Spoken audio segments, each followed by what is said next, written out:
everybody, and welcome to Championship Sunday. I'm Andrew Guy. Joining me is Joshua AC Sharon, and here we are in the Clash Royale League GKR Gold Edition. We're gonna let Josh dance for 30 seconds now. Everybody, quiet. Oh, are you?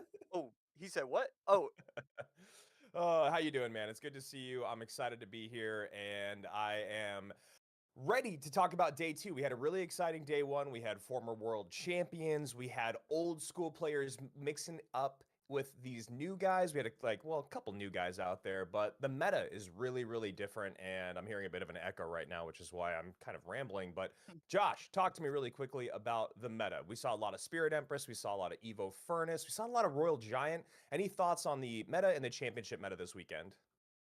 yeah, I don't know. It seems like the meta is relatively healthy. The Furnace is obviously going to be one of those cards that is going to be in pretty much every single, 3 deck cycle. You need to be playing it as often as possible. I don't care if it's game one, game two, or game three.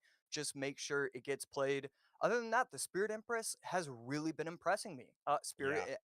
Spirit Impress. Oh, Uh, right there. okay. Rich is not here, so you're here to hold down the puns, which is really Ah. good. You know, one thing I was noticing about Spirit Empress before we get into the business of the day, Josh, do you feel like her dominance is strictly matchup based, or do you feel like it's maybe people still getting used to her play style, making sure that they're working in her ground form enough, or do you think it's really just matchups?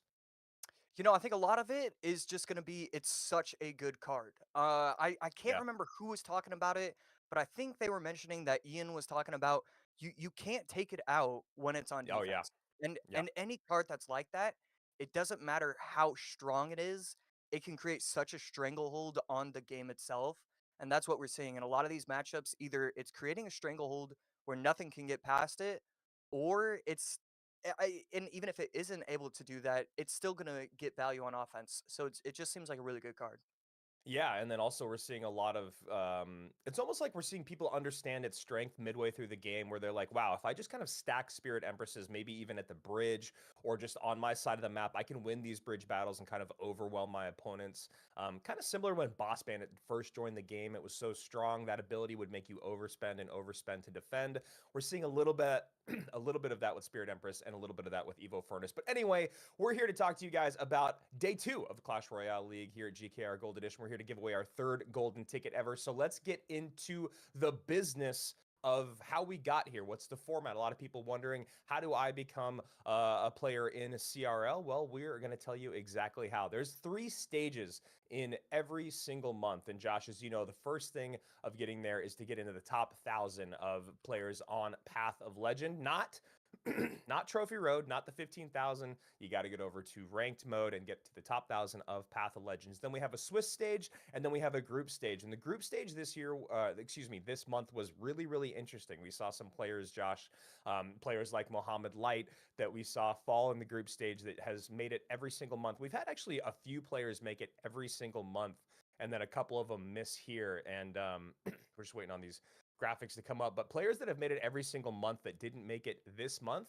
are Mohammed Light, Katashian, and Sub. These guys that are dominating on the CRL points leaderboard, but weren't able to make it past the group stage.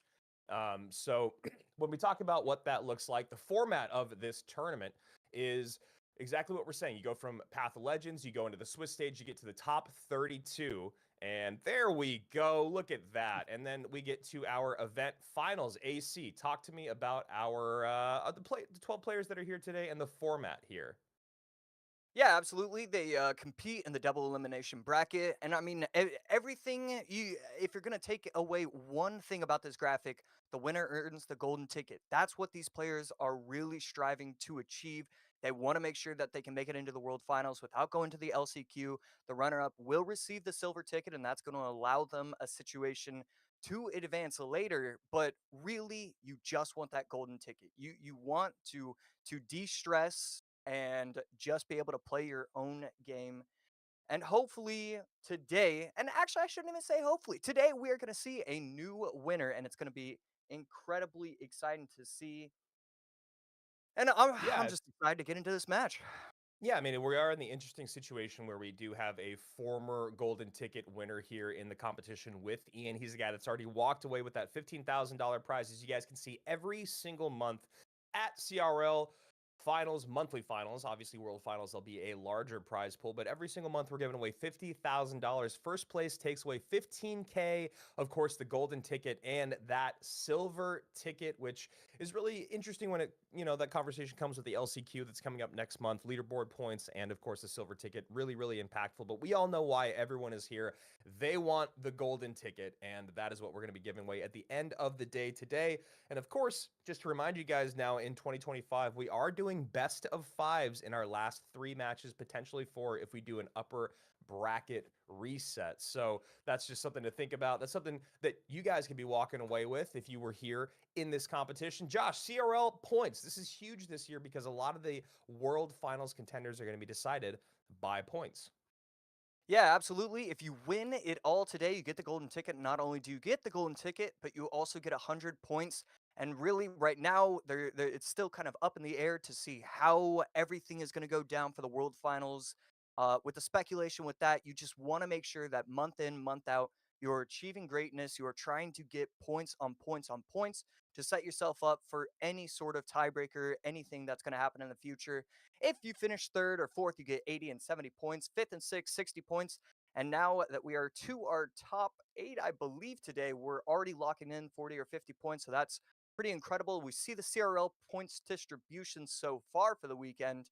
And we saw Yep. some of those earlier players, the Arden Toas, the Moogie, the Wallace, and those players already knocked out, but did lock up 40 points for this month. Yeah, 40 points basically means that you were able to make it into the top 12, and that's kind of where you fell. As you can see, a lot of players just barely missing it. Cal Sub right there, as I said, one of the most consistent players this year on the top of our CRL leaderboards. Mohamed Light, obviously a name that we all know. He's already got his golden ticket, so not too worried about it. Samuel Basoto, I think we both know him pretty well. Excited to see if he can find a way to make it to Worlds once again. Pompeo, content creator, pretty cool to see him that high up. Honestly, I think as the years have gone on, he's just been known as a guy that is content first, competition second. Asaf, a guy that was absolutely dominating the Swiss stage, really, really struggled in the group stage. And as we've talked about for years, there are levels to this. We see Sandbox and against Aslan, who are former world finalists there. So a lot of great names in the mix. But when we talk about the great names in the mix, these are the guys right here that actually were able to make it into the top 12. Obviously, we said goodbye to 4 of them yesterday. AC, a lot of great names here. I mean, guys that we've been watching for years and years and years. Talk to me about some of your favorites. Yeah, I mean, some of my favorites are who are these 12 players? It's basically all of them. Adriel, we all know and love.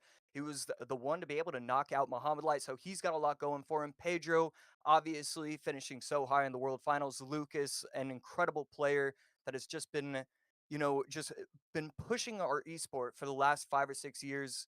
Not single-handedly, because obviously Muhammad Light doing a lot of the heavy lifting, but Lucas definitely up there.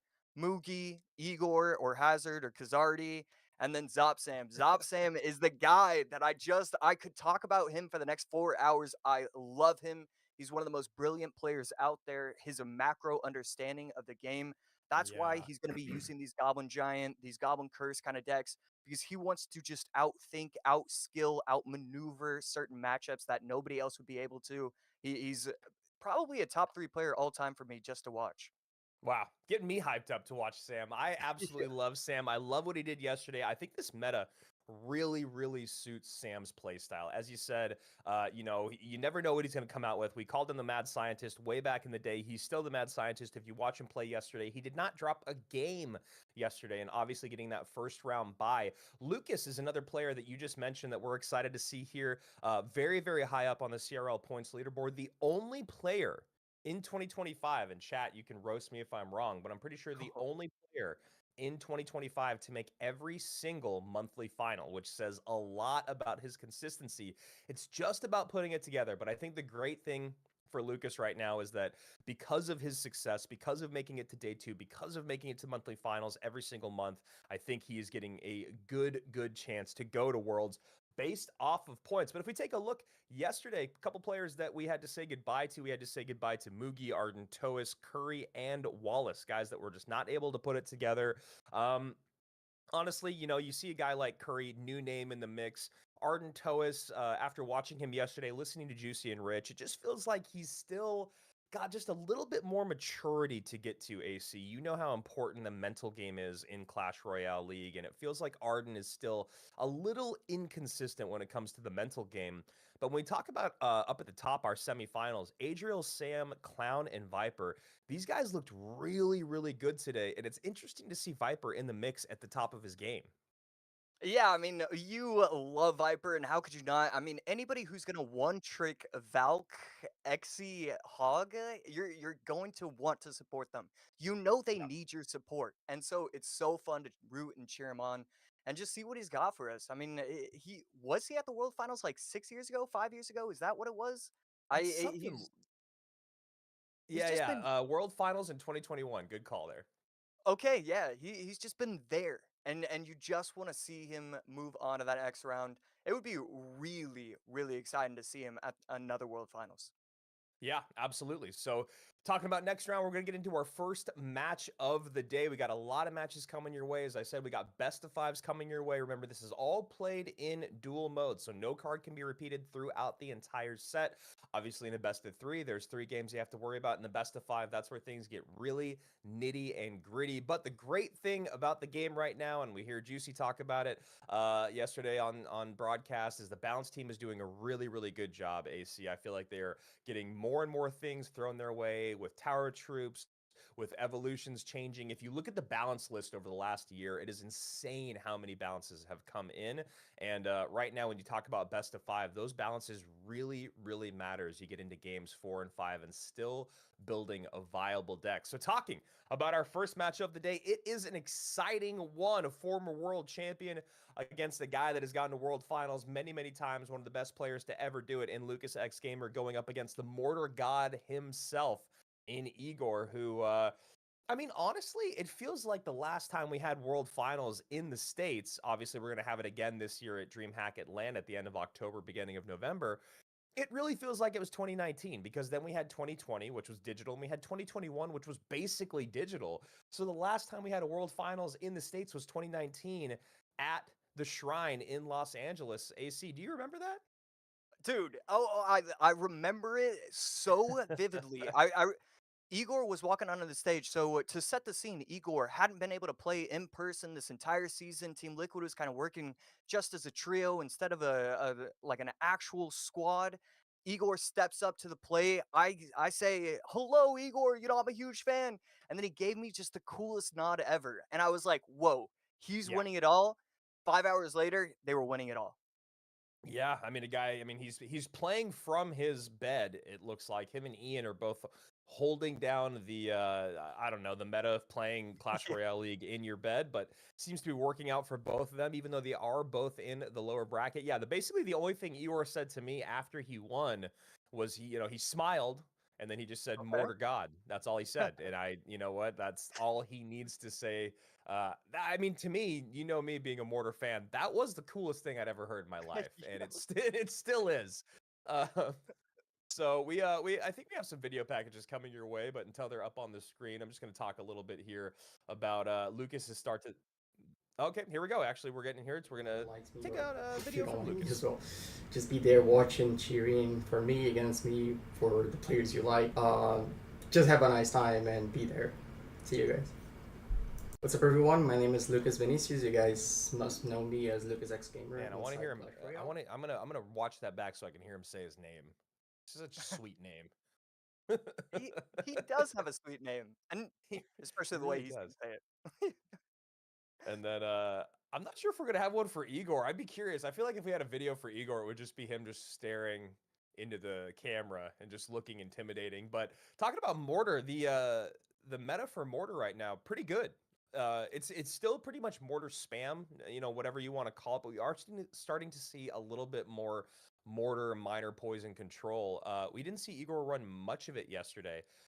But we do have at least Mortar being very firmly in the meta. Oh, here we go. And just like what you'd expect, short, sweet answers. AC, any of these stand out to you? One tip you'd give to a player aiming to reach the CRL: just play all day, eat, sleep, and repeat. That's exactly what you have to do. So I actually 100% agree with that. And then, wow, the top 3 rivals in CRL 2025, that's definitely something that I'm going to be looking at.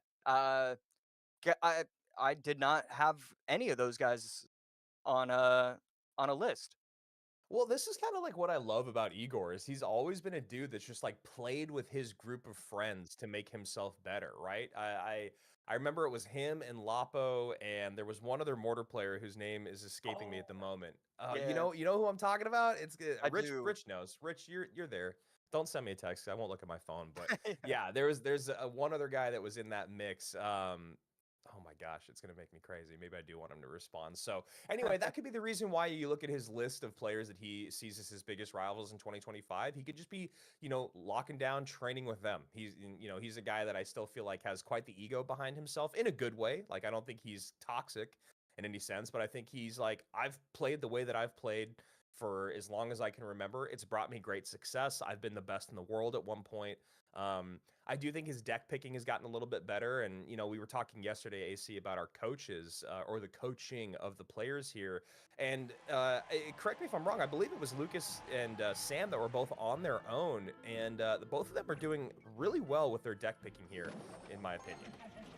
Yeah, I mean, Sam is one of maybe 2 players that probably gets hindered by coaches when it comes to deck picking. So I'm always going to support that. And then honestly, Lucas just might be the second of the 2 players. Every Right. time he has a coach, I feel like it's not the coach's fault ever, but there's some level of second guessing coming from either him, the coach, maybe a collection of the 2.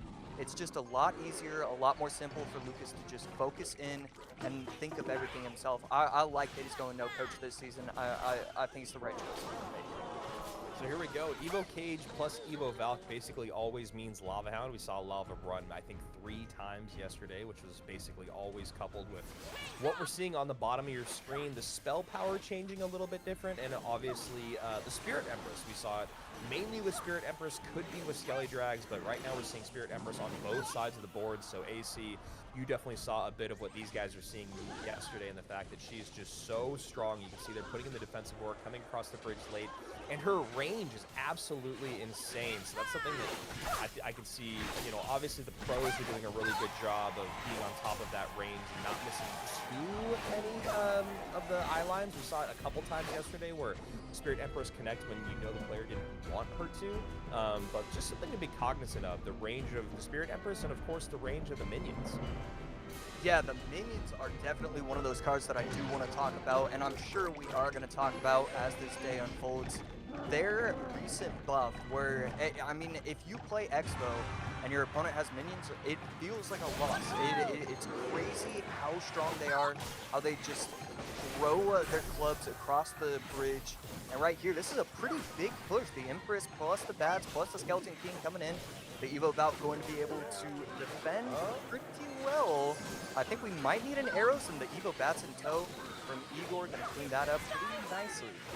Yeah, actually a really, really clean defense there from Lucas. It looked like there's going to be times there where the targeting of the Princess Tower is going to leave him wanting just a little bit, putting in some nice work, getting in a good lightning there. Don't know how I feel about Spirit Empress not dying to lightning. Does she need to? Question mark.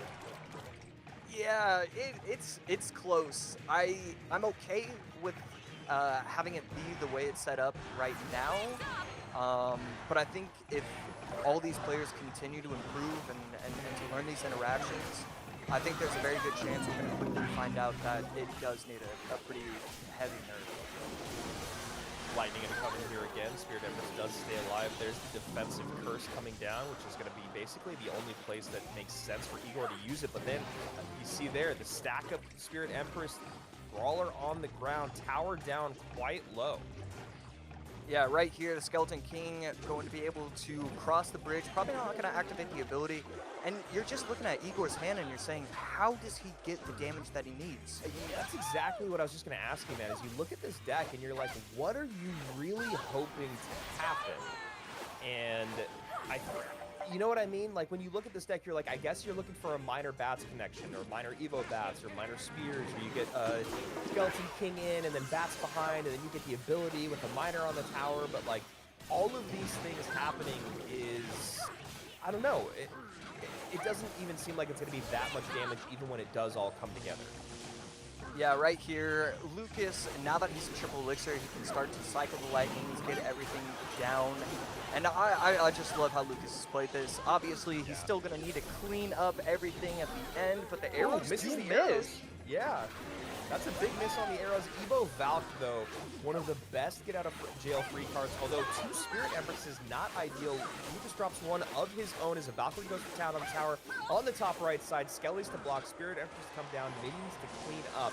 And this is looking real clean for the Brazilians. You can see Eigor already knowing that game 1 in the bag. And Lava Hound, really interesting. We saw it, you know, kind of go up and down yesterday. It does feel, you know, pretty strongly matchup based, but Eigor did have a lot of responses. He had the hut, he had the spears, he had the bats, he had the Spirit Empress. So, you know, I don't know. Maybe it was just what we were talking about, not really able to create a lot of offense. Yeah, I do want to point out that there were multiple pushes. There was 2 pushes where the lava was coming down for Lucas. He was able to get the lightning down. He caught the Empress and the hut. And when you're catching both of those, I think that is a problem in your defense. Either you Mm. didn't apply pressure quickly enough, you need to go. I don't know if it's go same lane, go opposite lane, but something needs to happen where you're not getting that much value. And instead it was lava, Empress, lightning, and then defend. Lava, Empress, lightning. And that can never that's just not going to spell success for you if you're running the deck that Ego is running.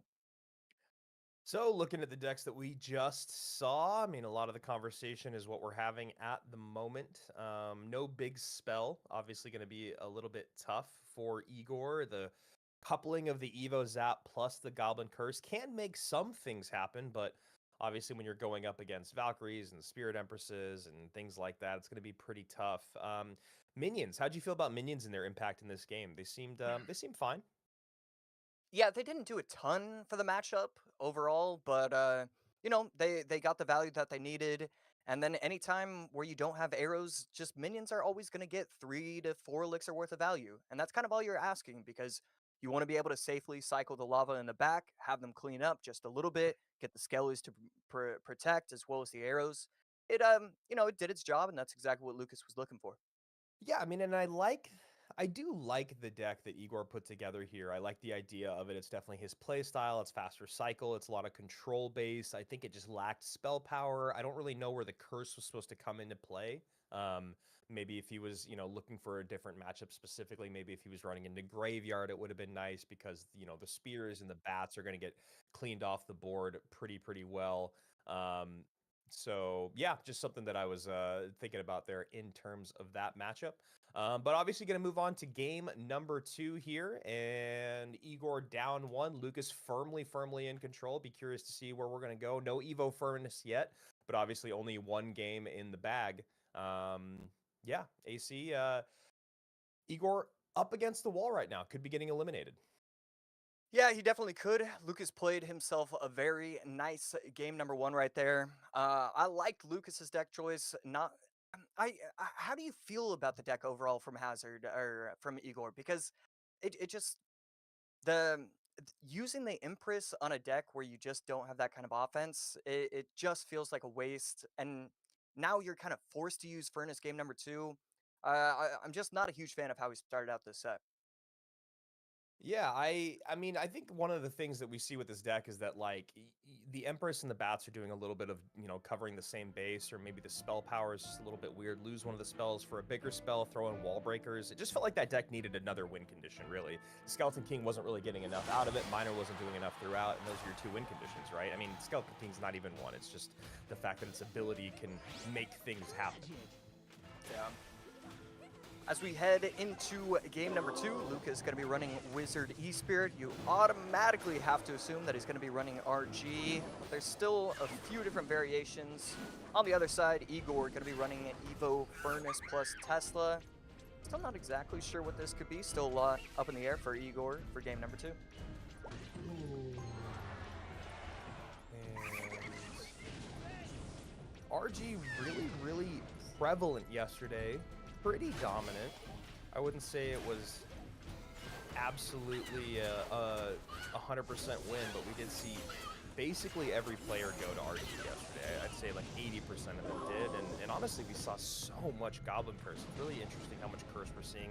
It makes sense, you know, obviously in dual modes, you want to be able to save certain spells for certain moments, and Curse is pretty impactful without feeling like you're losing something that can be really picked apart. You know, we always talk about, oh, poison's out or fireball's out. That means that the player can do X or Y, but with Curse, it doesn't quite feel that same way.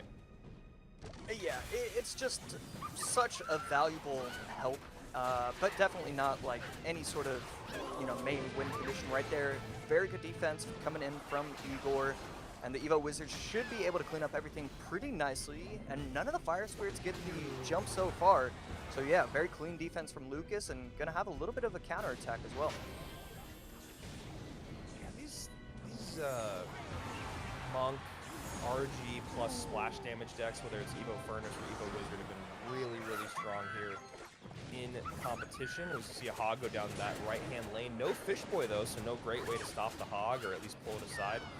And you can see there Lucas not very happy about it. Honestly, when you look at what Lucas has, that Monk is going to be necessary for maybe helping with the Hog along with some guards, and then you can turn that into a counter push, but maybe just Zap or Berserker plus guards, or E-Spirit plus, you know, Berserker or guards. You see right there, Monk does come down, has to use the E-Spirit and the Zap to stop the hit, and I don't think you really want to have to spend that much on the Hog. It's such a big negative trait, it's going to be hard to build a good counter push. Yeah, you're always going to be in trouble if you force out that much on defense against the Hog. And I really think a lot of this game comes down to one kind of unlucky interaction. Goes in with the RG as soon as the Hog is coming down the lane for Eigor. And really, I mean, with CR, it's one interaction is the difference between winning or losing. Probably 60 or 70% of the games. So that interaction right there hurt him considerably. And now, I mean, especially with how talented these pro players are, they know what they're supposed to do in these situations. And it's just going to be really tough for Lucas to get back into this. Yeah, Igor's doing just a really good job of making Lucas play out of sorts. You can see right there using the Hog to kite, now baiting out even more Elixir. You see the Curse come down, the Zap come down, the E-Spirit come down, and the Monk come down. So with only 90 seconds remaining, Lucas is really going to have to figure out a way to create some offense, and Eigor just doing a good job. The Furnaces are such a nuisance in the back. There's no way to take them off the board. You've got to focus Elixir towards it, and there you go. Bait out the Elixir to be spent on the Furnace, lightning it off the board. Hog comes in with a log behind, and this is just a beautifully crafted offense from Eigor. Yeah, right there, multiple hits. Evo Zap coming in from Lucas, and that's the second time he's had to use it defensively in a row. That's just not what you want. He's not able to get any sort of push going whatsoever, because even though he got a you know, quote-unquote perfect defense, no shots from the Hog, he spent 10 Elixir right there, and then no real counterattack. I just love what Eigor is doing in this, and yeah, I just, Lucas doesn't really have much of a shot at this point. Eigor got too much damage from that one Hog clip. 744, 2002. Lucas going to try to cycle this RG to the left-hand side to make anything happen, but as you can see, Eigor setting up SimCity. Monk gets behind the RG.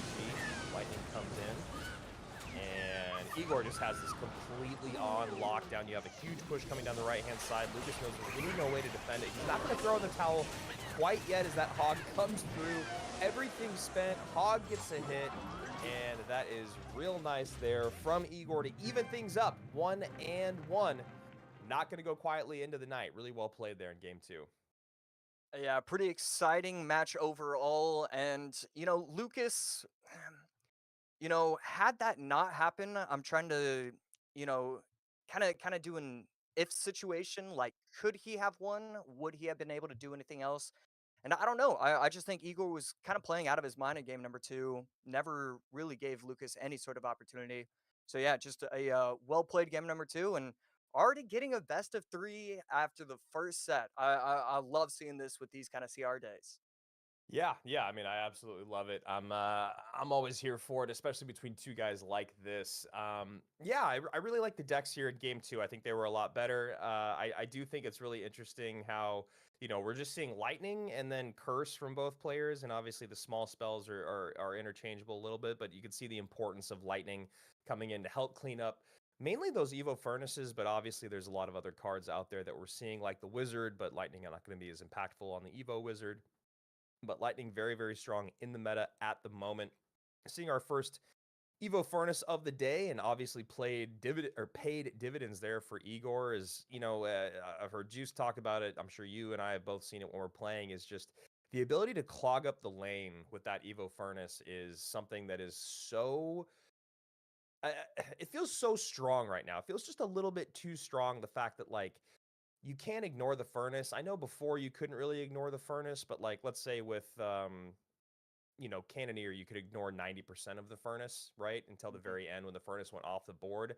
It doesn't quite feel that way anymore. I know that it's still going to clean up the fire spirits as it comes down the lane, but as the furnace crosses the bridge, if it gets any support, all of a sudden you see yourself having to spend a lot more than you want to, or you see yourself having to play a defense that you weren't quite expecting, which is why it feels like a lot of the time it's better to just get the furnace off the board as soon as possible with your big spell, whether it's poisoning it off the board, fireball logging it, or lightning.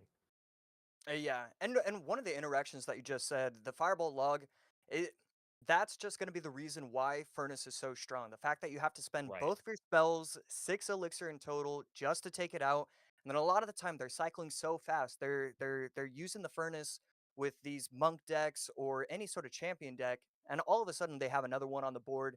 It definitely seems, you know, I will say this season when the season first started out, the Furnace was just released. That was the most fun I've had playing Clash Royale in probably about 2 years. I loved how strong it was.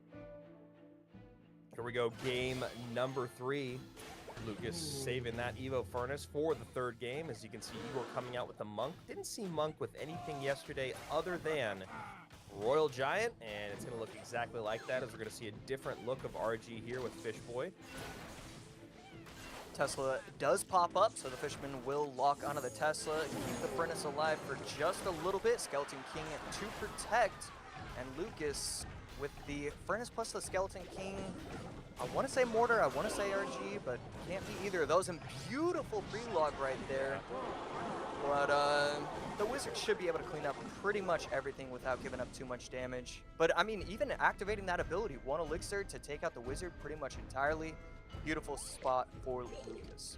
Yeah, I was just going to say, I don't know how I feel about that ability, but that's why Lucas is a pro, and that's why I'm sitting here. Great job there to make sure, like you said, clean up that Wizard. Now you get the Bomber on offense. It's going to make that Rage come out just a little bit more spent by Eigor there. As you can see, the Elixir advantage in Lucas's favor. Obviously, the Monk is on the board, so he's going to have to spend a little bit, but you spend a little bit on the Furnace. Now you're going to bait out even more from your opponent. Does use the ability here to do a little bit of damage to the Furnace, a little bit of damage on that Princess Tower.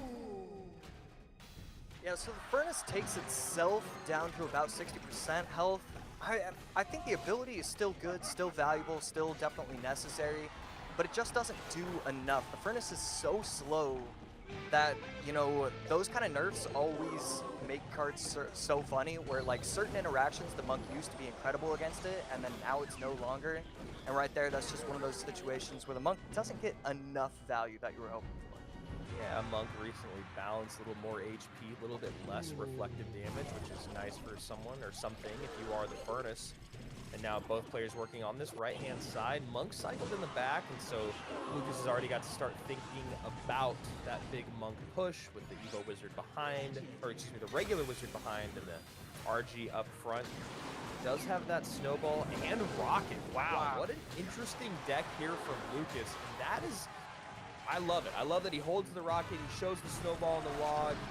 You got your opponent only thinking about those 2 small spells, and now all of a sudden you're going to have to play a little bit more mind games here if you are Eigor, trying to figure out when exactly you want to use that Rocket, as Lucas gets some decent damage in on both sides. Yeah, Rocket definitely going to change how this matchup gets played by quite a bit. Furnace defending the Wizard right now, and if you look at Igor's side, he's used the Barbaro, used the Rage. You're kind of waiting to see what that third and final card is going to be. Probably going to be the Lightning or the Fireball, whatever spell is still available to him. And Drill against R3 for a best of 3, game 3, always going to be brilliant to watch.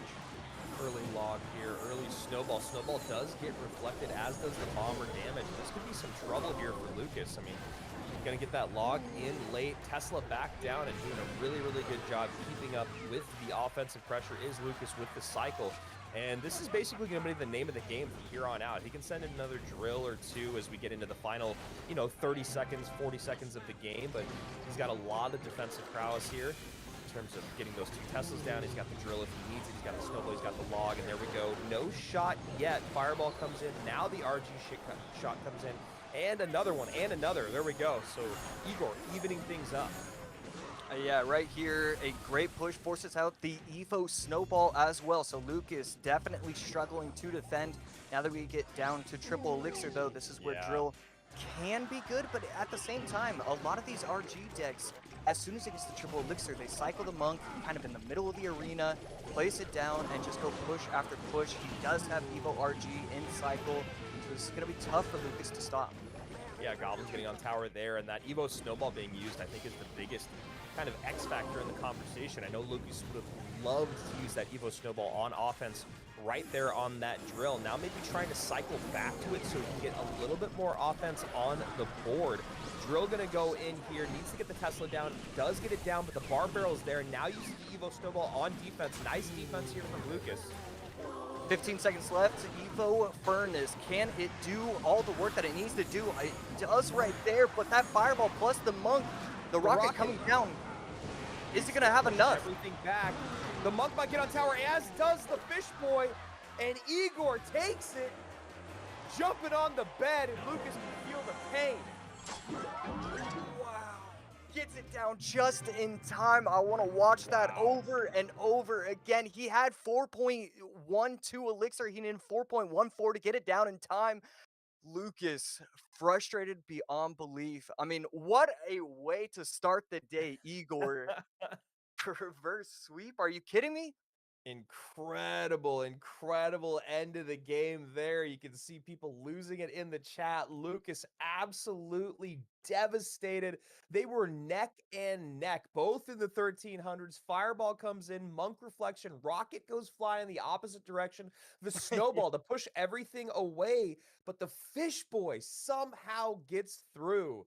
My goodness, Lucas eliminated 3 months in and having a hard time getting that golden ticket. Obviously going to be excited about the points, but Lucas, he wants to win, and he is nothing but disappointed at the moment. Wow, what a game. What a game. I'm realizing that, losing that way, losing to a character saying fish slap probably has to be the worst way to ever lose. Yeah, I mean, it's also like those units that are so easy to stop. They're so easily kiteable. You can get units up high. You can get units up low. You can wait for him to hook and then pull to the building and then drop units. So many ways to stop the fish boy. Obviously a defensive utility card, but comes on through, gets the fish slap in. Eigor with the reverse sweep. And AC, I think things turned around really in that game number 2. Just played so cleanly, building the confidence for game 3. Yeah, the Hog Berserker deck, definitely a fun one. And I think a lot of it comes down to was given a lot of confidence using the Evo Furnace. And game number 3, I love how he set up his deck. I think it's very clear that he went in knowing that Lucas was going to be running a Furnace deck. And so when you get that set up, you know that you can add the bar barrel, you can add the goblins. He's going to try and go control overall. It feels like game 3, he kind of built his deck preparing for pretty much this exact matchup. I love how after game 1 we were kind of frustrated with his deck decisions, and then after game Right. 3, we'll let it slide, do whatever you need to do. Yeah. I mean, you see the double small spell, then the rocket comes out mid-game. Feels like the rocket's going to be really, really impactful in that matchup. But, after getting that one rocket on the bridge, taking out the wizard, getting on top of the monk, getting on top of the RG, yeah, that's one of those things that Igor is just going to never let happen again. And then we saw, a reflected snowball here. Yeah, honestly, the other thing too in game 2 is it started to feel like Lucas just spending way too much on defense throughout the entire game. It felt like Igor's macro understanding of the matchup had really kind of next leveled, and then it felt like that carried into game 3. While Lucas had some interesting things in his deck, it felt like Eigor still had the better understanding of the matchup as a whole. And like I said, that RG deck, whether you've got an Evo Furnace or an Evo Wizard behind, has been really strong. RG Monk once again just dominating the meta. Yeah, it's pretty incredible. It never really feels that insane when you're playing on ladder. And yes, some players are gonna make it to the top 200 and they're gonna have a 70% win rate. But it feels like in competitive, it's just the strongest archetype overall. Mortar still can have the bad matchups, and RG of course can have the bad matchups. But the thing is, you can surround them with so many different troops, so many different archetypes, so many different play styles that RG just seems so strong and kind of one of those decks you need to learn. So Lucas had a very quick 2-0 loss to Pedro yesterday, but then was able to bounce back against Mugi at the end of the day to stay alive and take out our former 2-time world champion. And then he runs into another world champion. So for Lucas, this was a tough weekend. He runs into a former world number 2 and a former 2-time world champion, and then another world champion in the lower bracket round 2. So you talk about just a tough bracket for anyone to play through. Lucas definitely had it. He's a guy that could have won for sure, but that's Clash Royale at the highest level. He ends up running into the wall that is Eigor halfway through that set, and Eigor goes on to stay alive in lower bracket round 3, obviously, where we start to see the mix in from our upper bracket semifinals. Viper Clown, Adriel, and OP Sam. One of them, or two of them, excuse me, will be sent down to the lower bracket round 3. But first, we got to go to Pedro and Ian, which is really interesting because I thought Pedro had a really back and forth day. You know, obviously the 2-0 win over Lucas was great. The 0-2 loss to Sam, not ideal, but then, you know, comes out, does a good job against Curry. Pedro felt a little up and down yesterday. Ian, for instance, though, is in a very unique position. He's got a golden ticket already. He definitely felt a little bit less dialed in than he has in the past, but I thought he did a really good job, obviously bouncing back. Yeah, absolutely. Ian definitely a phenomenal player. Pedro was kind of weird, where like it's hard to really put it against him when you lose to Zopsam 2-0 because Zopsam he just played phenomenally. It's kind of impossible to knock him for that overall. Ian on the other side, amazing to see his growth as a player. Obviously, we talk about how he's an incredible content creator and all sorts of different beautiful things about him, and an incredible weightlifter as well. Um, and it's He just is actually yoked. Like let's give credit where credit's due. He's actually like yoked right now. yeah, every single time he'll put out a tweet and it's like, okay, I did this, and I'll read it and it's like, all right, that's got to be a one max rep, and then he's like, I did it for 8, and it's like, whoa, good for you, buddy. You're like, that's more than I've ever lifted in my entire life. Congratulations to him. But yeah, and obviously winning the very first monthly final was absolutely huge for him. He did a really good job. And, you know, as I said, there's a very different spot to be in. I heard the guys talking yesterday a little bit about the amount of practice that Ian puts in every single day, saying that a lot of the time it's just like an hour and a half a day. And it's interesting to me because, like, you know, in an hour and a half of pure grinding, if you're doing it right, I mean, I know he's creating content, so it's a little bit different. Um, but an hour and a half of pure grinding against, like, let's say a player of your same caliber or a few players of your same caliber, getting a few best of threes, I could see how that could be a decent amount, but there's still something about me where I'm like, you got to put in like at least 4 hours a day if you want to win a world championship. So I don't know. Maybe I'm crazy. We'll have to see what Pedro has to say about this. We got a video coming your way from Pedro, our former world runner-up back in Buscar, porque 2023. esse bilhete vai ser nosso. Opa, aqui é o Pedro, ou mais conhecido como Cal Pedro TM. Eu sou brasileiro. Uma das minhas maiores conquistas foi chegar em segundo lugar no Mundial de 2023. Se fosse para deixar uma mensagem de suporte, eu diria para vocês, galera, sigam os seus sonhos, deem o máximo para chegarem onde vocês querem, que tudo é possível. E galera, não esqueçam de me apoiar no sábado. Ian or Ian77. I'm from the USA, and I think my biggest achievement this year obviously has to be just getting into the World Finals because I've been trying so many years to do it. And a motivational message that I want to give to you guys is that it's not over until you win. You know what I'm saying? And yeah, we're going to be playing the monthly finals this weekend, guys, so make sure to stay tuned for that and tune in to support. All right, guys, it's Ian or Ian77. I'm from the USA. All right, here we go.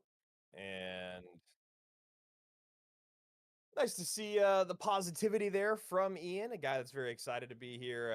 Yeah, one of the best content creators out there. I remember you talking to me about watching Ian's content, and I spent a lot more time watching it this year than I had in the past, and it's been really enjoyable. I really enjoy him as a content creator. I love the videos he makes, and obviously to hear his insight into the game.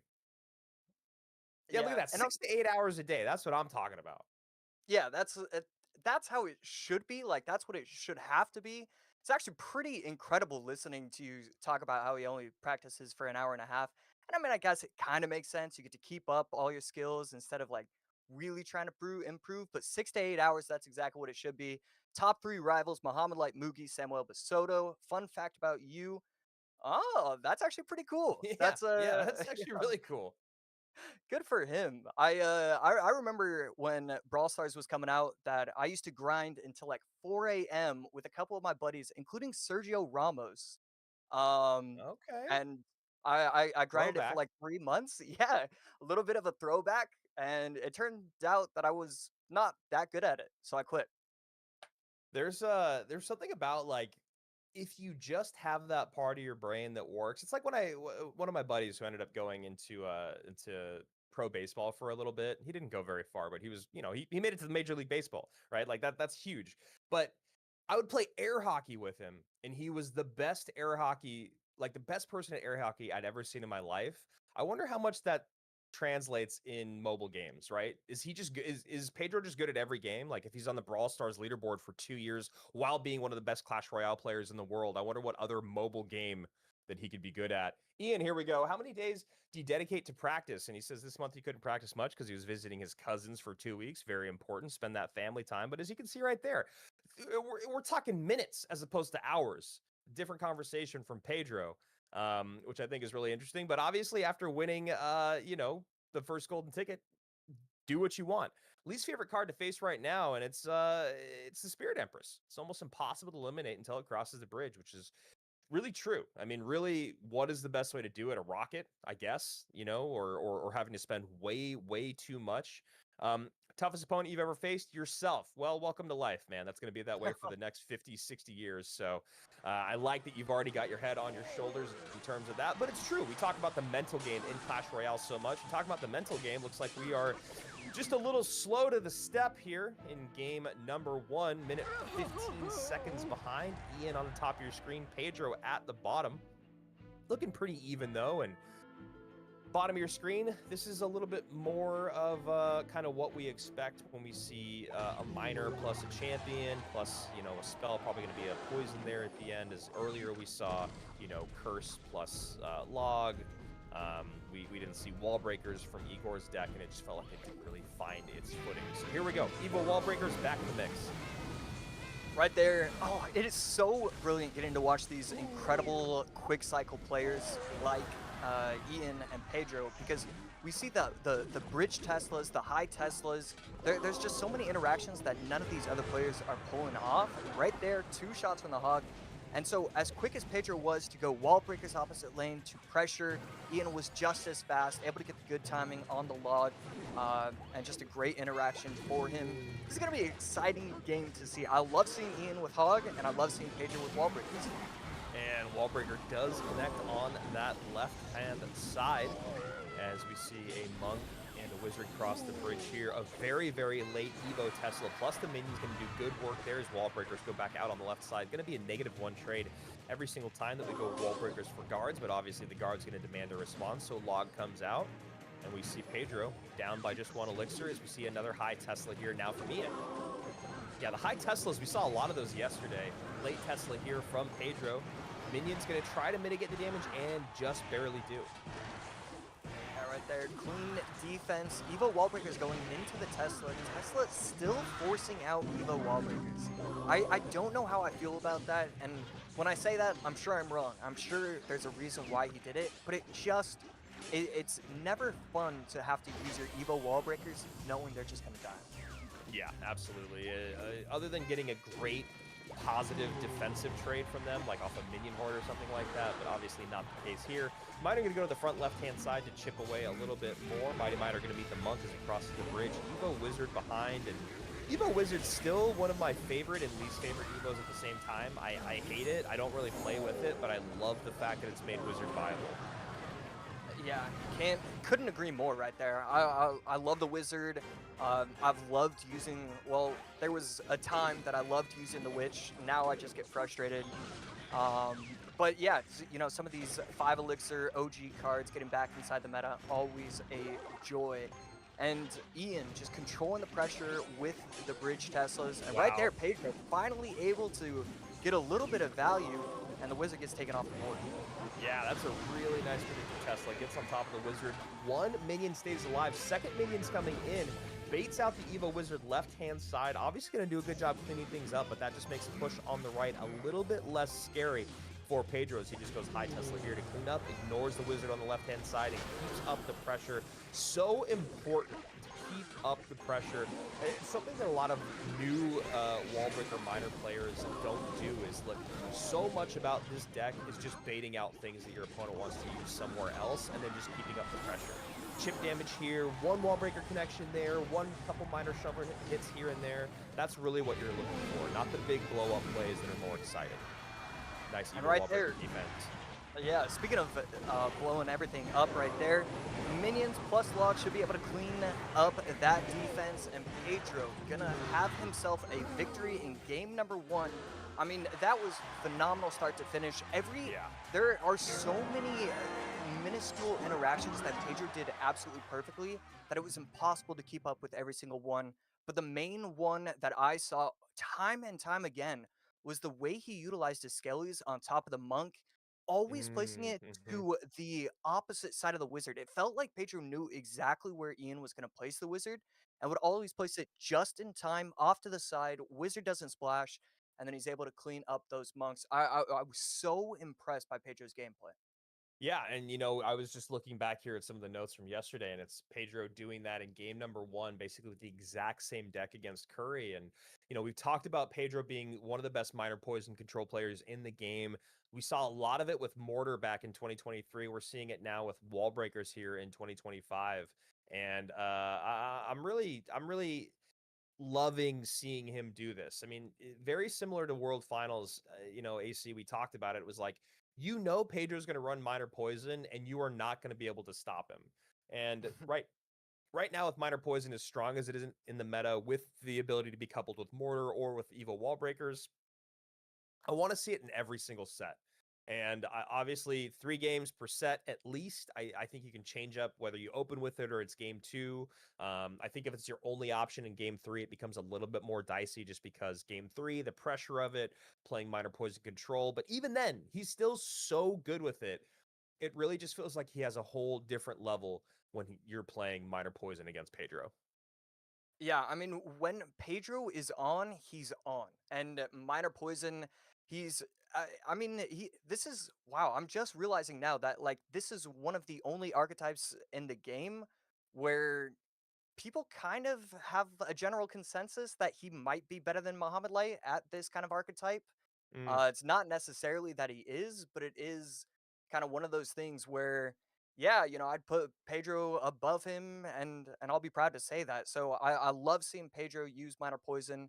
I totally agree that he should be using it in every single set. And it's crazy, like he already every single set he goes into, he should be running minor poison and he should be running furnace something, and that's already over half of your games. Pedro's in a great spot in this meta. Yeah, that's a really good way to put it. Evo Snowball coming out here. Could be Drill, could be GY. Seen a lot of it with Drill yesterday. And Valk up high, Evo Valk. Ian not feeling good about it. As you can see, we got Snowball, we got Valk, we got arrows, and Ian running some form of bait. Yeah. Again, though, he just, he doesn't care that much. He's got some good cash coming in from the content creation, I'm sure, and he's got his golden tickets. So it is interesting when you see someone like Lucas who cares so much and really wants to be at World Finals, knowing that this month is already in the bag and he's gonna have to try again next month. Whereas Ian just seems a lot less affected by it. But while I'm yapping here, great mortar connection on that left-hand side.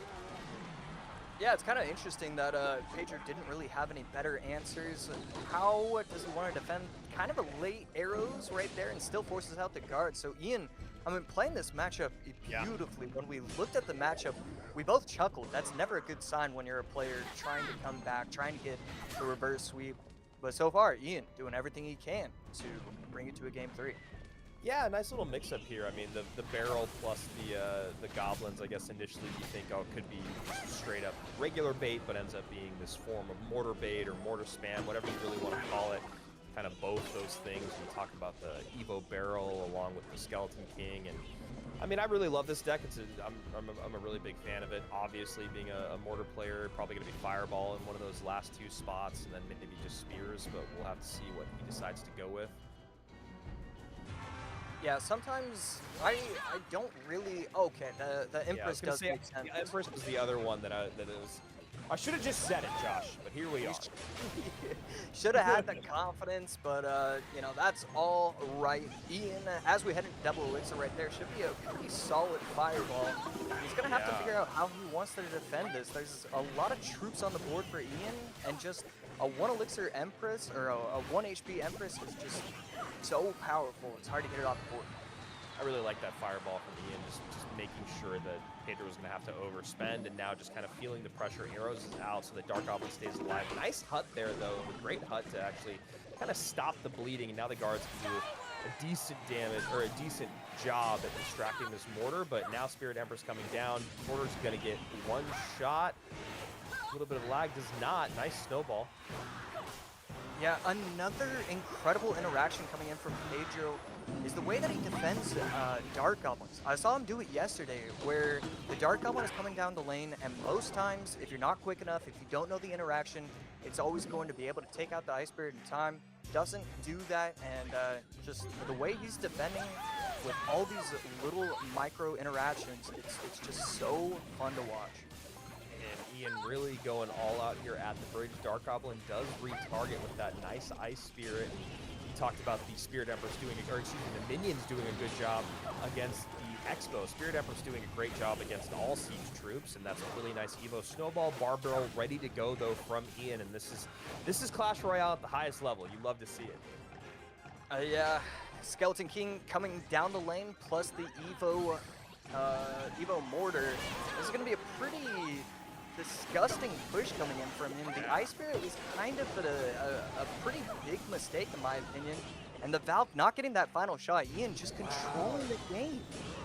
Yeah, Evo Mortar doesn't lock though. I mean, this is one of the benefits of playing against one of your favorite archetypes for Pedro is you just got the timing locked down perfectly, but Ian is playing a beautiful, beautiful game right now. So 45 seconds left, just needs to figure out how he can get some offensive pressure. Spirit Empress plus the Valve should be able to clean up the mortar before it gets a shot. Not gonna be the case. So Pedro kind of quickly recognizing the only way that he's gonna be able to get the chip damage that he needs is somehow have the bar barrel out of cycle and then get the Evo snowball to help out. Arrow going in their right-hand side, Mortar distracted by that Valkyrie. Arrows come out to clean. Ian playing some great defense, back on offense on the left-hand side. Absolutely well done by Ian. Great control, great pressure, playing Mortar against one of the best Mortar players in the world. And that was something we actually saw at the end of the day yesterday was opponents running kind of what players are known for, and it did not work out well. We saw it happen with Arden and Eigor, and then we saw it with Curry and Pedro. But right now, Ian, different level maybe, as he is able to make that work and even things up. We're going to another best of 3 to start our day.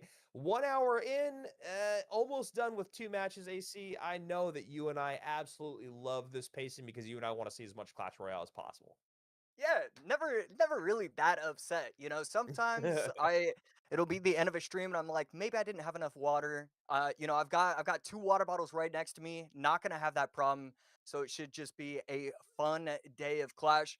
I mean, game number 2, just looking at it, you know, visually, I can't get over how big of a hard counter it looks like it should be for Pedro, and then how much of a hard counter it might have been for Ian. This is one of the more interesting matchups I've ever seen. Yeah, well, talk to me a little bit about your thoughts there then. What about it feels that way for you? You know, I was kind of trying to let you talk about it. I really have no idea what it is. The Cannoneer is obviously something that you have to look at. The Spirit Empress, because it's able to always defend. Maybe those 2 cards kind of flip the script for a lot of things. And, you know, maybe it could have just been the hot start for Ian. You know, when you go down to mortar decks, it can be difficult to make your comeback, make it all the way, make up all that damage. So I think it's kind of just a combination of all those three things. And then Ian, too talented a player to have that kind of advantage.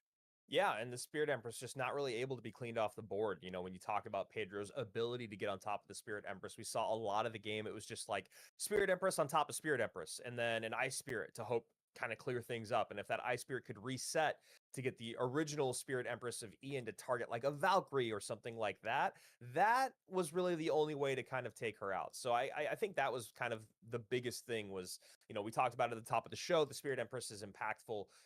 It does feel heavily matchup dependent how impactful she's going to be, even though she is a very, very strong card. And that was just one of those great recognitions by a player at the highest level that is just like, okay, they have a Spirit Empress. That's their only way to attack things in the air that is difficult for me to mitigate. How do I deal with that?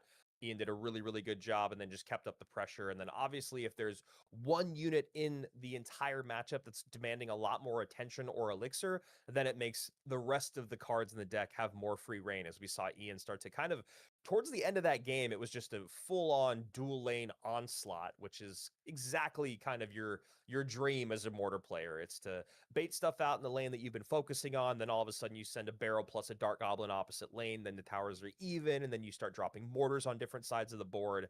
I think one of the worst things you can do as a siege player, AC, is just get too committed to one side. Well, similarly to a hog rider player, right? Like you have to be willing to change lanes if there's an opening or if you start to see your opponent kind of figure out how to break through your offensive pushes, especially when you're playing super spammy mortar decks. Yeah, it's definitely what I struggle with most when it comes to figuring out the macro of those kind of decks. I just hesitate, and you can never hesitate with those kind of decks. Here we are, game number 3, Evo Snowball, plus the goblins coming in from Ian. Pedro going to be running Barbell Xe. I believe we saw Adriel use the Snowball Barbell Boss Bandit deck. It looks like he could be running that. Ian on the other side using the Goblin Stein. So pretty interesting. Goblin Stein, kind of a decent counter to the Furnace, which is why we might be seeing more of it these days. But in my opinion, not the best counter. But I still like the Goblin Stein, even though not really one of the strongest champions in the game. There's going to be a Ram Rider coming down, and there it is, Ram Rider right behind that Royal Ghost. This is basically where we saw Royal Ghost yesterday, was in bridge spam period, usually coupled with Boss Bandits, sometimes coupled with the Evo Battle Ram. And we do have a... Sorry, go ahead, AC. Yeah, and I mean, just right here, the matchup yesterday was... he had the Snowball, and the Snowball helped a lot for defense, but I'm really liking the idea of Evo Zap for offense. I think the Evo Zap plus the Boss Bandit plus the Ghost, it's just going to be really difficult for Ian once it hits late into double, into triple, for him to just stop the onslaught that will come from Pedro's deck. And not a lot done yet, but what I was going to say is that we are going to have a reward for people watching. I see there's about 35,000 of you guys watching here on YouTube. The only caveat is if you typed ! stream rewards in the YouTube chat, your reward will be delayed. So I don't know how they implemented that. I think it's one of the greatest things they've implemented, but if you're spamming stream rewards in YouTube chat, you might have difficulties with your QR code. So anyway, rewards coming your way in just a little bit with some great technology here in 2025. Let's get back to the game with two basically untouched sides of the board.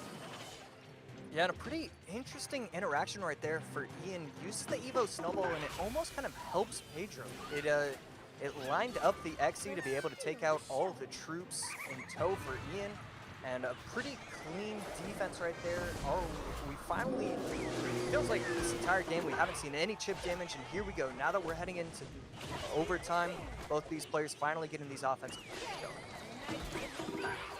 And Boss Bandit not quite finding a way to break on through yet. Ram Rider coming down the lane, 27-66 to 29-17. Gonna get a Nice control there.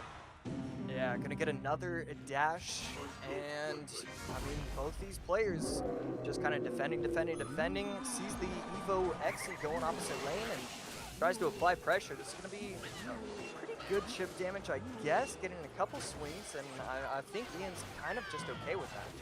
Yeah, I was just going to say, if you're going to try to bait that out opposite lane by going Xe to the right, that means you must have a plan here on the right-hand side. And, you know, Ian doing a good job of just completely clogging up the lane, not really having a good way or place for that lightning. Now lightning should maybe come down. And there's the lightning just in time, waits for the ability to come off, so could get a little extra value, then baits out the arrows, now needs to go in. 3 elixir in the advantage is Pedro.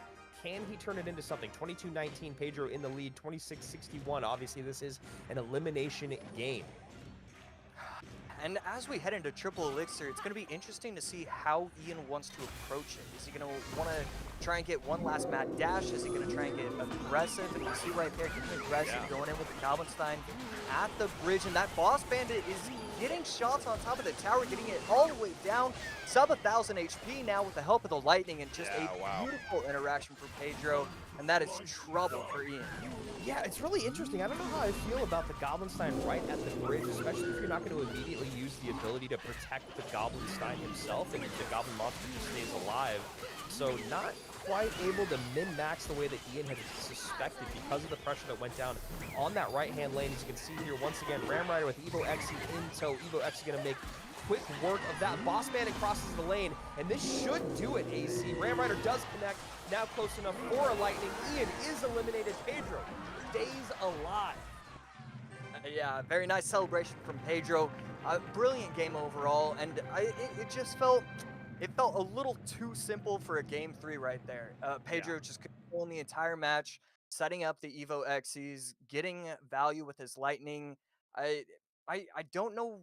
I think a lot of it could come down to just Ian didn't really understand what he was supposed to do in that matchup. The bridge Goblinsteins just felt like mistakes every single time. I totally agree. And obviously I wish I could talk to Ian about it because there is a thought process there.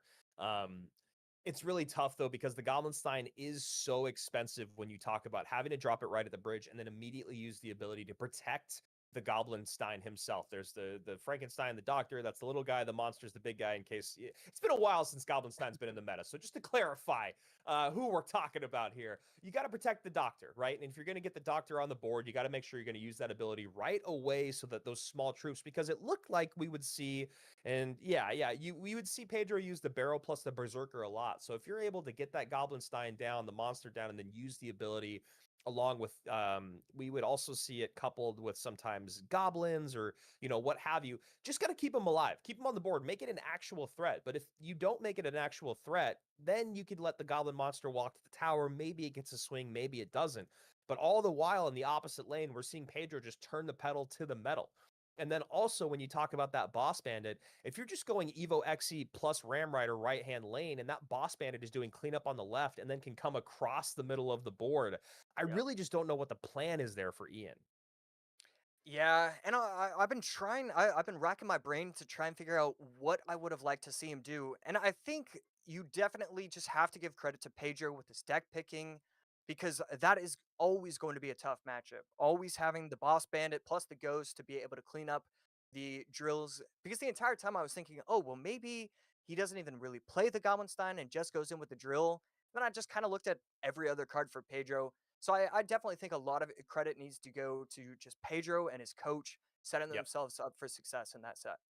Yeah, and Ian, just one other thing. Anytime you have a card that doesn't really have a good place in the whole entire matchup, like the arrows, it's always just a little bit of a bummer, right? I mean, I know it's not the end of the game. I know it doesn't decide the game in that moment, but anytime that you're always trying to force a card to make an impact, it's just obviously a little bit of a matchup conversation there. So we say goodbye to our golden ticket holder in Ian, and the former world number 2 takes another step forward.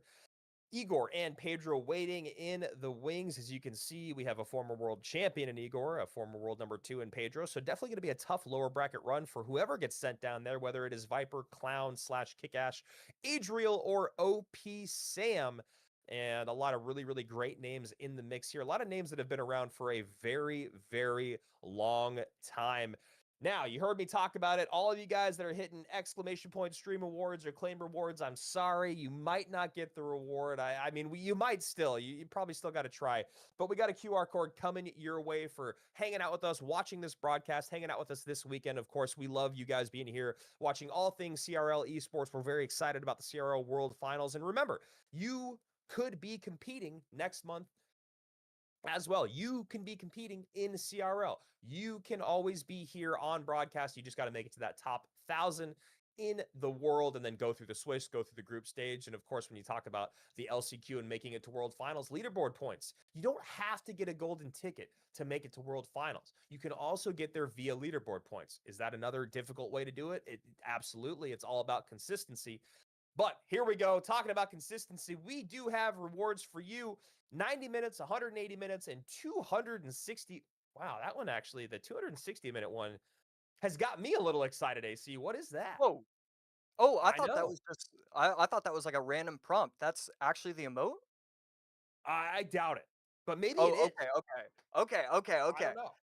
Either way, We'll definitely have to exciting. find Oh, out yeah. together. Oh, yeah. Everybody gets to find out as a team. This is actually really nice how they set that up.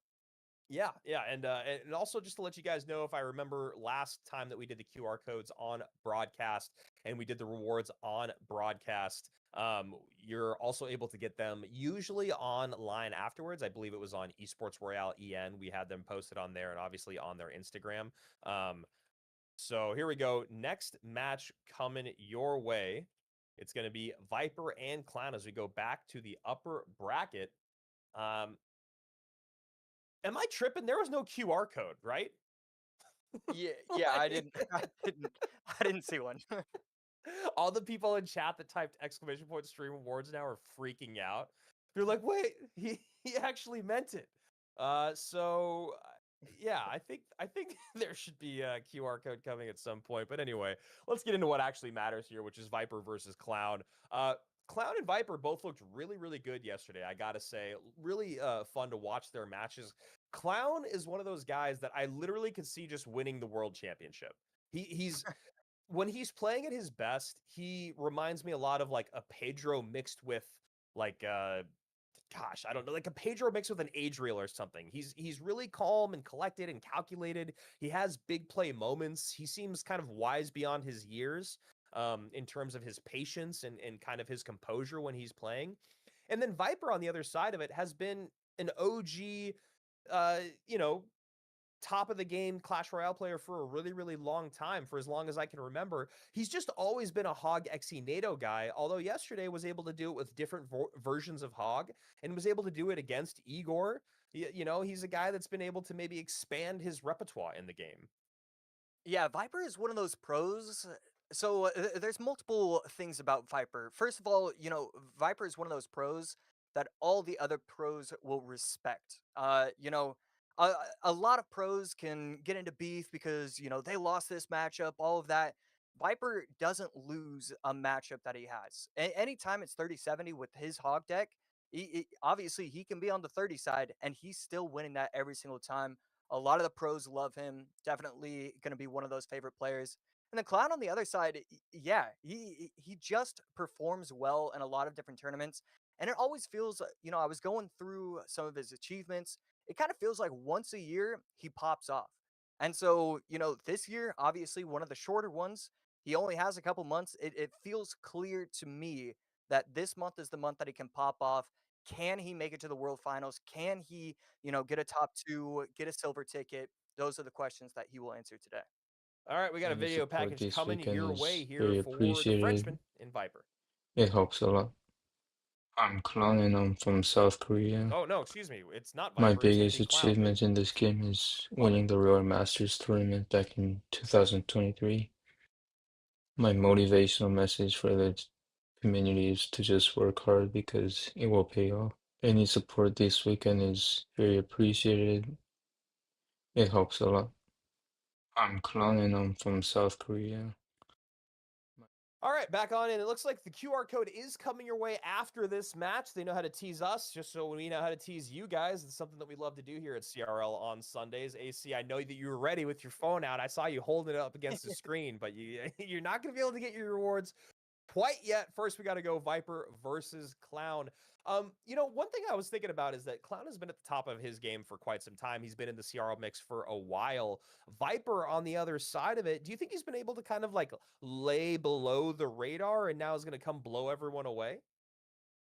I always think there's a chance with Viper.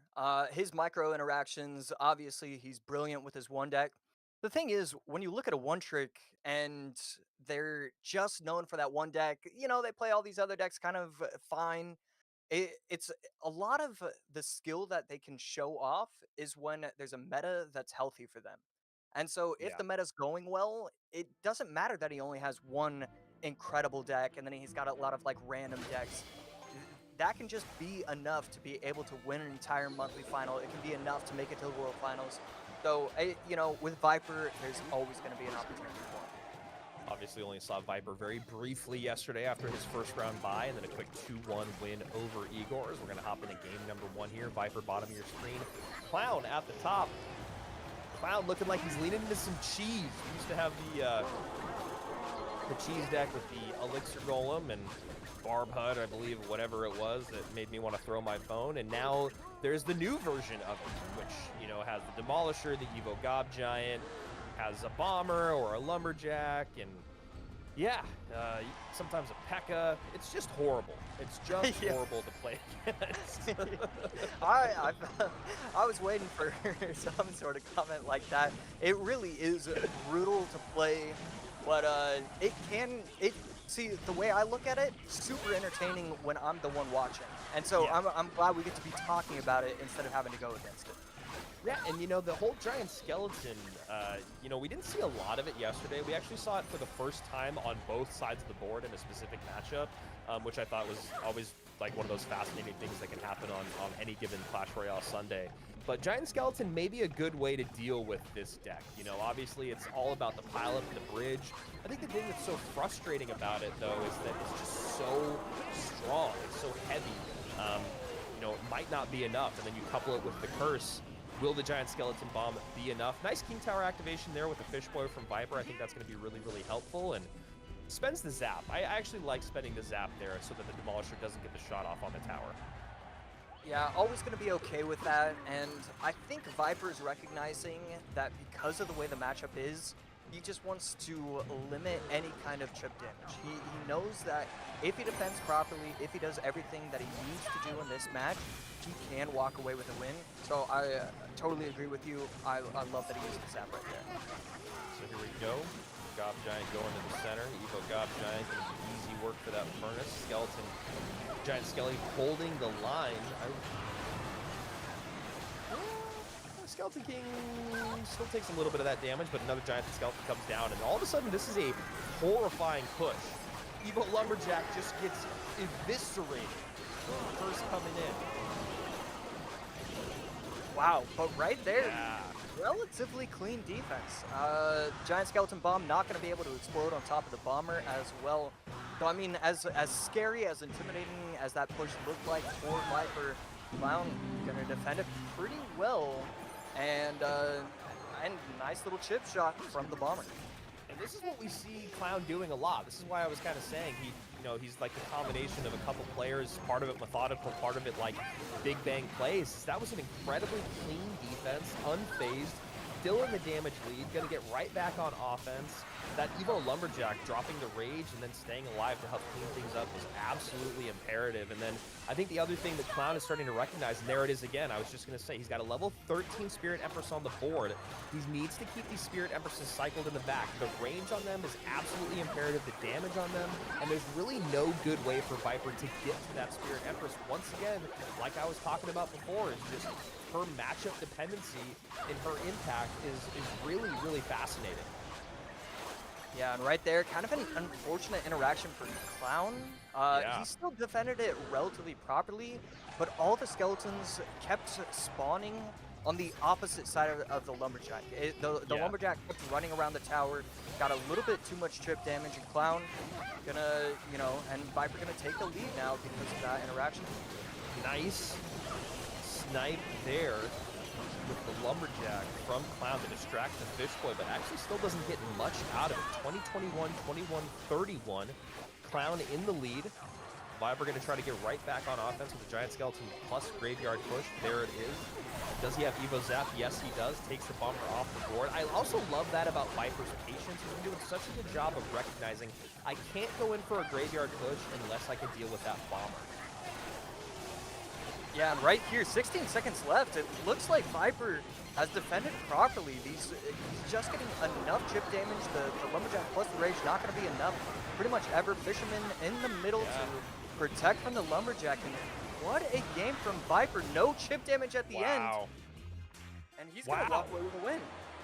I mean, the tale of two great defenses throughout that. You saw the Desperation Lumberjack plus minions at the end of the game, kind of showing that Clown's throwing in the white towel as just a last-ditch effort to make anything happen. And, I mean, beautiful stuff there from Viper. Probably knows from playing this matchup and playing against these types of cards enough on ladder that, a big thing that one of the biggest mistakes you can do is get desperate on defense and then give too much Goblin Curse value and not have a good way to clean up the Goblins once you've already overspent on your defense.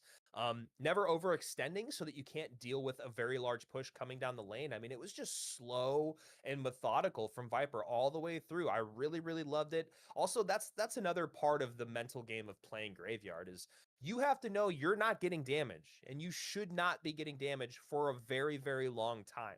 And just because your tower HP is going down does not mean you can't just even things up in one send. And I really love that it never felt like Viper felt that pressure, AC. Yeah, I love when I watch a Graveyard player play Graveyard 3 or less times. That means they're doing something right.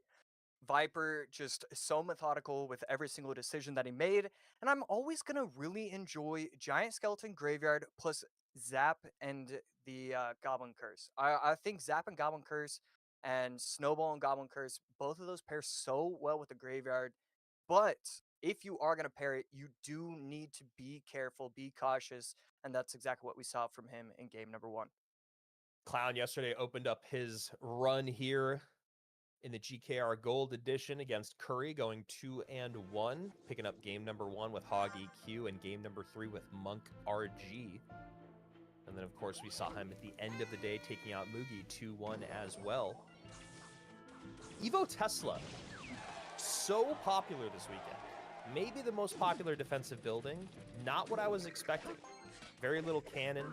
Tesla's obviously, I think, being thrown in the mix because the evolution blast and then the ability to get on top of air units, as we're seeing a lot more air units, just in terms of the minions and the Spirit Empress. But AC, any thoughts from you specifically, as of course an Evo cannon comes out on one side of the board, on why the Tesla is a lot more popular than the other buildings this weekend? Yeah, that's a really good question and a really good observation. You do probably have to assume it's because of the minions buff, and Tesla at the end of the day, it's never going to be that much worse than a cannon in a lot of interactions. So I think a lot of people are saying, in certain matchups it's going to help considerably. In certain matches, it's probably going to hurt a little bit. But when you pair those two up together, it's like, well, you might as well play it. So I think a lot of players are just kind of saying, this just makes sense right now, even though I don't necessarily love it. I Mighty Miner plus Demolisher plus Drill. I think we saw Mugi run a deck like this yesterday, and it was a little interesting for Mugi yesterday. It almost felt like Mugi, and we've talked about people like this in the past in specific months, where it feels like they're just caught a little bit in an old meta. And while Demolisher plus Drill has been very successful in the past, and obviously can be successful today, especially coupled with Evo Snowball, I'm just curious to see how it fares. It felt like there's different versions of Drill that are a little bit more popular right now, a little bit more effective. But obviously this is dual mode, best of 3. Maybe Clown saving for later in the great game as Evo Snowball comes down. Nice high miner to catch, log ready to go, and you know, that Evo Snowball nerf, I think it was a good one. I do think that the amount of time units are kind of sucked into the Snowball was maybe a little bit too long, but after watching yesterday's broadcast, we still saw how many times the Evo Snowball just made it so their opponent could not defend the drill. And we'll see how well Clown can put that into practice today. Yeah, any kind of spell or troop that does any sort of freezing, I'm always okay with seeing nerfs. Yeah. You know, when it's too strong, it's just bad. It feels like it's kind of bad for the health of the meta, for the health of the game. So always will advocate for any kind of nerf to any kind of freezing. Yeah, just the timing on it was really tough. It felt like you would play the initial unit to bait out the Snowball and then play the second unit, and it would still get picked up by that first unit's attempt at baiting out the Snowball, if that makes sense. So back to where we are now with the Snowball being nerfed. We see some nice defense on that bottom right-hand side. Having to spend, it's pretty much even every time here from Viper, as we've been seeing him play very, very, other than methodical, but just like effectively, I think is the word. Efficiently and effectively, not overspending a ton. Yeah, and right here, we see the log early. Can he clean everything up with the skellies? He does. Beautiful placement right there from Viper. Yeah. And Clown finally getting the offensive poison in. And Viper, you know, seeing what his opponent did, also getting in the offensive poisons. Now that we're in the triple elixir, or pretty much almost there, we're going to see some aggressive plays coming from both of these players. And I really like that. I like the miner plus the poison because it makes it so the only thing you can really do is play the guards to defend, and then you're going to give away poison value, although this time does not go miner and poison, where you would have gotten some great value. 21, 16, and ticking down just below 2100, going up against just below 1900, with Viper currently in the lead. Snowball comes out defensively. 1850, 1952. 40 seconds left. Minions trying to take out the remaining portion of the health of the Mighty Miner. Not going to be exactly the case. Cannon coming down just in time. Not going to see a log just yet. We see it forced out right there. So now that he has the Mighty Miner on the board, he needs to get aggressive, get the poisons down, get the miners down, and that's exactly what we're seeing. Naked poison late miner, maybe recognizing the miner nerf made it so that the guards were getting just a little bit more value on miner poison pushes. So it goes poison first, miner late, then the guards come down even later than that, and now is back on that same train. Miner goes back in with the poison, early log to get the first. Now the Snowball to push aside, cannon comes down, and Clown not going to be able to do it as a quick 2-0 from the Frenchman in Viper. You'll love to see it. I mean, I definitely would have given the edge to Clown probably coming into this just based off of experience, professional experience at the highest level as of late. And you can see Clown probably feeling the same way, recognizing I wish I would have won that set, and Viper absolutely elated. We love to see an OG like Viper moving on in the upper bracket. Yeah, I mean, it's so exciting to see Viper win that. And I mean, at the end of the day, you know, I don't think Clown did anything really all that wrong. I think his overall gameplay was fairly solid, fairly tight, kind of did everything he needed to do.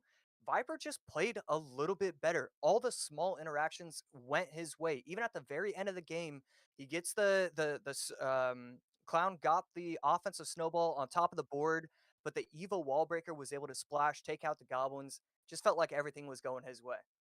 All right, now we got what everyone out there wants. Get your phones out, get your cameras going, and see if you guys can pull the QR code to get your first set of drops here. Excited to give out 2 more sets of drops. And look at that. Boom. Open up Clash Royale. Do I want to claim my reward? Absolutely, I want to claim my reward. We're going to claim all of our rewards. I got 3 stars, AC. 3 stars. Whoa. 45 suspicious bushes. I feel a little betrayed after waiting for 90 minutes, but luckily there's going to be 2 more drops given away. And luckily for you guys, I have 2 accounts. So I'm going to open up my other account here. You know, my first account, I pushed so high on ladder, I don't want to get sniped, you know, so I had to open up a new account. 2 stars for lying. For my second one, and 2,900 gold. AC, you got anything good going for you? I got 7 rockets. I don't know what lucky drops you're 7 opening. rockets. What's worse? Yeah. 45 suspicious bushes or 7 rockets? I mean, I think it's the 7 rockets, but I think both are not necessarily good, but that's why we have multiple opportunities. That's why I'm staying here this entire stream. Absolutely. I hope you would stay here regardless, but I honestly can't confirm Just or doing it for the deny either rewards. way. Yeah, just doing it for the rewards. Hey, that's why they have that 260-minute one, because they know it's the only way they're going to keep both of us here for the entire broadcast. As we're moving through our broadcast, we got one more match in our upper bracket, obviously. And as you guys can see right there, boom, first QR code given away. We may have been pulling we may have been lying earlier when I said that if you hit exclamation point stream rewards or collect rewards, you wouldn't get it. Collect your reward right now. 180 minutes, 260 minutes, couple more rewards coming your way, obviously, as we are going to get back into the action in the upper bracket. And I know this is something that you and I, or some match, I should say, that you and I are really, really excited about. When is the last time I got to call an OP Sam match at the highest level? I feel like he's made a monthly final before. Question mark. I feel like that feels right. Maybe last year, the year before. But in terms of talking about him at the absolute highest level, it's been years since he was on SK Gaming. Yeah, I mean, it's been kind of years, and you know, he's had certain levels of success. He has a #1 global finish. For ladder, I'm pretty sure that we have seen him in like a monthly final or 2, but really, it's been a while, and I'm so excited. It feels like he's been putting in the hours, putting in the work. Anytime I mean, I've seen multiple tweets saying he crafted this deck, he crafted that deck. It seems Yeah. like he's excited about the meta, and when he's excited about the meta, it brings out a new level from him. Yeah, dubbed the name Mad Scientist back in 2019, I feel like, is maybe when we first started calling him the Mad Scientist, and obviously exactly what we expected out of him yesterday. You know, part of it is leaning into the meta, but the other part of it is just doing things that Sam does. You know, yesterday we saw him play a deck that had Evo Wallbreakers, Evo Skelly Barrel with Dark Goblin and Skeleton King, which nothing too surprising there, but he also had Mother Witch in the mix, which is just one of those things where you're like, what? Dark Goblin, Mother Yes. Witch in the mix? Like, Yes. okay, why not? This seems great. I'll get back to Sam in just a moment because I do want to pay my respects here to Adriel, who was absolutely dominant yesterday. He had a great 2-0 against Ian. He had a great 2-0 against Arden as well. Arden. Is that right? He just went straight 4-0 on the day. He did. Yes. Yeah, right. I thought so. And you know, that's one of the things that we've learned to expect from Adriel, is that he is just absolutely a dominant force. Yeah, Adriel and Sam both did not drop a game yesterday. Adriel playing 4, Sam only playing 2. And you can see your best memory from CRL, winning West in 2019. Those were the good old days. Loved seeing him there in studio regularly. Shout out to Melon Boys. Love that. I believe that's a shout out to Air Surfer. And then what's your opinion on the current meta? Nerf Furnace. We're going to have a video package here in just a second for these guys. Adriel first, and then AC, I want to talk to you a little bit about the meta and maybe what you think might need a nerf at the moment. And of course, when did Sam start playing it? 9 years ago. He's got that great 9-year badge. Let's see what Adriel has to say here about his run in CRL. Hola, me llamo Adriel, mi nombre en el juego también es Adriel, soy de la República Dominicana, mi mayor logro ha sido top 6 en las finales del mundo del año 2023. Mi mensaje motivacional es: trabaja por lo que quieras, esfuérzate en ello, que al final del día todo esfuerzo trae su recompensa. Y nos vemos este sábado apoyándome. Daré lo mejor de mí y allá nos vemos.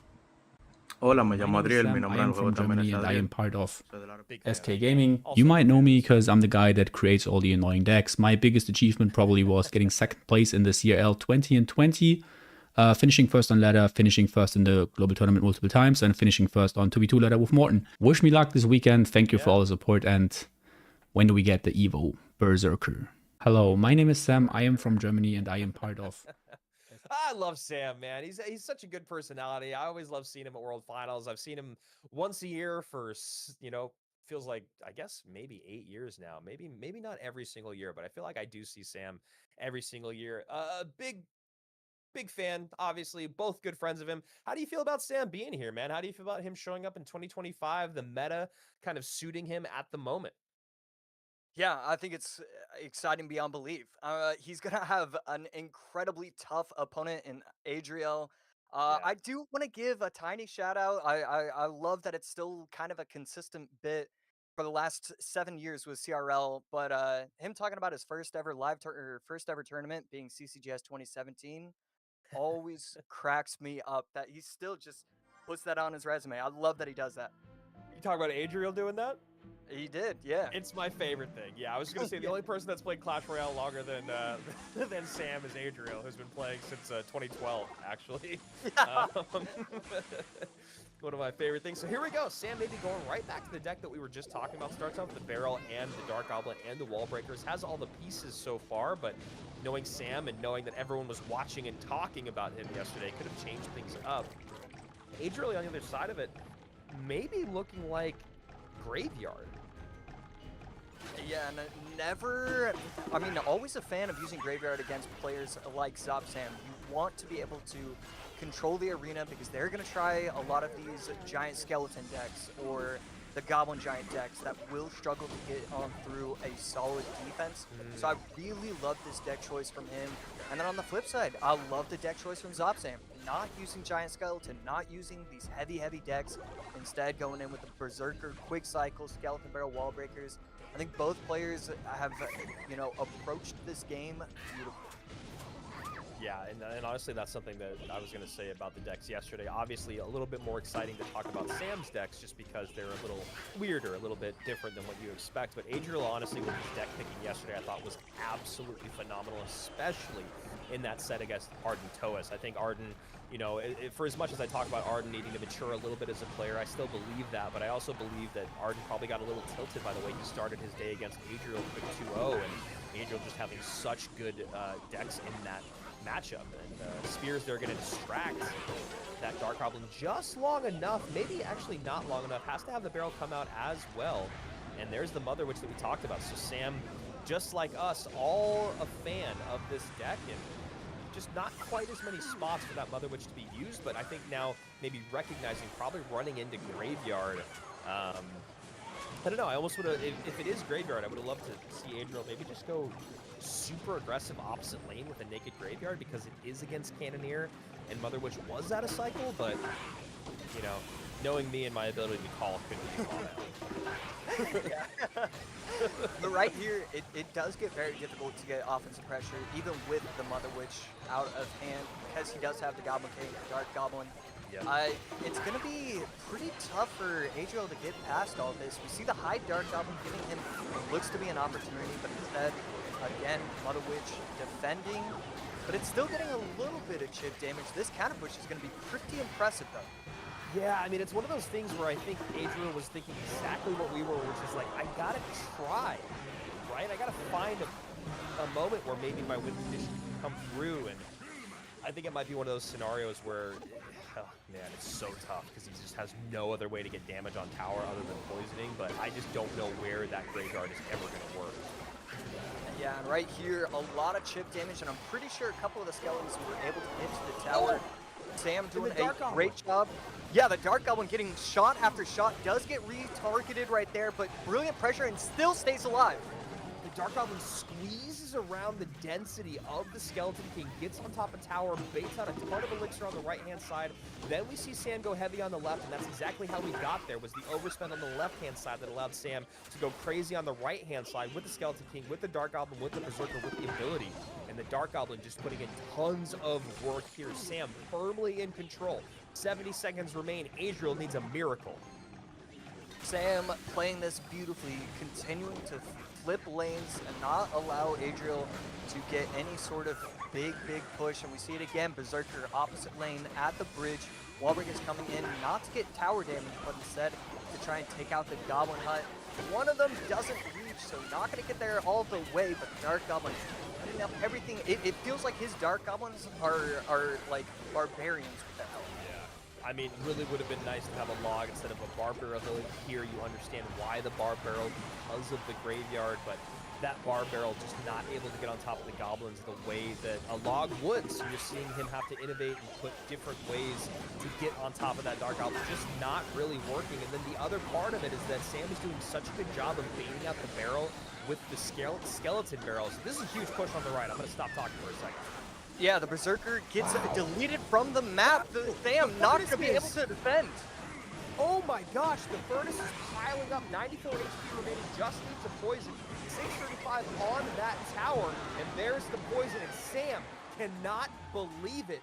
Well played by Adriel, doing what he does best, which is just staying locked in. Oh my goodness, you are absolutely... when I saw his reaction, I thought the word smug, and I think you get to be smug after winning that way. For 4 minutes and 52 seconds, he was dominated the entire game, but I love what he did. He kept himself in the game, gave himself an opportunity. Sam just not able to defend properly, and I know he's going to take a deep look into that defense at the end of the game and try and figure out where he went wrong. It has to be he applied too much pressure. We talk all the time with the quick cycle, the bait decks. You want to be swapping lanes, create pressure, but you also need to make sure that you can defend. Adriel just figuring out the matchup. You only have arrows? Okay, I'm going to try and, stack everything on the bridge, hope it works. And for there, it did. Yeah, I mean, I was talking so much about the bar barrel and the dark goblin, how effective they were, and kind of finding new ways to stop those units was Adriel. He was able to get an ice whiz and a furnace down, and then it was about stacking furnaces on the right hand side, right? We saw the Evo furnace for cleanup, and then we saw the Evo Knight come down with the second furnace, and then it was 2 knights, 2 ice wizards, and a furnace, and then an Evo furnace, all on the right-hand side, all at the bridge. Like you said, AC, there's no big spell in there, so the furnaces don't have to be worried about being taken off the board, so you start to stack them, and it's crazy because Adriel had less than 1,000 HP on both of his towers. He was barely hanging on for life on the left-hand side, but all the while he would defend a little bit and then add just like one more unit to that right-hand push. And then by the time it got to the bridge, like I said, we're talking 2 ice wizards, 2 furnaces, one of them evolved, 2 knights, one of them evolved, and then another knight comes down late in that push. And wow, that's just one of those things where, bait decks can be incredibly overwhelming, incredibly frustrating, but they still need to get on top of tower. They still need to connect. Whereas you can see there with Adriel, if you can hold on defensively and build a big push, wow, what a breakthrough. Yeah, I wish I had Sam's account info. I just want to see that game in slow motion, figure out what he had in cycle, because I'm racking my brain. Maybe he could have cycled the arrows quicker. Maybe he could have, the Berserker got wiped off the map insanely quickly. Maybe had he gone in the middle and kited everything, there would have been a chance. Just so many quick decisions that are gonna be made at the ends of these games. I just it's fun seeing CR pros play at the best of their abilities. It really is.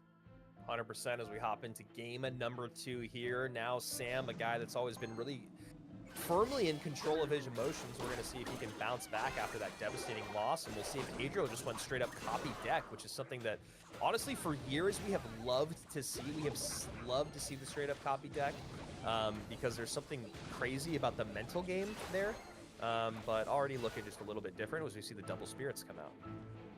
Yeah, going ultra quick cycle is Sam on the other side, going to be running one of his patented Goblin Giant, Goblin Curse, Goblin Demolisher, Destroyer, just as many goblins as he can fit, plus a furnace, and right there, Rage coming down, going to be able to defend the Skeleton Barrel pretty easily, but those wall breakers should make it to the tower, and they do. Yeah, I'm really curious here if maybe Sam just playing a little bit predictable. Game 1, he goes right back to that deck that he ran that was very successful. I mean, it basically feels like he kind of just swapped what he ran yesterday from game 1 to game 2. Yeah, until I see him lose the set, I'll definitely never say anything as a he should have done this just because of all the respect that I have for him. But it's certainly something to look at, especially going against a player like Adriel. Double connection again on that left-hand side, and Sam right now just trying to stop the bleeding. Only person yesterday, I believe, to use the Chef Tower, and here we are once again. And you know, one of the things about the Chef Tower is in single elixir, you really want to put the pedal to the metal. You want to punish them because also this deck gets stronger in double, and you know, the weakness of the tower feels maybe a little bit less of a variable in double as well. So just because you're able to get more units on the board, and decent breakthrough here. That Dark Goblin going to turn into one Goblin. I just ignore it. Yeah, I ignore it. I go right back on offense. Sam only has 3 elixirs, so we can go dual lane here. Should be able to clean up the Skeleton Barrel pretty nicely with the help of the Bar Barrel, and that's exactly what happens. So tower all the way down to 900, 500 for Zobsam. I mean, he has the opportunities to make it through. Can he get the Goblin Giant to push past? And instead, he's going to elect to go the Demolisher all the way in the back. And I really like this. He's saying that he will be able to make it, and we're going to see right now if that's going to be the case. Late Mighty Miner ability here. Does not get it off in time to clear the minions, but might not need it. Dark Goblin putting in great work there as you see another good connection on the right-hand side. 725-37 to 887 as we see a sellout push on the right, and that should do it. Wow, Gob Giant not going to be enough defensively, and that is actually probably the biggest celebration we've seen from Adriel. Usually it's a little bit of eyebrows, sometimes a bit of a smirk, but a big smile there as Adriel knows he's going to stay alive in the upper bracket, where he will be going up against Viper here in just a little bit, as our 2 players in Sam and Clown gonna have to work their way through that lower bracket where Ian and Lucas have been waiting. Staying alive and staying undefeated as well. 2-0, 2-0 yesterday. Wow. Yep. I mean, it's not even just one set that he played yesterday. He's now 3-0 in his overall set victories, 6-0 in games. I mean, he just has to be feeling on top of the world. He's playing at his peak right now. He's doing everything that he needs to do. It's clear that he has an understanding of all the decks inside the meta. It wasn't a complete, flip of the matchup. He didn't really copy the deck from Sam, but he copied the idea. And he played it just a bit better than he did. The defenses were good enough, and just so impressed with what Adriel is producing this weekend. Yeah, and then from Sam, it's so tough. I love Sam. I love the deck choices and the deck making, the decksmanship. I mean, honestly, Sam might have been the person that made me start saying decksmanship back in the day. But I really hated it in this set. I hate that he goes back to the same 2 decks he ran yesterday. You only ran 2 decks yesterday, so don't run the exact same 2 in the opposite order. Especially against Adriel, because I feel like Adriel did a really great job picking his decks yesterday. Like I said, I feel like that first set against Arden was domination, not only because of the decks, but a big majority of the reason had to do with the deck picking. It was just tough matchups. And then, you look at the second set, you're running up against a guy that, again, 2-0's Ian, who has our golden ticket. The decks weren't as much of the conversation there, but they still were a part of it. And yeah, I don't know. I just think that I would have loved to see something a little bit different here from Sam in this set. Obviously, he's still got a life to give. He's still got a lot more Clash Royale to be played here today, but I would really love to see a little bit more variability coming from him as we move forward. Yeah, and knowing Sam, he is going to adjust. He is going to make the right play. He's gonna, I believe we both talked about him being solo. With these kind of players, even a solo player isn't really solo. You're gonna have those guys that you can lean on in these situations. He's gonna have Morton, obviously. He's gonna have the Melon Boys to support him. So I really, I really hope that he talks to the right people, gets himself set up, and at the end of the day, sometimes you just run into it. And right now, anybody who has to go against Adriel is just running into it. I'm blown away from what he's produced.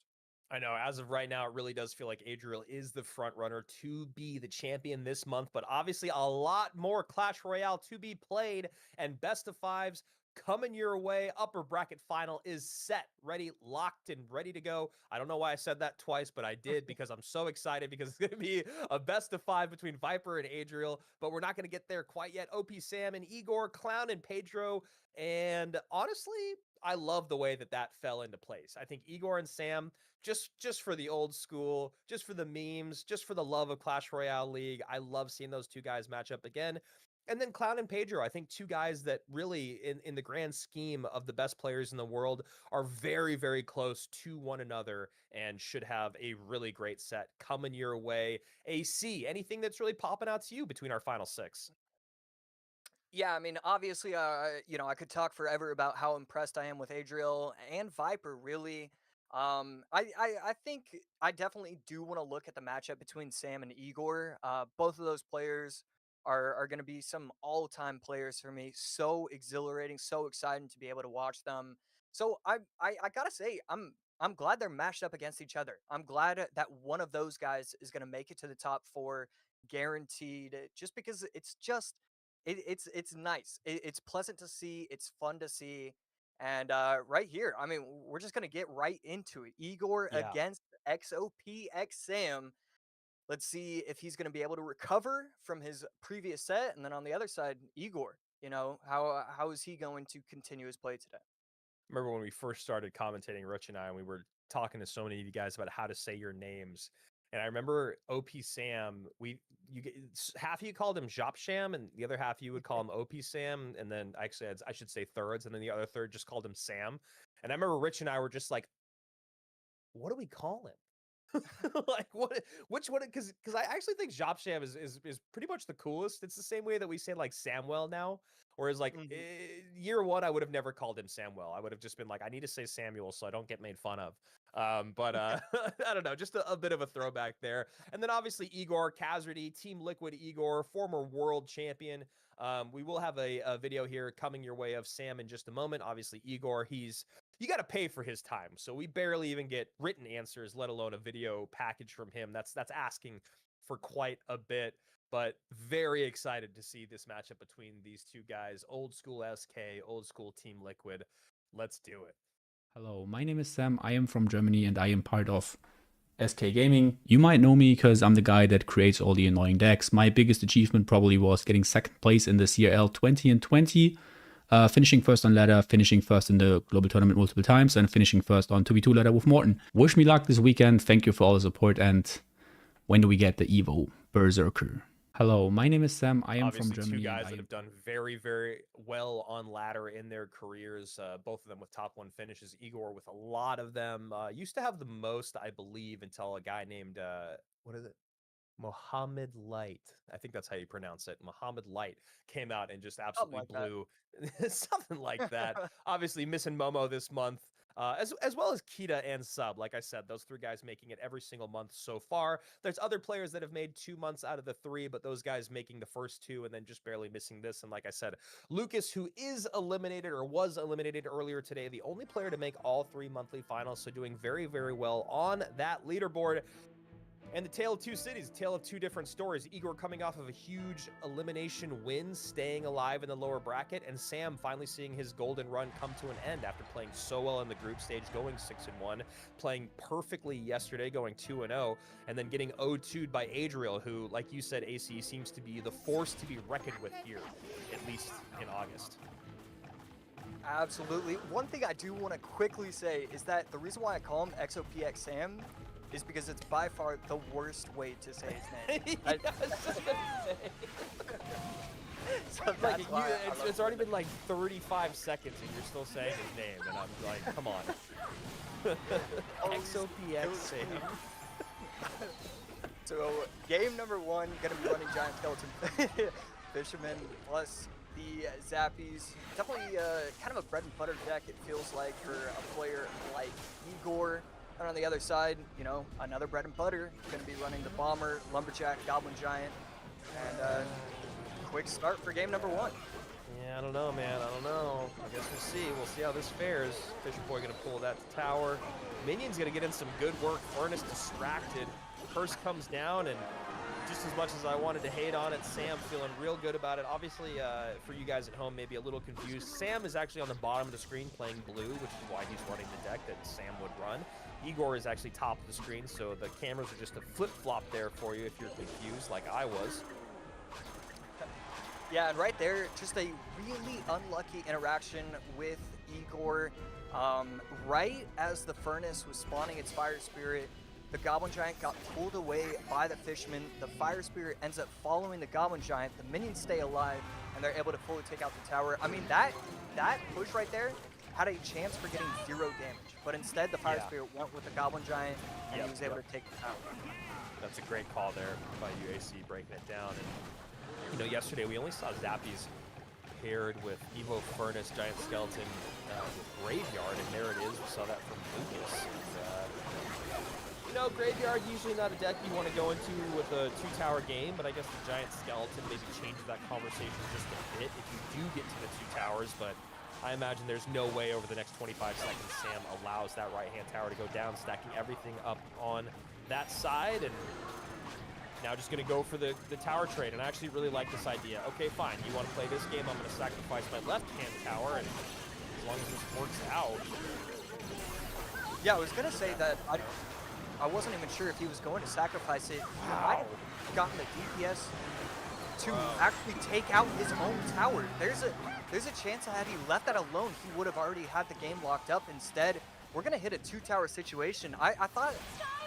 For some reason, I thought he had the Fisherman in his deck. Obviously, he does not have that. And that left tower, that's just a massive error from Sam. Yeah. I mean, you saw him start to pile up on the left-hand side. There's no reason to do the all-out send for the 3 crown unless you know you're going to take it. And then you're not going to take the 3 crown if you start spending elixir defensively on the left-hand side, including your Evo Lumberjacks. So Sam maybe just feeling the pressure right now as he does get another connection on that King Tower, getting some good damage in. There's the curse, there's the Demolisher, and Sam definitely making this too close for comfort. Will seal things up. And you can see right there him taking a big sigh of relief and a little bit of a look of frustration, which completely understandable. Just because you win, AC, doesn't mean you feel good about it. Yeah, he obviously going to be slightly upset with how he approached that matchup and how he played it, setting himself up for the 3 crown win. Overall, he has to feel pretty good though. That deck overall, you know, even though it did go well, I'm done with it. Yeah, I don't know what I'm feeling right now.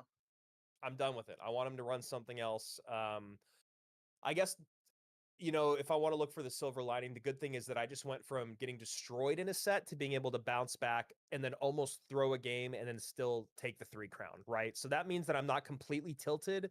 And as you know, AC, a tilt as quickly as it can happen, you can get out of it. A 3 crown is one good way to do it in CRL. But like I said, the way that he got there, pretty ugly, as you saw, not super excited about winning that game. Obviously happy to have won it. But I do think that at least in terms of the mental conversation, it is moving back towards his favor, but not as much as it would have had he just taken that tower and then defended correctly, because that's the way that it should have been done. Yeah, and I saw it in slow motion, saw that that Eigor was getting the left side, and I just couldn't believe what I was seeing, but ends up not mattering. Game 2 gonna go the way of Sam. We have another game 3, best of 3. And so Sam running the Goblin Giant in game number 2, Eigor running Graveyard in game number 2. Do you remember what Eigor ran in game number 1? Because I need to make sure that he runs Mortar. That's exactly what I want to see from him. What do you mean? This is game 1. So you're saying in the past what he's ran? Oh, no. For some reason, I saw Battle 1, only game 1 has been played, and I thought they had run 2 games. Wow. Okay, look at that. Gotcha. Yeah, Eigor in general, to be honest with you, has not really run much Mortar this weekend at all. If any, is that right? Here we go. No Mortar. He did run it once yesterday against Wallace to start the day, which also Eigor and Wallace had an incredible 1 HP game as the first game of the day to start. Looked like Eigor was going to win it. Wallace gets a little bit of damage on tower in time, and yeah, just a 1 HP game to start things. Then Eigor goes in for the reverse sweep. A lot of fun if you want to go back and watch the VOD from Juicy and Rich Casting. And Just to start this off, we see a little bit of the, oh, okay, a rocket to come out on top of my Evo Witch, which, if I'm not mistaken, I don't know if we saw Evo Witch once yesterday. Maybe once, but I don't think so, which is wild considering how popular she was just a month ago. Yeah, and it feels like she's still relatively popular, but definitely with the Furnace coming into the game, when you have a deck that could use Witch, why would you do that? So I do understand it to a certain extent. Still definitely kind of odd. Sam going to be running Monk RG Fisherman, something that we've seen plenty of times, and then Eigor going to be running Miner Rocket. Always so excited to watch Eigor run Miner Rocket. And it could be the drill, but you know, one of those two cards together, and just amazing to watch. And goes immediately for the rocket on top of that Evo Witch, just going, I want nothing to do with it. Probably thinking if the Evo Witch stays alive, then allows the RG to get put right in front of it. So I actually kind of like that aggressive rocket on the Evo Witch, just recognizing it. I don't really want to deal with that quite yet, especially because my Mighty Miner is out of cycles. So exciting to see how this one goes. As we mentioned before, Evo Wizard and Evo Furnace, usually the Evo range unit that's coupled with the Evo RG, but wouldn't be OP Sam if it wasn't a little bit different.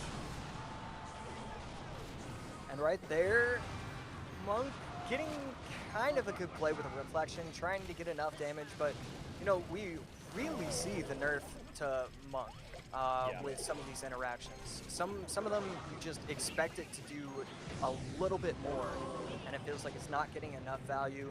I wonder if we're going to see some of these pros kind of feel the same way and start to swap it in their RG decks, or if it's still getting enough value. What would you do instead? I think that's the tough thing, is like, what other champion really falls into the deck well? Do you have to start messing around with the range champion then, and instead of the ground champion, or do you think you can just throw in Skeleton King? Doesn't feel like it has quite the same synergy. What are your thoughts there? Yeah, I mean, it's pretty interesting to think about. Skeleton King is obviously going to be the one that like you really try and kind of lean towards because it does pair so well. But I don't know, Skeleton King always is going to pair best with Mortar and those type of made decks. So yeah, it might just be Monk is kind of the only viable option. But I don't know. I feel like in either this monthly final or the next one, we'll see somebody think of something fresh. Monk ability early to take care of that bomber. Evo RG going to cross the river here as the drill comes in on the right-hand side. Mighty Miner, they're soaked up by the guards. RG not really getting much damage in 2169 to 1700 and some change. And I don't know. I'm curious here if Sam maybe needs to go RG in the back so we can get two RGs down to figure out a way to break through. It's so tough with a deck like this that is so cheap, has the bomber, has a champion, has two buildings, has a log, and has an Evo Snowball. It's just, you know, how do you really break through effectively enough to where you're not just going to get rocket cycled at the end of this game? And I think that's the exact equation that Sam is trying to figure out at this moment. Yeah, right here it goes with the Monk in front of the RG, gets the activated ability. Mighty Miner plus the ability. He needs something else, and he's going to get something else. Gets the Tessa down just in time and has enough to go offensive. Beautiful log, and can he stop everything he does? What a move from Eigor. I just really, and there it is, beautiful rocket, baits it out, pulls the, that's actually a fascinating interaction, is bait out units with the drill, Evo Snowball and all behind the tower so that no matter what, you can get rocket value, and that's exactly what we just saw. Great synergy there. I mean, just putting on an absolute clinic. Is Eigor Fishman going to be able to take that out? And just another good rocket. It's okay. You've got the tower advantage. You don't need to get too aggressive. I love, that's what you're supposed to do end game right there. Yep. And just a beautiful, beautiful game from Eigor. Yeah, really, really great stuff there. And Sam, I mean, barely hanging on by the skin of his teeth in this set, technically. I mean, that first game really almost went awry, and he almost dropped it. Game number 2, dominant there by Eigor, and now Sam going to have to go back to the drawing board with very little bit of time to figure out what he needs to do, and that was a tough matchup, man. I mean, that was just straight difficult. I don't know how you're supposed to break on through. Pulling out the witch, really interesting because, you know, that's where all of a sudden you're running into the rocket, which we did see Igor run yesterday. Not the same version, but you know, just the pretty much rocket control. And yeah, I don't know if Sam needed to get an RG in the back so he get another one at the bridge, or if it even really mattered because of how fast the cycle was. AC, what are your thoughts on what could have been done by OP Sam? Yeah, I do like the concept. I like the idea of trying to cycle multiple RGs on the board. You know, it's one of those things where, you know, you watch a Twitter clip and you're like, oh wow, you know, 3 RGs on the board. You're only gonna get that in certain matchups, and that's funny, but you're not gonna have that happen in a competitive match. That might not be true, but the thing is, you should always have at least 2 in triple elixir. It shouldn't be one at a time. Right, Oh, I'm gonna allow my opponent to cycle snowballs. It didn't even force out Evo snowballs. Igor was right. able to use the Evo snowball on offense, and that means you're not applying enough pressure with RG. Yeah, that's a really great point. I mean, that's kind of the biggest thing late game when you know those snowballs are going to be flying regularly. You know they're going to cycle them as quick as possible to get to the Evo snowball. And, you know, so much of Clash Royale now at the highest level is tracking your opponent's Evos and then baiting them out and knowing, like, I mean, that was one of the things we loved that Igor did early in that game. He was already on top of the RG and Evo Witch cycle, right? So Evo Witch comes out to defend the Mighty Miner. Rocket immediately on top of the Evo Witch because he knew Evo RG was in cycle. And all of a sudden, the -1 trade on the Witch doesn't feel that negative because it's evolved. And then you don't have to deal with the Evo Witch plus RG push. Maybe you wait and then you Rocket both of them, but I don't know. Then you only have 4 elixir to deal with whatever else you might need to. So love the thought process there behind Igor. Love controlling the game and mitigating, you know, things before they got to be too much to deal with. And now Sam back to the drawing board. You can see he's feeling definitely the pressure after having a great run over the last couple weeks. Now here in elimination status. I mean, we go from, like I said, playing only 2 games on day 1, going undefeated, to losing 2 games in a row, picking up 1, losing 1, and now back up against the wall facing elimination. And honestly, Igor looks like he could not, I don't even know if he knows he's Yo, in the tournament right now. I'm thinking the exact same thing. He shouldn't look as cool as he looks. That's not possible. It's okay to care about something, Igor. You don't have Nah, to nah, be nah, nah, nah, nah. nonchalant with everything you do in life. That is the funniest thing I've ever seen. So, Igor unfazed, Sam locked in, and one thing I was just gonna say is I'm spectating. So I'm also in the clan here, so I can spectate. Oh, okay, no, he does. I was gonna say Igor doesn't even have his #1 finish badge on his banner. That's how cool he is, but that's the only badge he has. So never mind. Okay. So I mean, Igor, come on, if you flex #1 and you don't wear that, I mean that's about as cool as it gets. yeah, maybe that's actually what I do. Maybe I do have a #1 finish. Yeah, I mean I don't have that. we've all have one in that case. All right, talk to me about this matchup here. We got GK, Spirit Empress, Evo Mortar from Igor. Love to see Evo Mortar out of Igor in a deciding game. Bottom of your screen looking like GY, huh? Yeah, so last card's going to be Graveyard and Poison coming out from Sam. Igor, I believe we saw this either earlier today from himself or another opponent. It's just going to be a lot of spam. Actually, no, the Golden Knight, probably one of the first times that it's been used in this monthly final as well. But always going to love Knight, Graveyard, Calvin Hut. It's just one of those decks that's going to give you a chance to outplay. The problem is going against somebody like Igor is that he's one of those players where it's incredibly difficult to outplay.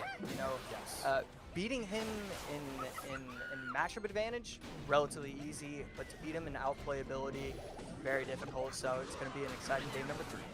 Yeah, especially when you see Igor running his bread and butter, his comfort. There's the poison you were talking about. Mortar comes in. 7 elixir to deal with this Mortar plus. Mortar does get a connection. Skeleton Barrel going to come down and be met with a Bar Barrel there as Igor is in the lead to start.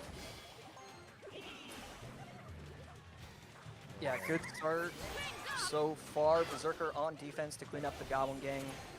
The Berserker being as good as it is and still 2-shotting Spirit Goblins, I do really think it's such an exciting card. It's so weird overall. I know, it reminds me of like a melee sped up little prince, and I absolutely love it. One of my favorite cards in the game. It's clear that it's become such an incredibly defensive card, but also the fact that it's a cycle card. You can play it at the bridge and it will still get good damage if left completely ignored is, yeah, one of my favorite cards in the game. And Evo Berserker, I think, sounds a little too scary at the moment, but I'm into it. Yeah, I'm into it like 6 months down the road. Definitely not sure if I want that just yet.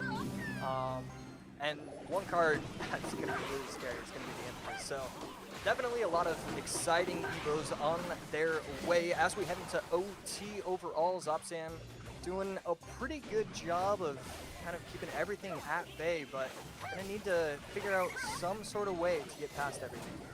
Yeah, it's really interesting here because, you know, it feels like Sam should be able to break on through and get a graveyard down, and there we go with the Evo Knight coming in, but there's just so many good ways to clean up the graveyard, and we're going to go early with the barrel here.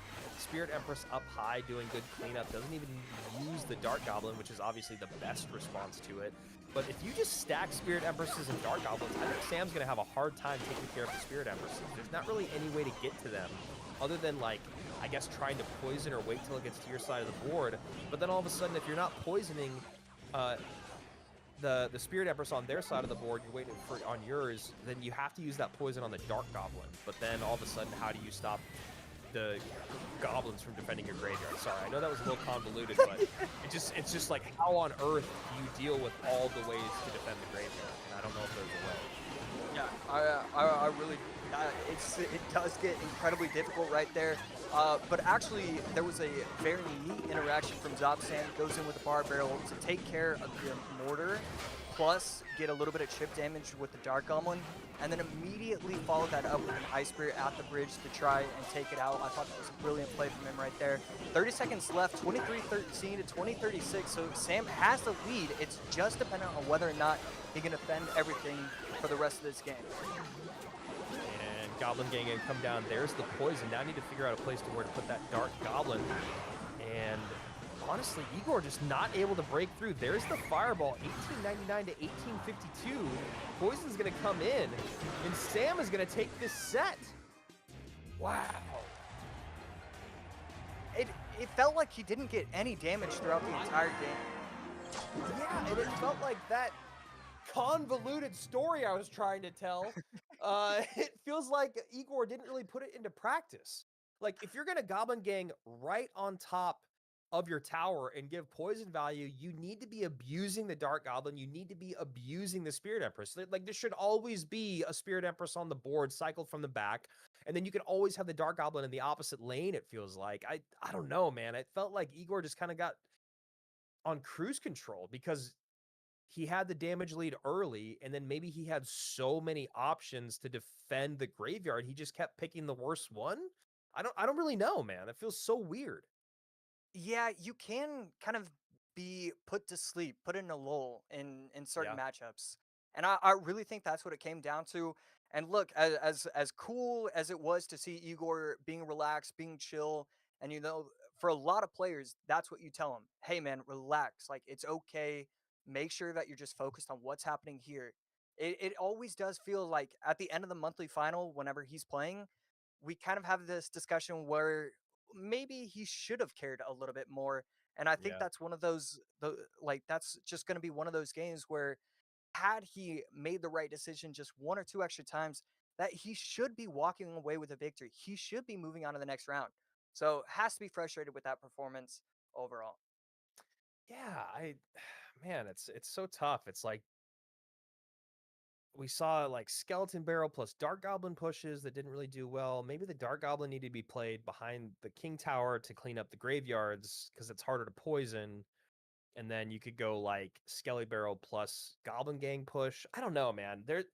There's just something about the way that that game shook out. And you got to give credit to Sam. I think Sam did play very, very well there. But it just felt like Eigor did not use all of the tools in his tool belt, especially because, you know, Golden Knight's pretty good counter to Furnace. We didn't see many Golden Knight abilities come out. Again, there's really not any good way to get on top of that Spirit Empress.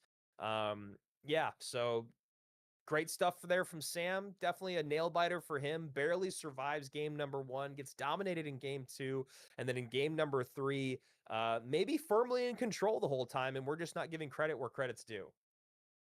Yeah, certainly could be the case. I mean, look, as many things that could have been done a little bit better from Eigor, it was brilliant what Zopsam was able to do. He didn't Yeah. allow the Empress to go crazy. He didn't allow for the Golden Knight. In that matchup, I would give the Golden Knight, 3 dashes onto the tower, 3 separate times the Golden Knight would have dashed on top of the tower, plus the Goblin Hut, plus this, plus that. So definitely major props to him. And moving on again, has moved himself, I believe, into the top 4, could be the top 5. I think it's probably the top 5. It's just really impressive to see what he's done this monthly final.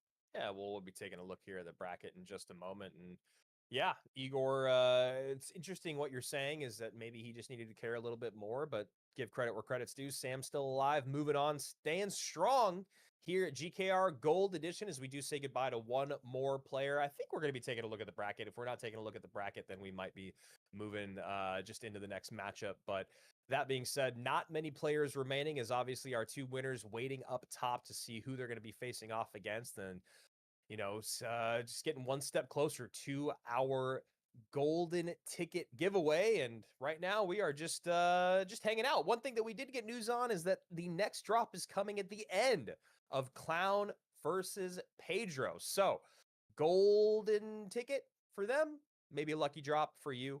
We'll see in just a minute. And there's that bracket. Wondering where you were, bracket. OP Sam, bottom of your screen. Clown Pedro. Sorry, my screen here is a little blurry, and plus I'm a little bit old, but I believe that's going to be Sam moving on to the next round. So at least securing top 4 as we're going to wait to see who is going to win here between Clown and Pedro. Viper and Adriel waiting at the top here. And just because it's blurry doesn't mean I can't speak. So there we go. Clown and Pedro coming up next. And this is going to be a fun one. I mean, these 2 guys are very, very similar in their play styles, as I was talking about a little bit ago. After watching them both play today, how do you feel about this matchup? Do you have an inclination of whether it's going to go either direction? Does it feel incredibly even to you? What are your thoughts? Yeah, it's definitely relatively even. At the end of the day, I can't find myself. There's 3 to 10 players, maybe 3 to 5, that will even have an opportunity for me to place them above Pedro in a specific set. Clown does not fall into that category. As talented as Yeah. he is, as often where once or twice a year he's the best of the absolute best. Pedro for the entire year is going to be the best of the best. And so definitely have to give the advantage to Pedro.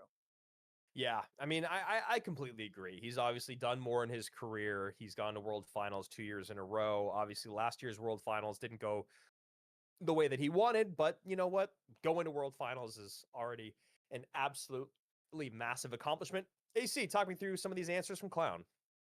Yeah, favorite card and why. Another player talking about the Berserker. You can use it. Yep. It's just such a fun card to use. Dedicated, chill, hardworking.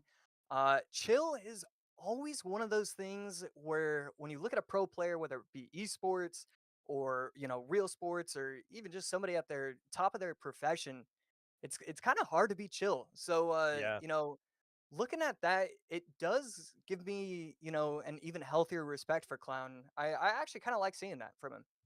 Considering that I've never played Clash Royale in any competitive sense, and how mad it still makes me when things go awry, definitely important to have some chill when you're playing. And that's one thing that we used to see in the teams format. Actually, I feel like a lot more than we see now was people getting tilted. I'm not going to say any names because at this point it feels like picking on people that I've known for a very long time that I actually really enjoy. But yeah, that tilt is never good. And we saw a little bit out of Arden yesterday. I heard Juicy and Rich talking about it, and it's completely understandable. Like I said, I rage, and I've never done anything competitive in Clash Royale, so really respectable kind of a character quality from both of these guys. Pedro getting nice connection early on here. Clown taking a bit of damage, and we love seeing Pedro play Mortar. So we'll see how this fares against a deck that should do an okay job controlling it. Not necessarily favorable matchup for either of them, in my opinion. Yeah, it definitely is going to be one of those matchups where better player should probably win this. Clown can be running the quick cycle, wall breakers plus minor. Then on the other side, Pedro, you know, a lot of these decks have 1 or 2.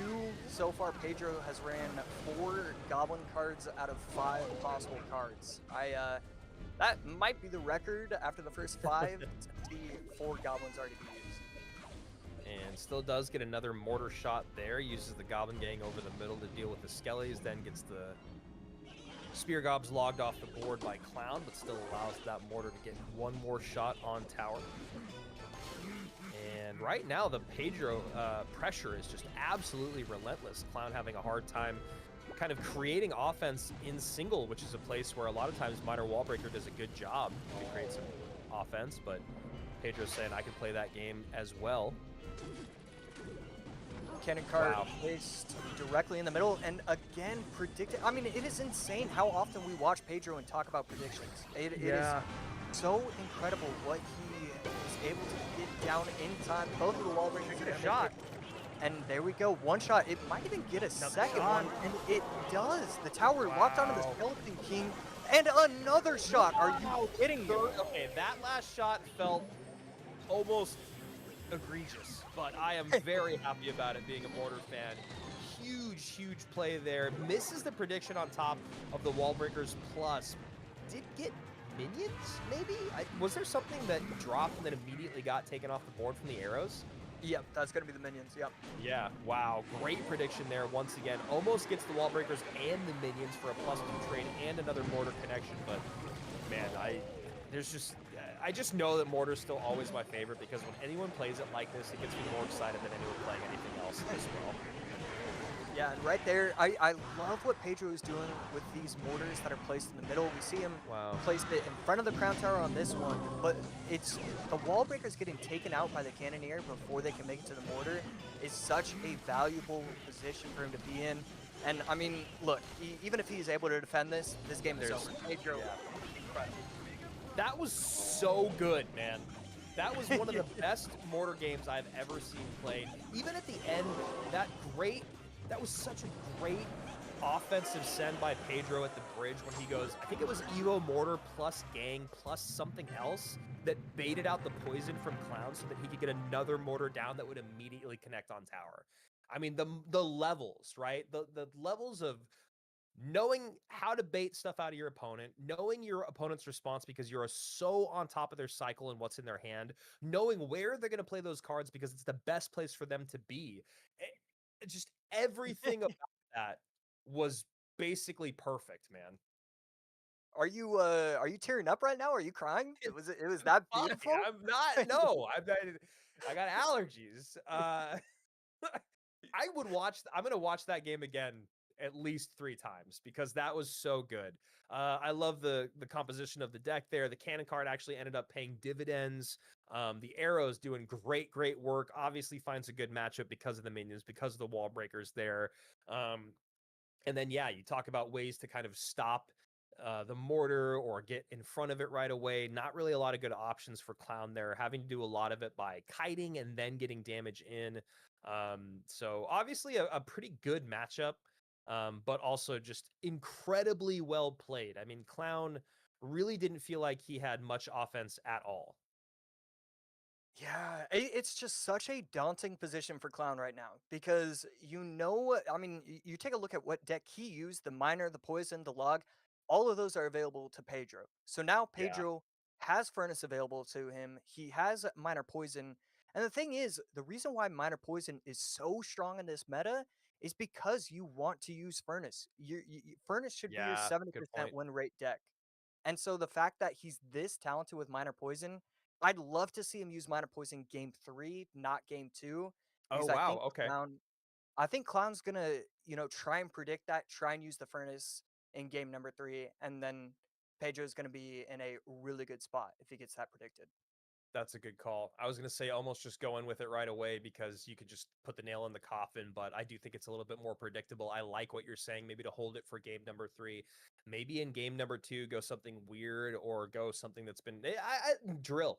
I'd be down to if you could put together a good drill deck here in game number 2, but we'll see in just a moment. Clown definitely feeling the pressure. I mean, there's losing and then there's getting dominated, and that was a tough one for him. But like I said, chalk it up to maybe a bad matchup. You got to reset here. The South Korean on the left, the Brazilian on the right. Here we go, game number 2.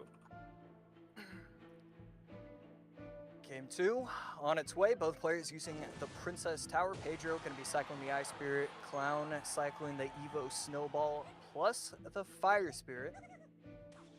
So Pedro still could be running Minor Poison with the Ice Spirit. On the other side, Clown, still a couple things available to him.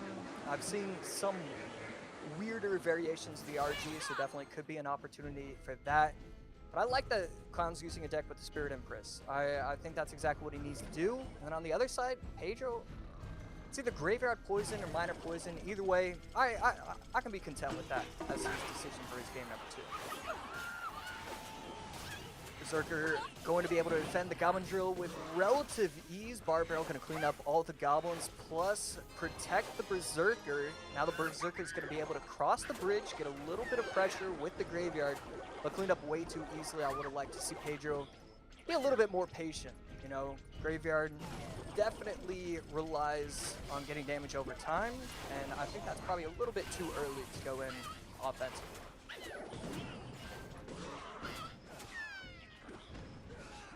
Barbarrel going to clean up everything quite nicely. So a little bit of a stalemate as we head into double elixir in just about 25 seconds. And Pedro going with, I'm trying to think if he ran Graveyard at all yesterday. I'd have to go take a closer look, but I do like him changing it up a little bit.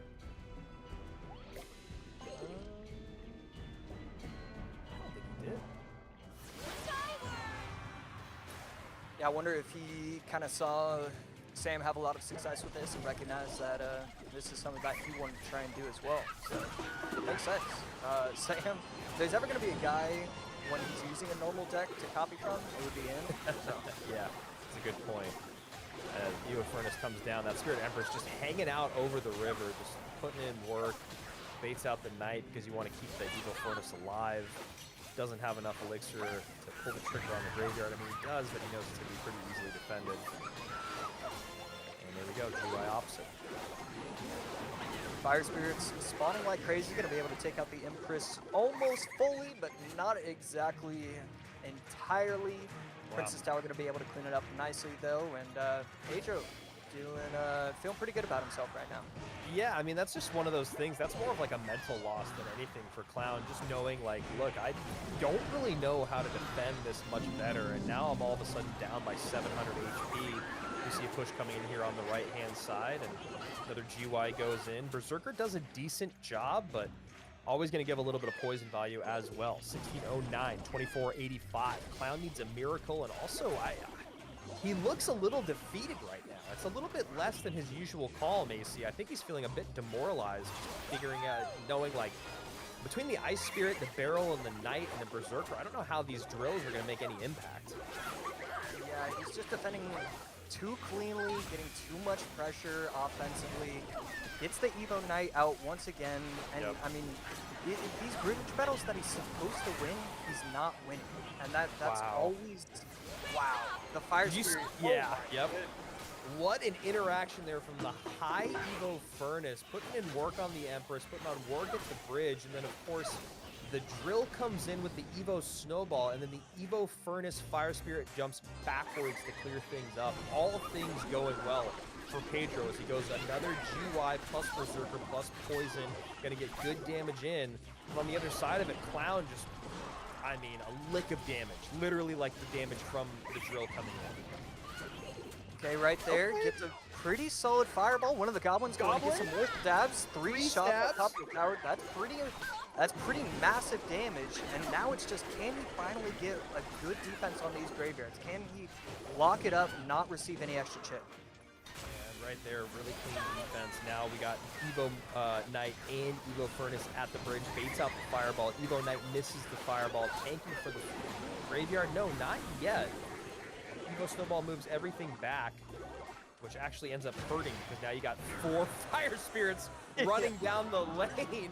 Sometimes that Evo snowball can really do you dirty at the bridge. Pedro, very excited about staying alive and moving on. Yeah, very clean set victory for Pedro, getting the 2-0. And it was a difficult one. Obviously, all these players are incredibly talented, but he was laughing and smiling the entire time. It really felt like he was in complete control. It felt like it felt like he had visuals on his opponent's camera, and he could see that he was just disheartened beyond belief. That was kind of like weird to watch how much fun he was having. Yeah, I mean, I totally hear what you're saying, and just the sense of like, it seemed that he knew he was going to win that entire time. His opponent seemed incredibly demoralized. It felt like everything was going his way. And honestly, we have games like that, right? Where everything goes wrong or everything goes right. It just sucks when it happens in the negative on your big day at CRL for Clown, because we talked about some of those interactions, especially with that Evo Furnace in the middle of the board there. Just it didn't need to do that. It was just adding insult to injury for that fire spirit to turn around and jump on top of the goblins. Could those goblins have gotten on tower, got a couple stabs in, and would Pedro still have won? Absolutely, but it was just one of those days in Clash Royale, everything going Pedro's way, and we say goodbye to Clown there, and Pedro moving on to face off against OP Sam in a bit. And then there were 4, right? And then there were 4, none of which have a golden ticket. Viper, Adriel, Sam, and of course, now, stop talking. Here it is. Get your phones out. Get your phones out. And we got another code coming up. Here we go. Boom. Open up your camera. Don't take a picture of it. Just point it at the QR code. Then hit open in whatever browser. All right, here we go. Lucky drop, lucky drop, lucky drop. 4 stars. What lucky drops are you opening? 46K. Boom. 46K gold. Not that I need it. Not that I need it. What do you get? 1 wild card. Not bad. Not bad. All right, I'll take it. I mean, hey, that's pretty good. It's better than 46K gold at this point for me. Switching accounts now. Switching accounts. You guys can do that. You can log in all of your accounts and claim rewards on all your separate accounts. Watch me getting banned from TOS right now. Come on, please. Like, actually, you can't do that. Trying to open it in my second one. It might not be letting me. Oh, you know what? It's because I went to the wrong account. Mm. Yeah. Did you say yes? I did. You're like, what? What? I don't know. I can't open a second one, so I don't want you to be able to either. Why? What happened to your other account, Josh? We're doing this? We're doing this here right now. Anyway, guys, make sure you claim your rewards. There's 2 of the Q. Yeah. What, you got no. We're done with this part of the stream. It's now a BO3. We're playing a BO3 live on camera. I would love to. I think the last time we played a BO3, I won. Yo. I don't know if that's true. Please. I'm actually pretty. I don't think that. The thing is, I'm not sure. I know. I'm not. I'm not that bad. All right. Anyway, we're having fun here. Oh, look at that. People in the chat excited about their rewards. But now instead of saying thank you or anything, they're just typing ! free spin, which we have transcended all games now. We've moved on to, I don't even know, roulette, lottery, jackpot, slots. Okay, back to Clash Royale. Here we are. Thank you so much, production, for keeping us on track. Sometimes we just get going a little crazy here. Viper and Adriel up at the top in that upper bracket, as we were talking about. Adriel, Josh, has yet to lose a game. Yet to lose a game. Absolutely insane. Just dominating this entire weekend. We'll see if Viper can change that tune. Sam and Pedro, 2 guys that have had a lot more Clash Royale to be played. Pedro has done a lot. Goes 2-0 against Lucas, then goes 0-2 against Sam, then gets sent down to the lower bracket, goes 2-1 against Curry, 2-1 over Ian, 2-0 over Clown. Pedro has played a lot of Clash Royale this weekend. Sam, on the other hand of it, he's already beaten Pedro this weekend. He goes 2-0 against him. Probably got to be feeling pretty good about that. Then goes 0-2 against Adriel, then able to get 2-1 against the former world champion on Team Liquid in Eigor AC. 4 players remaining. What are your thoughts as you're looking at this bracket? Yeah, I mean, when I look at Pedro, it's insane to show that he's in the lower bracket and then try. I'm gonna say it regardless. I think he's playing just as well as Adriel, even though Adriel is 6-0 on the weekend. Pedro has every single micro interaction that he could possibly make. It is the correct one. In the previous game, there were so many times the Spirit Empress, the exact tick that it locks onto a different troop, Yeah. he's gonna have the furnace over the middle, taking it out. I'm just so impressed. And then on the other side, Sam, it, as good as Pedro has been, Sam wins with like style versus style. Yeah. Pedro is the guy that he wants to play because his decks match up well against him. One thing I will say is that I feel like had that Eigor Sam situation, that 3-tower situation happened to Pedro, I don't think it would have went the way of Sam. I don't know why I feel that way. It's not really to say that Eigor is that much of a lesser player than Pedro. They're just different, right? And I feel like Eigor is a little less risk averse than Pedro. I feel like Pedro just plays cleaner from top to bottom. He doesn't go for big boom plays, and that's one of the things we love about Eigor, right? We do love that he does stuff like that. We do love that we can see him go all out boom or bust, even though he is a very calculated guy.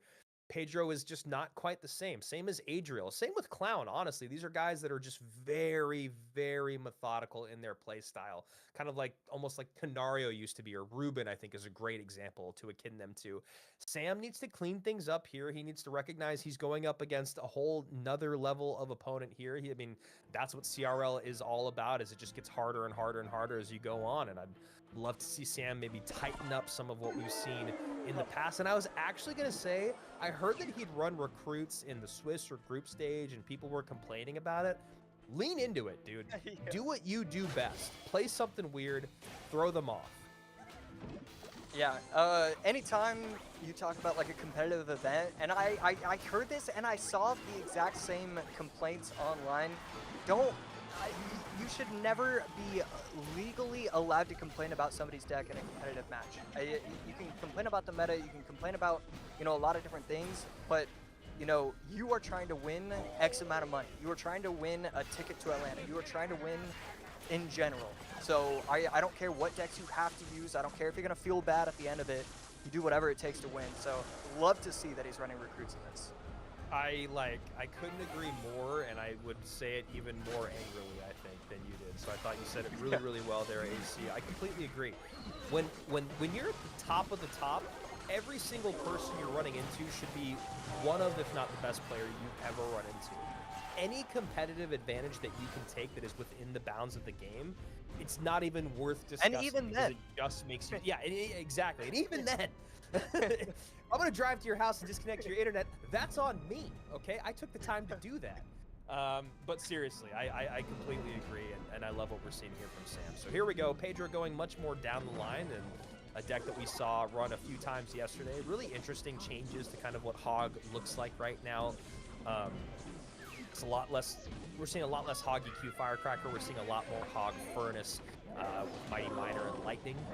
So we'll see if that's exactly what we're seeing here. And then Sam on the other side of it, Evo Cage, Evo Recruits, and Piggies. Sam actually one of the OG Piggies players, actually. Wow, yeah. A little bit of a throwback, a little bit of a callback right there. Totally forgot that he's kind of one of those players that popularized it. Yeah, wow, I had totally forgotten that. What a nice bit of history that you reminded me of. Yeah, well, been almost a decade doing this. Happy to be doing it. Arrows comes out on top of that Evo Furnace. Evo Furnace going to be a bit of a nuisance. Last card, AC, only one spell, huh?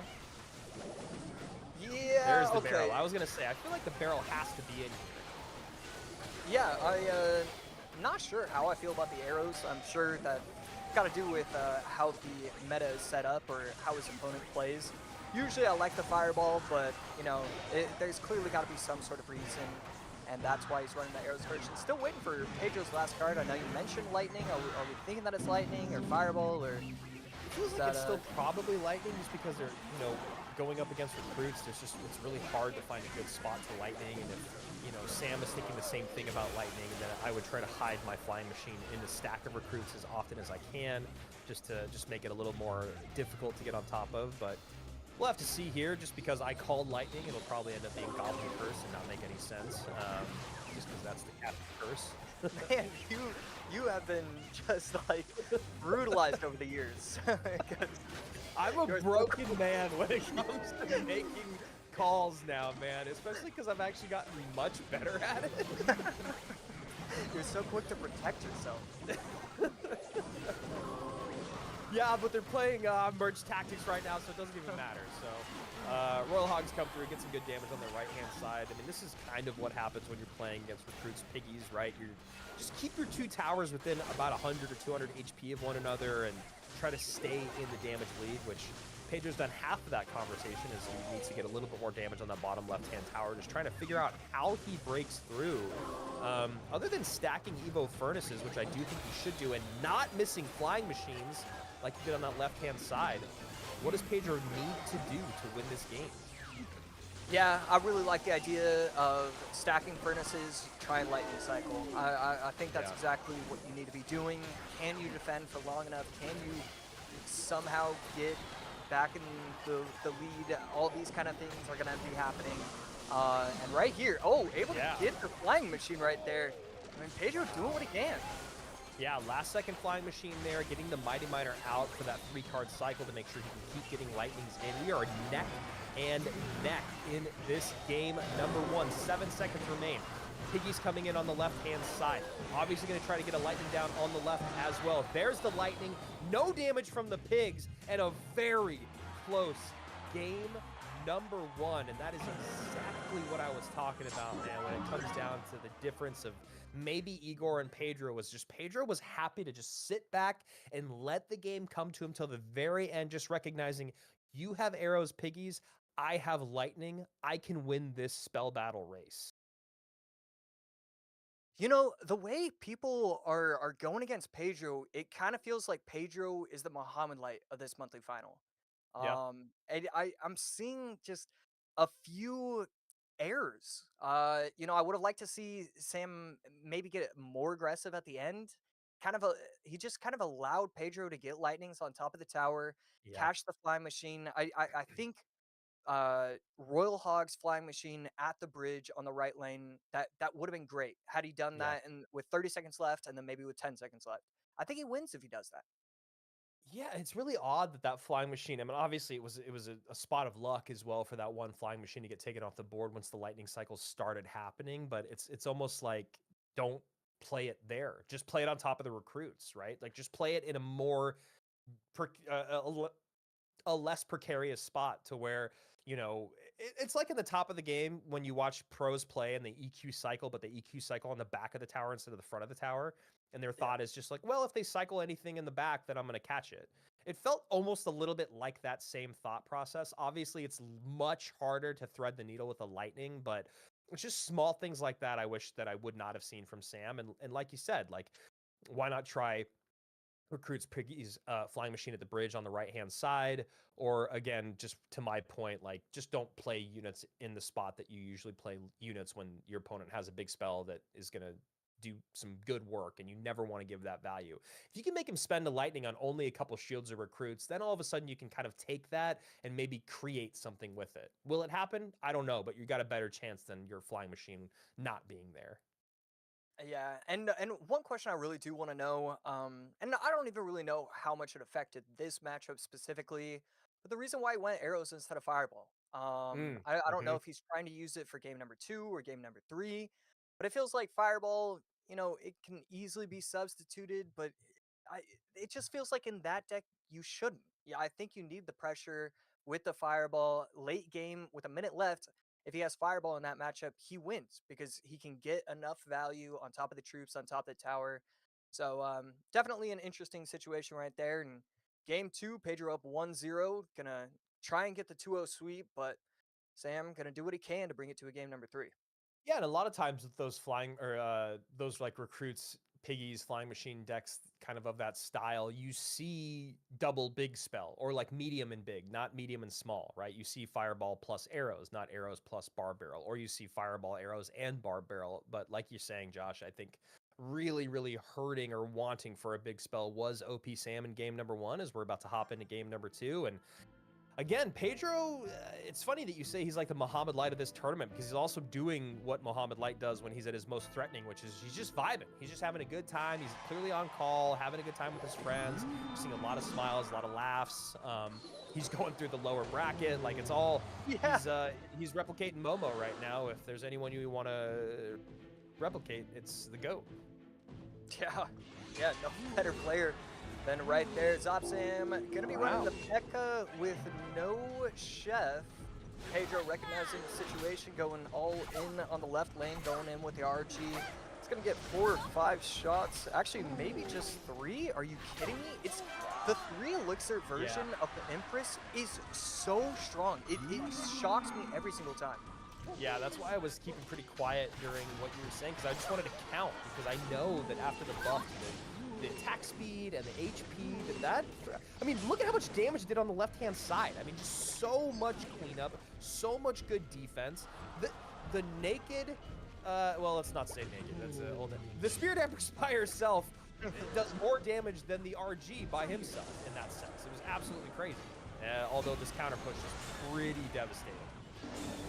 Yeah, right there, that's going to be the left tower completely destroyed. Pedro taking one of the towers, and really, I mean, with the fishermen, with the guards, he should be able to defend this. Instead, Sam recognizing that it should be a relatively easy defense, going in with the aggressive Ram Rider.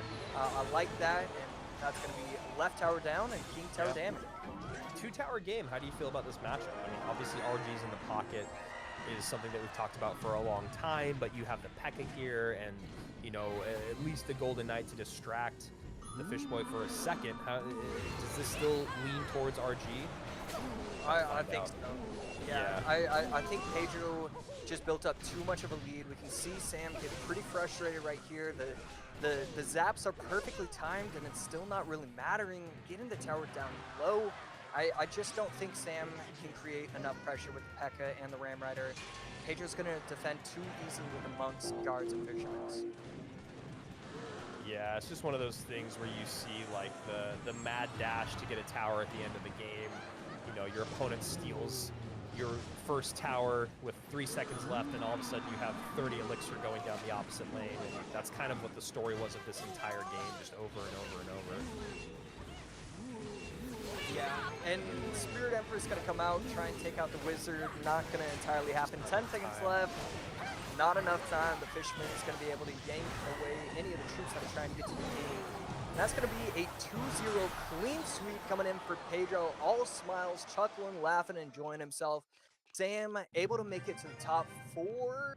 Is that what we landed on, top 4? Yep, top 4, and then there were 3, as you see Sam pretty upset, turns off his camera right away. Understandably so. He had a great run in Swiss and group stage and on day 1, but day 2, man, any given Sunday, literally anything can happen on day 2 of a Clash Royale final, whether it's at Worlds or whether it's at a monthly final. And Cal Pedro looking absolutely insane right now. The 3 players remaining, every single one of them looking really good. I for some reason in my mind, I still am like, okay, it's Pedro, then it's Adriel, then it's Viper. There's not really any reason for me to think that other than just, you know, the bias of history. But Viper has played really, really well. Adriel does look just as intimidating as Pedro. It's just that Pedro seems to be in his meta, in the zone. I think the amount of games that he's had to play over the last 2 days has actually benefited him as opposed to hurting him. It feels like he's just vibing right now. He's just in the groove. AC, talk to me a little bit about these matchups. Yeah, so game number 1, Sam going to be running the Royal Recruits Flying Machine. It really did feel like it came down to mistakes made in triple elixir. I would have liked to see a little bit more aggression. And then game number 2, P.E.K.K.A Ram Rider going against the RG Monk. Definitely, I mean, I really don't think there's like a ton to say. I think it comes down to Pedro, great decks chosen from him. And I mean, besides the fact that triple elixir was played kind of roughly by Sam, he has nothing he should be incredibly proud of his performance. Top 4, stacked monthly final, able to prove that he belongs here again. It was really beautiful to see him today play with the best of the best.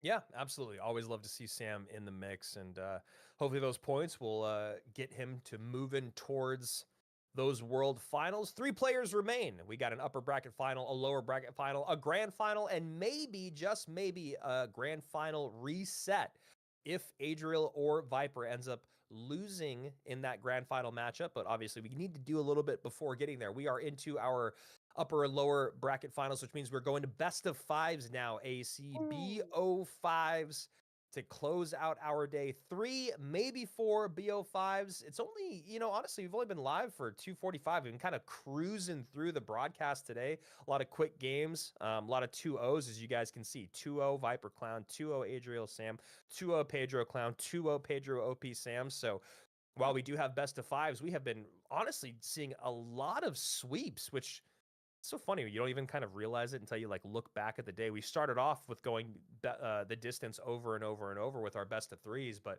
a lot of sweeps since then. Here we go, man. I think that this match has so much to tell us about the rest of today. And I'll tell you exactly my thought process. I want to know how deep Viper can go in a best of 5. Does he still stay strong in games 3, 4, and 5? I don't know. I know Adriel can do that. Also, how well whoever wins this set, wait, let me say that again. How well the person plays that wins this set is going to say a lot about how I feel they're going to do against Pedro. We've seen Pedro do it at World Finals on the biggest stage in the world. We've seen him play a Grand Finals reset. You know, it didn't go his way, but he's a guy that I feel like he's dialed in. He doesn't have the nerves. I think this is a huge set to see how well one of these guys are going to fare off against Pedro, who seems to be dominating. What are your thoughts on what we got left? Yeah, I mean, I think it's pretty simple, and I think it really just can be chalked up to 6-0 for the monthly final. Yeah. Yep. Adriel has been so impressive over the last couple of years. It feels like, you know, basically every competition, he's top 10. And then the competitions, there's going to be 1 or 2 where he finishes number 1 or top 3. And, you know, his stage presence, incredible. He showcased that he can use all these different types of decks, and that there's just so many positives against him. And I can't even think of a knock against him right now. That's how well he's playing in every single facet of the game. It's going to be an uphill battle for Viper for sure. Yeah, and I feel that way about both the guys that we're just talking about in Pedro and Adriel, and like I said, I want to be proved wrong with Viper. It's just because he's been around for so long, and he's kind of, it feels like he's met his ceiling over and over and over. But we're wrong about that clearly, because we thought he had met his ceiling maybe last year or a while ago, and here he is in 2025 in the new meta, working it, not running Hog XC NATO at all. While like Valk and XC are both pretty strong right now, especially the evolved versions of it. So yeah, I mean, I really like that he's changed things up. And I was just gonna see if I could pull up the CRL leaderboard points while we're just kind of hanging out here, just to kind of give people a quick look at it. Here we go, event leaderboard points. And all right, Adriel. He's in 3rd place because Mohamed Light and Ian have already qualified. Viper, on the other hand of it, is in 16th place because this is the first month that he's made it to a monthly final. But he's got 70 points from it so far, obviously because he's still alive, which means that, you know, being able to climb up in points, he could get all the way up to the top 10 if he were able to win this month, or at least get 2nd place. He would be in that top 12, excuse me, with 2nd place. So here we go. Game number 1 of this best of 5. As you guys can see, 5 crowns on that right-hand side. That is not a mistake. That is just for us to get excited about. Adriel going to go with Minor Control, it looks like, here in game number 1. Mighty Minor plus minions. Probably wall breakers in there as well, but maybe he just goes, yeah, it should still be wall breakers in there, I would think. Good timing with the log coming in from Adriel. Gonna clean that up really, really easily, really smoothly. Viper on the other side, gonna be running snowball plus arrows. So definitely have to take a look at both of the spells being used. Is that something that could be a detriment as the set goes along? All of these are going to be analyzed very closely as we head into this best of 5. Wallbreaker's coming out there on the left-hand side, snowball to meet, and yeah, interesting synergy here in this deck from Viper. I kind of like it. It's like you got the Gobstein with maybe the Furnace behind, and then you get the Drill to come in, Evo Snowball, all of those things coming together. I can see it. I can see the vision. Very curious if it actually fares well running into this Evo Tesla, and then that Poison can put in a lot of work. Yeah, Adriel just cycles so quickly and has so many troops on the board that either give him positive interactions or positive elixir trades. It's just going to be tough for Viper to get an offensive push because the Goblinstein with the Doctor always going to get poisoned out. The Furnace never really that big of a problem. We'll have to see. I think he's definitely going to wait for triple elixir, but yeah, I just don't know exactly how he wants to get past this defense. Yeah, I mean, that's kind of what I was saying, is like this deck has a lot of pieces that feel like they work together and make sense. The only problem is that every deck works together and makes sense until you run into the 8 cards that your opponent is running. And right now, the 8 cards that Adriel is running, he's already, like, that whole time you were talking about him making Viper spend more and making his plays and all that, and all that, and just like kind of controlling the elixir conversation. He was doing all that in that moment. He was going minor wall breakers, and then he played minions, and he baited out the Evo Furnace, so that's just something that we're going to probably see a lot of. Right now, game very, very close, 26-81 to 26-26, and that minor comes in and actually gives Adriel the lead. Along with those wall breakers connecting, gives him a substantial lead. Right-hand side, not a lot of elixir in the tank. There goes the bomb from the Mighty Miner, and another set of minions at the bridge. The aggression from Adriel right now is relentless. Yeah, Viper forcing out the arrows once again. The wall breakers just getting value every single time. The Evo wall breakers getting value plus chip damage at the very end. The wall breakers forcing out this, forcing out that. I mean, it's just incredible the amount of pressure we've seen so far. And these minions, I talked about it earlier on, that I was excited to see how the minions would fare in today's Championship Sunday, but also the monthly final in general. And I mean, they seem to be doing well. Yeah, really, really well. We saw Adriel run yesterday that Mortar double minions deck that was pretty cool. We've seen that pop up on ladder just a little bit over the last couple weeks, and obviously not bringing it out here today, but minions doing very, very well. Yeah, such an interesting buff. Like, do they need a speed buff or do they need an attack range buff? As of right now, the attack range buff seems to be incredibly strong. Yeah, and so right now, 36 seconds left. Adriel, no chance, or yes, the Mighty Miner is on the board, so he's going to have a 3-card cycle. That minion's going to connect. Oh, no. Guards, or excuse me, the spears pull it over just in time, and then the arrows come down. That's one interaction that's changed, just like kind of how buildings don't pull the exact same way as they used to. Those minions with their increased range, getting that third one can be a little difficult when you're playing units in the middle of distract. Tesla able to take it out in time. A damage advantage right now, so he can win this just by playing some solid defense. And I think that's exactly what we're going to see. Viper, I liked Viper's triple elixir play. I thought he did a great job of trying to get pressure on top of the tower. But Adriel, I mean, as soon as he recognized that it was going to be insurmountable, just turtled up, defended well, and just a brilliant game 1 for him. Yeah, and I mean, that's exactly what you have to do. We've talked about it for years, where people see kind of the light at the end of the tunnel and they start reaching for it when they really don't need to. We're seeing a lot more as it's so fascinating, because honestly, in the past, we used to be just as upset about it as we would now, but it's almost like the play of the competitors has just evolved in that slightest little bit to where we're seeing it happen a little bit less. And maybe it's because of the way that the finals are set up and how hard it is to qualify, that we're really only getting that top, like, top 1 to top 8% of players in the entire world, but the patience and the poise when you've gotten just enough damage done, whether it happens in the first minute or the first few minutes, and then as you said, Josh, to just completely turtle up. I really like that we're seeing more of that. Does it make it a little bit less exciting? Maybe for some people, because you don't see as many like big bang plays, but the ability to lock down defense and recognize the matchup the way Adriel did in that sense, still very entertaining to me. Yeah, super entertaining. It is slightly less fun for sure. Always exciting seeing back and forth at the very end. Even in the middle, base races, 3 crowns. We get like 3 crowns a year. Right? Yeah, yeah. So like there are certain elements that I wish we could see, but it makes sense. These players have over the years recognized. Look, it's no longer a 6-minute game; it's now a 5-minute game, and we want to extend the entire 5 minutes every single time.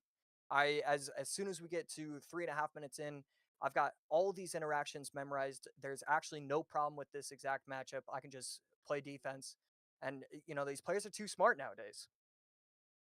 Look, man, I'm telling you, I want the 7x elixir for the final 30 seconds of the game. That's what I want. I feel like it would be absolutely riveting. I don't actually want that, but I kind of do. I think it would actually be pretty fun. Okay.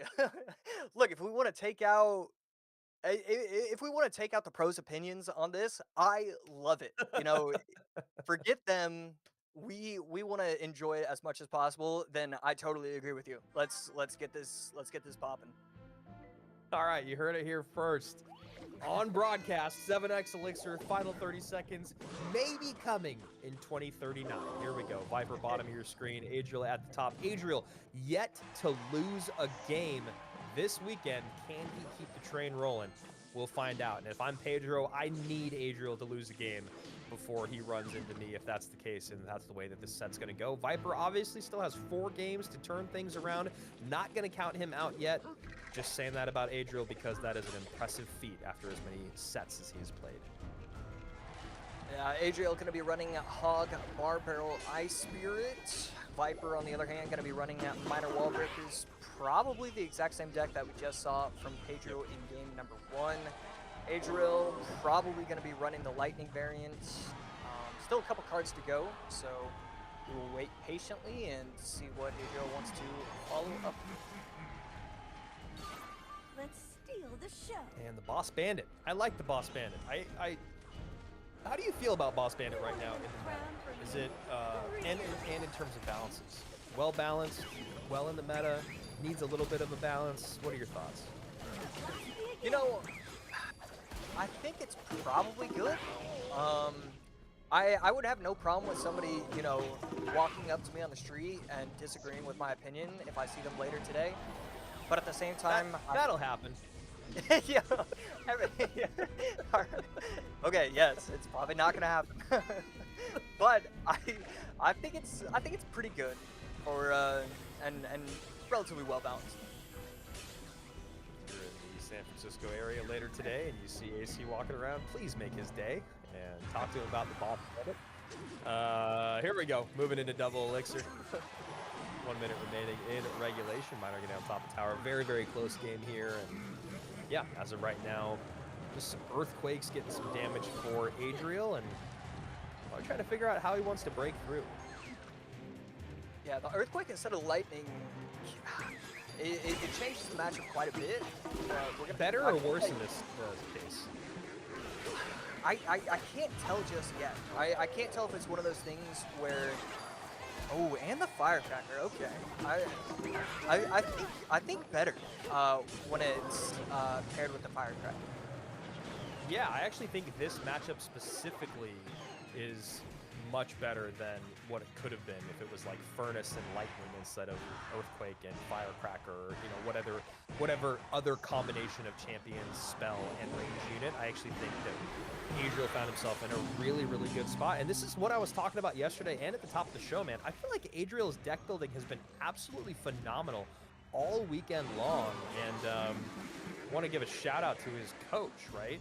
We were talking about coaching earlier, and Jebez is working with Adriel right now, and I think Jebus is also working with Viper, and so this becomes one of those really interesting conversations, which we've had many times in the past. And I want to make sure I'm not just talking over any good action here. It seems like this defense is going to be pretty clean, but a lot of times in the past, AC, and you can chime in on this because obviously you were a pro, but usually when one coach is coaching 2 players, they just step away for that said set. And I'm curious if that's what Jebus is doing here. Yeah, I think I saw a little bit of a discussion saying that one of these 2 players, I can't remember which one between these 2, has like a secondary coach. So, yeah. You know, it'll be really interesting, but yes, oftentimes when 2 players shared a coach, it would just be left up to the players. But then it would always get weird because, like, you know, players actively go for coaches because they don't want to have to be in those kind of situations. So it, I don't know. It's always been kind of a funky thing to have 2 players with the same coach get matched up. And I think it's Jay Daniel, if I'm reading that correctly, might be the other person working with Pedro. So as of right now, Viper, though, in the lead with this minor poison control deck. Just going chip damage here and there and poison value here and there. 1744, Hog in the back here. Angel trying to see if he can make something happen with that 3-card cycle. Evo Firecracker, 2 Hogs coming down. Problem is you got 2 Hogs against nothing. You know, you got no support. You just got 2 Hogs going directly into a big push of Mighty Miner, Minions, Tesla, and we're all evened up after game number 2. Yeah, beautiful gameplay from Viper to take game number 2 overall, and I think I was misspoken.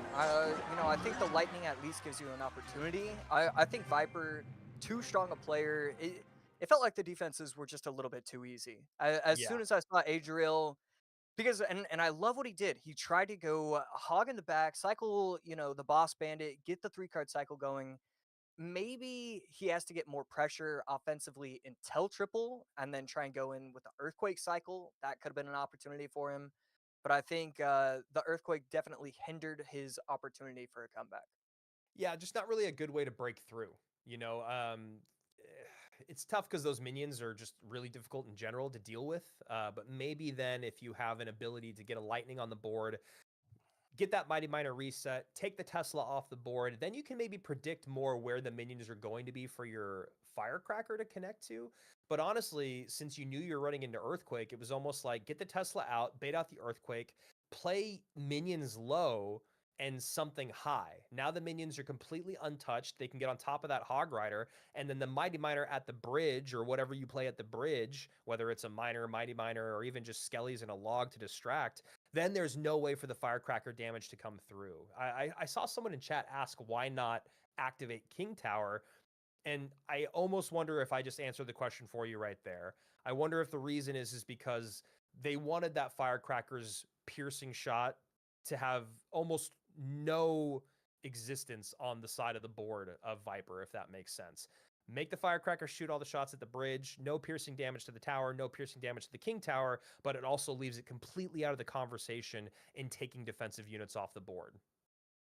Yeah, I mean, because, I mean, really, it could be because of the minions buff. It's now a lot easier to snipe the Firecracker officially. Once you get the log paired with the minions, you know, you can get a lot of value on top of that.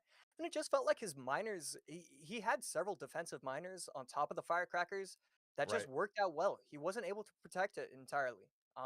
And Well, I AC, thought how do that you was, get... Sorry, go ahead.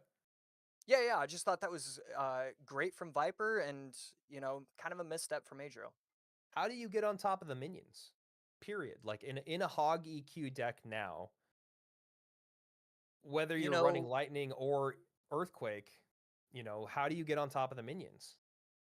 yeah, it might be one of those situations where previously you didn't want to swap lanes, but now maybe you should, or Hmm. you know, maybe you try and build your push a little bit better, either quicker. I don't know. It's a great question. You know, that's why so many people are calling for nerfs to the minions, even though this is the first time in 18 years that we've seen them be a priority for some of these players.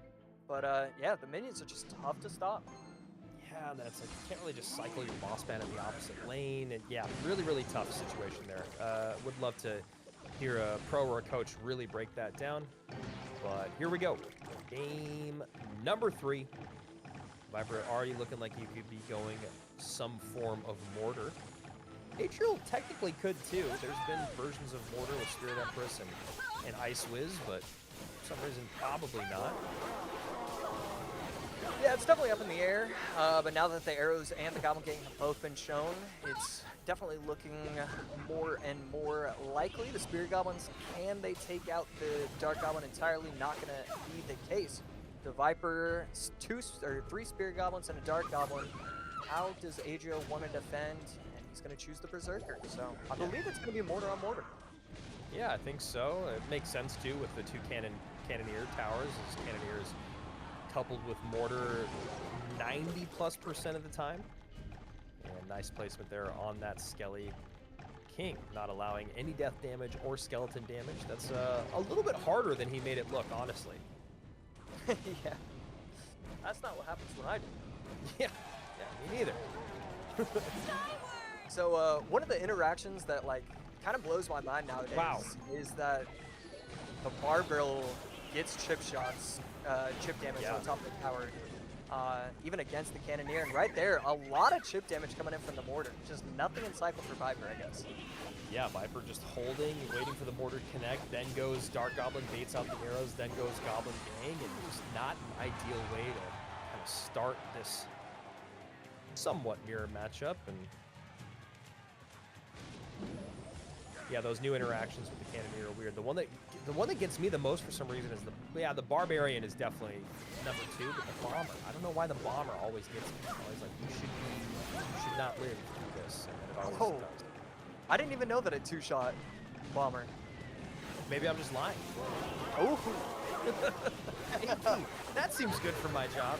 Yeah, it's definitely one of those interactions that I actually don't think it's a bad interaction. I actually think the changes they made are good. I think it's good that wall breakers actually have an effect now, and I think it's good that you can't just ignore all these 2 elixir cards. So shout out to the balance team once again as we see a mortar come out here for Viper trying to even things up. Spirit Empress meets Spirit Empress. Dark Goblin meets Berserker. And this gang should be more than enough to...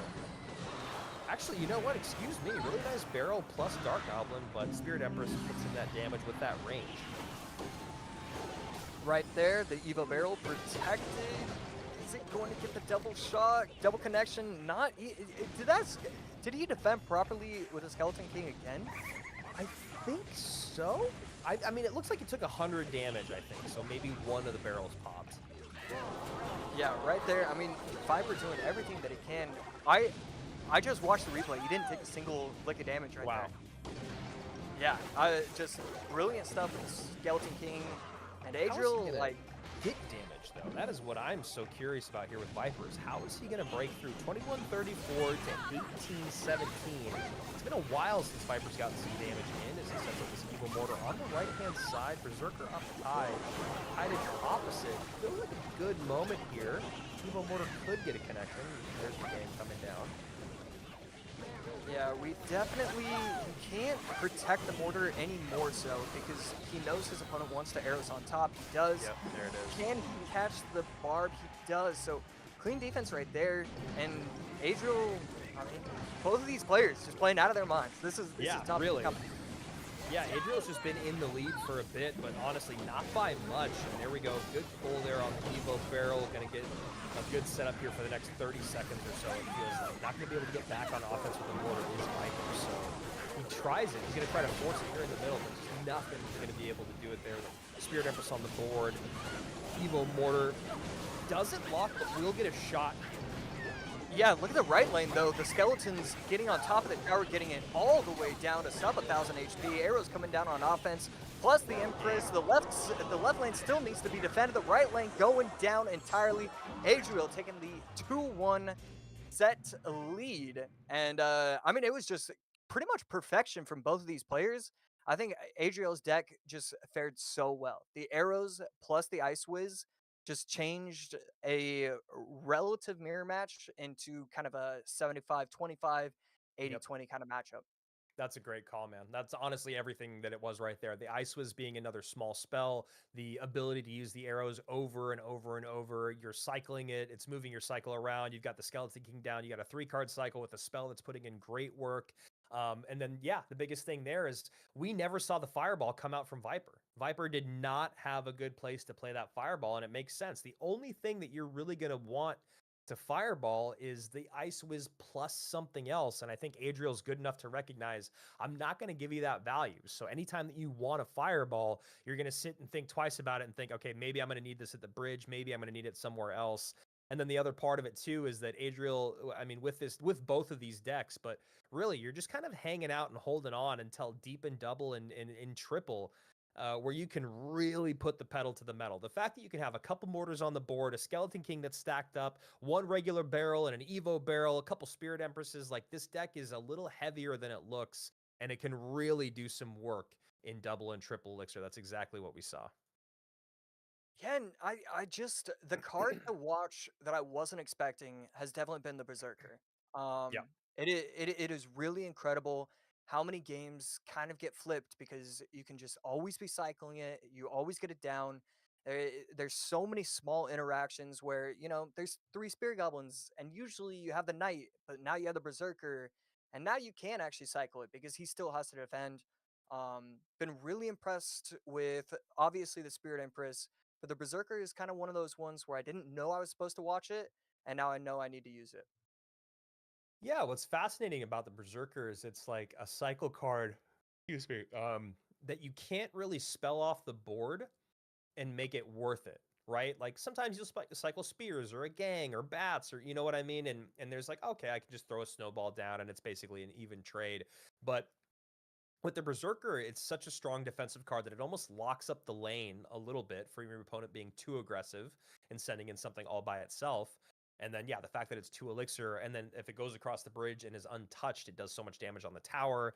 And yeah, the fact that you're not going to really want to spell it off the board by itself. So all those things coming together for the Berserker, making it just such a fascinating card. I love how much we've seen it this weekend. And here we go. Game number 4. Adriel up 2-1. Could win it right here and then secure himself a spot in the top 2, at least a silver ticket. Viper trying to change that tune right now. 1 game in the bank and only 1 life to live here as Adriel starts with his Evo Furnace in the back. And Mother Witch. Haven't seen Mother Witch a lot other than from OP Sam's deck. And we're going Golden Knight, Mother Witch here on the left-hand side. We've seen versions of Piggies with this in the past. What is that like? And there we go. It's going to be Mother Witch, E-Giant. E-Giant, medium matchup, or medium fared yesterday. I think it 1-1, lost 1. But, running into a Big Mama P.E.K.K.A AC, that is not ideal if you're running E-Giant. Yeah, never a great situation. Cannon plus Bomber is going to defend pretty well, and I really thought he was kind of a 1/10 of a second away from activating the Golden Knight right here. 4 elixir left. The NATO putting in a little bit of work. He needs a little bit of help. I mean, the Zappies slow everything down, and he does get the defense off technically, but Adriel, I mean, has to be feeling so good right now. I love that sequence of offense. He's got a Golden Knight in front of a P.E.K.K.A, all of which have very low HP. Or excuse me, the Golden Knight has low HP. And then he goes Battle Ram in front. So we got the Battle Ram taking for the Golden Knight. Then we have the Golden Knight taking for the Barbs. All of these things are tanking for the P.E.K.K.A, which then tanks at the very, very end for those Zappies, and a brutal start here for Viper in his, not elimination game, but his removal from the upper bracket. Yeah, and I mean, Adriel already has the Evo Battle Ram. One of the big discussion points for the Evo Battle Ram is that it's hard to get it down enough. Yeah. And to already have it as Double Elixir is just starting, that's just one more thing that Viper has to be worried about. Yeah, that's a really good point that you make about the Evo Battle Ram. It does seem like it is hard to get it in cycle, but man, it can be one of the most difficult Evos to manage in the game. I mean, honestly, the Evo Furnace is one of them as well. And look at that lightning. My goodness. You can see Adriel, I mean, barely you can see Adriel because we're only seeing the top of his eyes and his forehead mainly, but you can tell very unhappy about giving away that value. He's had a pretty dominant elixir lead and damage lead this entire game, and that just changed everything. We're going to see if he can turn it into a big push here. Yeah, right there, Golden Knight's dash. Ability, With, yep. oh, beautiful Oh. right there. I thought that was kind of a interesting situation. I thought he had already used the Golden Knight dash, so just I thought kind he of a was just visual gonna- work on my opinion. I thought he was going to get on tower. I thought that Golden Knight should have connected the tower, especially with the NATO help, but just not in range for Viper. And now that Furnace gets a splash on tower, and man, 946 remains. No big spells, so Viper has to remember that there is always a way out, but not looking good as of right now. 2370, the weakest tower for Adriel. 946, the weakest tower for Viper. Yeah, forces out NATO, still almost gets to the tower, forces out the cannon as well. And see, this is where the Furnace becomes so impossible to defeat. Did it. He needed to go just this half second earlier. He would have gotten the Mother Witch, the cannon, the bomber, and the tower. Yeah, right there. I mean, the Ghost is able to take out everything. It's just now that we're into triple elixir, and when we were deep into double elixir, you can just put the Furnace in the back and then bridge spam as well. And you're basically going to have bridge spam plus a Fire Spirit every 2 or 3 seconds. And that's just always so hard to stop. Still alive is Viper as that tower ticks down. 334, 1978 as a Piggy sneaks on through. And another NATO trying to get the bomber lineup. Bomber lineup does happen. Gets a couple shots in. A little closer here, separated by 1100 HP. Yeah, with 23 seconds left, though, still definitely in full control. P.E.K.K.A coming down at the bridge from Adriel. Maybe you'd have the opportunity to go opposite lane. It doesn't matter. The Golden Knight plus the P.E.K.K.A, too strong on defense. Adriel's got this. Yeah, wow. What again, you talk about matchup and stuff for Adriel and his deck picking over the days. I mean, comes out with the non-evolved P.E.K.K.A right into an E-Giant. He's got the Golden Knight to get on top of the Mother Witch. Usually with that dash, you can couple it with your other small spells to take care of her. The great play in the very beginning, using the Battle Ram to tank for the Golden Knight, using that to tank for the P.E.K.K.A. Great stuff from Adriel, who has taken this set 3-1. Yeah, has to feel incredible. And honestly, as crazy as it is, Viper, the best performance that we've seen so far against Adriel. Every single time it's been 2-0, 2-0, 2-0. Yeah, at wow. least able to get one. Yeah, that's a great call, man. That's actually a really, really good point that you make. Someone finally puts a cut on Adriel here, and it actually happens in the sense of even if it was a best of 3, he would have been able to take at least one game there. But, Viper, a former #1 on ladder, a guy that has shown up in the World Finals back in 2021 in that 32nd spot, a guy that has been around for a very, very long time. Very happy to see him at this highest level, and still got a life to give. But now it's going to be Viper versus Pedro coming off of a pretty dominant loss in a best of 5. He has to hop right into another best of 5 off of a very confident Pedro at the moment, who seems to be rolling. And at this moment, I don't want to discount Viper out, but it does really feel like this is either Adriel or Pedro's month to win. AC, 4 games in, 3 of them going to Adriel. What do you think about the decks here? Yeah, so game number 2, he was able to bring it back with the Minor Poison. Always going to think that Minor Poison is going to be a good response to a loss. Overall, I don't think any of his decks are all that bad. I think the E-Giant NATO, especially in a best of 5, you're going to need to use kind of one of those wonky decks, one of those decks you're not known for. And I like doing anything with NATO Bomber, NATO E-Giant when it comes to Viper. I like everything he did. I just think Adriel with his decks, even his one misplay, mistake with the Hog EQ, it really it looked good visually, and it just didn't do enough. Otherwise, I mean, there's not a lot to talk about. It's just great matchups for Adriel, great gameplay from Adriel. Yeah, really, honestly, from the top of the Swiss stage to right now, Adriel has just been doing really, really great stuff. And now Viper's going to have to reset. We're going to give him a few minutes to reset it because he has to go right from the frying pan into the fire. Viper versus Pedro coming up next in another best of 5. First monthly final for Viper and for Pedro in 2025. And Pedro and Viper are obviously both doing great work with it thus far. Adriel going to sit up there in the grand final. Remember, if Adriel can win the next best of 5, he is going to be our golden ticket winner, joining Ian and Mohammed Light at World Finals in Atlanta, DreamHack, end of October, beginning of November. Will you be there? I'll be there. Josh will be there. Excited to be back stateside for another World Championship. Got to say, the last one we had at the Shrine was electric. It was so much fun seeing so many people from, so many years of commentating that were all there, and that great stage. DreamHack is going to be another vibe just like that, I feel. I'm really excited for it. AC, have you ever been to DreamHack or no? No, I haven't. I actually really couldn't tell you what it is even. So Well, super I excited to be shouldn't a say part of that it. out loud on broadcast. No, I'm just kidding. Yeah, no, I honestly, I didn't really either until I had to go look at it. Like once we figured out we're going to be joining it, and it's not too similar to like a WCG or another one of those events where it's just like a ton of games all together, focusing, I believe, mainly on mobile here for us, obviously with Clash Royale League, and I believe that we'll also have Clash of Clans there. So really excited.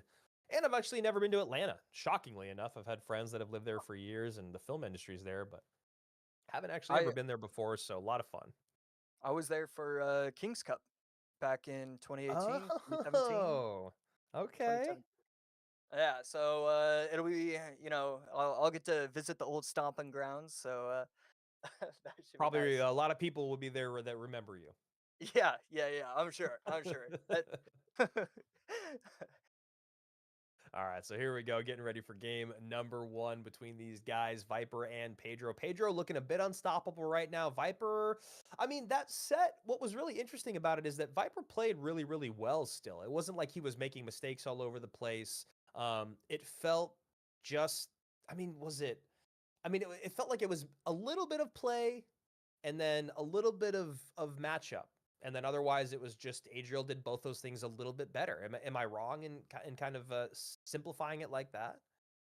No, I think it was kind of just like an A+ versus an A-. Yeah. The A-, you're still gonna do well. You're still gonna get a win off of them in a BO5. You're still gonna look like you're inside the game, but it's an A+. It's 100%. There were no mistakes whatsoever. And I think if he continues to show this level, if Viper continues to show this level, he does have a chance to move on. He does have a chance to beat Pedro. I don't think it's, you can't look at that set and really create some huge knock against him. But at the same time, Yeah. Pedro, it's just you can't root against, you can't vote against him. You have to assume that he's going to win this set. Pedro's run today started with Ian, where he ran minor wall breakers and was able to take a nice win there. And then he lost. He played Ian running Mortar with Skeleton King and Evo Barrel against a Drill Spirit Empress Evo Valk deck. And then it's just been all W's from Pedro there on out. He beat Ian to close out that best of 3, and then he 2-0'd Clown, and then he 2-0'd OP Sam. So a guy that has just been firing on all levels. And these are the archetypes or win conditions he's played over the last little bit. Royal Giant, Hog, Graveyard, Mortar, Ram Rider, Drill, Wall Breakers. 7 different games, 7 different win cons. No repeats. Ooh. Love to see it. Wow.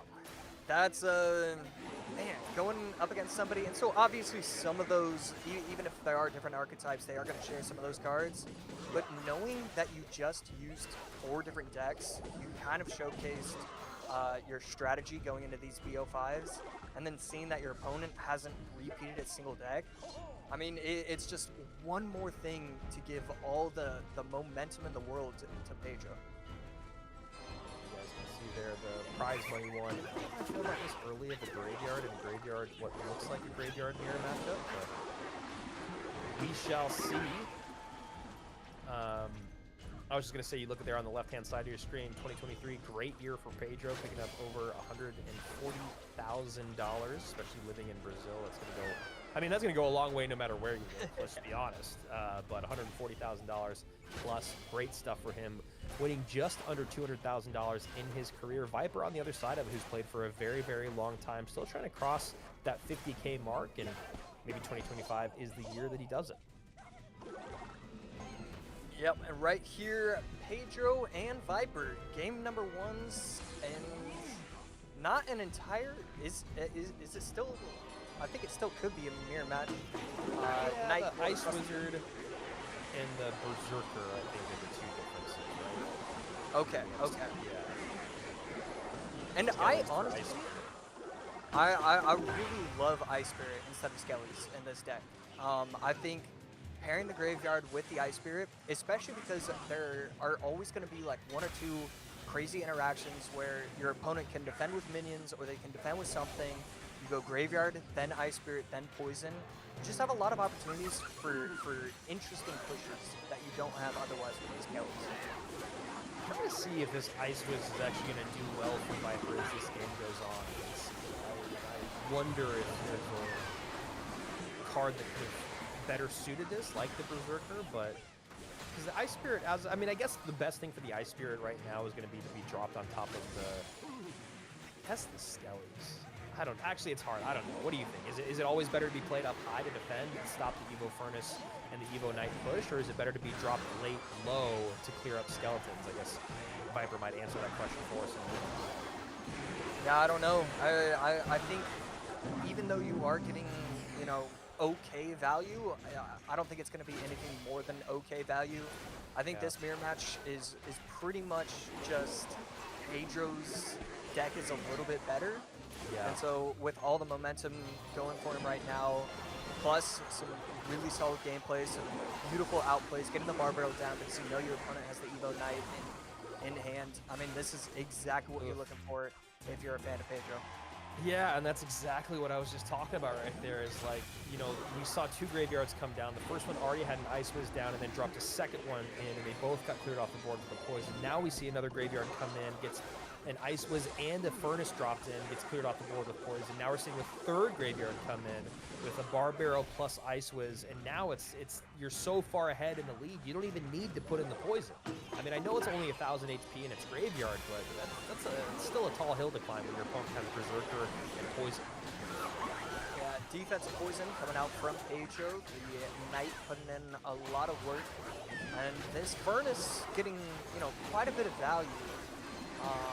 The Furnaces going across the bridge, very tough to stop. And we're seeing right here that, he can bring himself back into this game. Damage is in. Narrows that gap just a hair as he gets right back on offense, does Viper. There's an offensive Poison on top of the Furnace and a defensive Poison on top of the GUI. And, Pedro doing, I think, exactly, though, what you want your opponent, or what you want to do is make your opponent feel a little comfortable, make them get back in the swing of offense and then instead of the swing of defense, get some good defenses in, send in one more Graveyard to put, the nail in the coffin. I mean, we're only separated by 400. Things could change here. One skeleton looks like it connects on the top there. Poison does come in, but that's not going to be enough. Yeah, Pedro with a stellar game number one. Very few mistakes, if any. Overall, just a pretty big advantage with the matchup advantage. And then at the same time, I think he controlled too many aspects. There wasn't any sort of like small thing that Viper outplayed him in. They either played at the same level or Pedro outplayed him in pretty much every single area. Yeah, and I'm looking over here at my notes because it's just like yesterday it felt like there was certain moments where there was just different levels to this game and to this thing. And Pedro versus Curry was one of those instances because, it was an elimination match at the end of the day. Pedro wins game one, Curry wins game two. And then it felt like in game three, Pedro just kind of did that thing that players can do when they're better. It's like when you watch an NBA player go play pickup at LA Fitness and it's like, oh, we're all having fun. And then like, oh yeah, I did this for like 15 years at the highest level. That's kind of what it feels like right now with Adriel, Pedro, and Viper. And I hate to say that because I really do love Viper, but it just feels like there's different levels and you can really feel it right now. It felt it in that first set against Adriel. We're feeling it right now, just in the deck choices here in game number one, and also the macro understanding of what that matchup was. And again, not to pick on Curry yesterday, but similarly, it was the same thing in that best of three where it was just like, it felt like Pedro was like, okay, I'm done playing around. Let me just win this game and lock in the fact that I'm going to be there on day number 2. So we'll see if Viper can change at least my tune, because I know that he is good enough to do it. But as of right now, it feels like Pedro and Adriel setting up for a grand finals where we will be seeing another drop. And I think we are getting confirmation that it is an emote drop. So Emote stop drop? typing exclamation point something in the chat, because it doesn't work. You don't love it at this point? I hate it more than almost anything. Them telling us to be quiet, start the games, and stop yapping, I hate 5% less than this. That's how much it bothers me. Because for 9 years, we've not been able to control the pace of the game, so if you say that at this point, it's still just wild to me. But the fact that, like, thousands of people are doing something that doesn't work relentlessly, it just, like, it cracks me up. And right there, wow, Pedro, those are the interactions where like other people would have gone defensive mortar. And the reason, and because he doesn't, that's one shot on the tower, plus it allows him to get the elixir and required to be able to defend the boss bandit. I mean, just nobody else is making these plays. No, it's just, again, levels, the calm, the poise, the fact that he's laughing right now, like that, all those things. It's the same thing as Mo, like sipping on his little cup of, you know, water or tea or whatever you want to call it, and then looking into the camera and smiling. There's just, when you see the guy that you're going up against on that next level, it's a scary thing. Goblin Gang placed at the bridge. The Ghost going to come down in time and be able to clean that up very nicely. Pretty incredible interaction going there in the favor of Viper, and Cannon Cart shown from Pedro. We've seen a little bit of Cannon Cart, and not surprised to see it in a best of 5. Cannon Cart really strong right now, but it feels like a little bit overshadowed by a lot of the other things and changes that have happened in the game. For a King Tower activation there, not going to get it. Hard to do with the Evo Mortar, hard to do with the guards, hard to do in general. Okay, just a very interesting interaction. Needs the Ghost to get the shot. I mean, this could be real trouble coming in for Viper. That's a little bit too much spent for not a lot of defense happening. It feels like this right-hand side is going to be a ton of trouble. Cannon Cart connects after the Dart Goblin connects. Cannon Cart still getting tanked for. Mortar on the tower. Game 2 already locked up, AC. Yeah, the Cannon Cart getting way too much value. Even the snowball at the very end, it does feel, I mean, you know, in those situations, you know the game's over, you know it's done, but you want to, I mean, at least get every interaction correct. And he missed one of the Spirit Goblins. He pushed the Goblins to the opposite side, so that way they would take out the Ghost. Just a little too much panic from Viper in game number 2. Yeah, I mean, this is the part of being a pro that no one really likes, right? This is the part of being a pro that's the really hard, kind of unfun part of it, which is like really building up that mental fortitude and that mental perseverance. Like, you know, you see the best players in the world, they use all 5 of those minutes, and they don't feel like they've lost the game until that 5th minute ticks in, right? You can feel a little bit demoralized. You know, you can feel like you're not in the great spot, but the best players will fight till that final moment. The other part of it is you have to be willing to come from losing a set, maybe brutally, to going right back into another set that you start to lose because maybe you're still tilted, or maybe it's a bad matchup conversation in the beginning of it. I mean, this is the hardest thing about being a pro, is turning things around when things really aren't going your way. And I feel like the experience of Viper at the highest level might not be quite where it needs to be mentally. Yeah, I just feel like we shouldn't be saying heal spirit.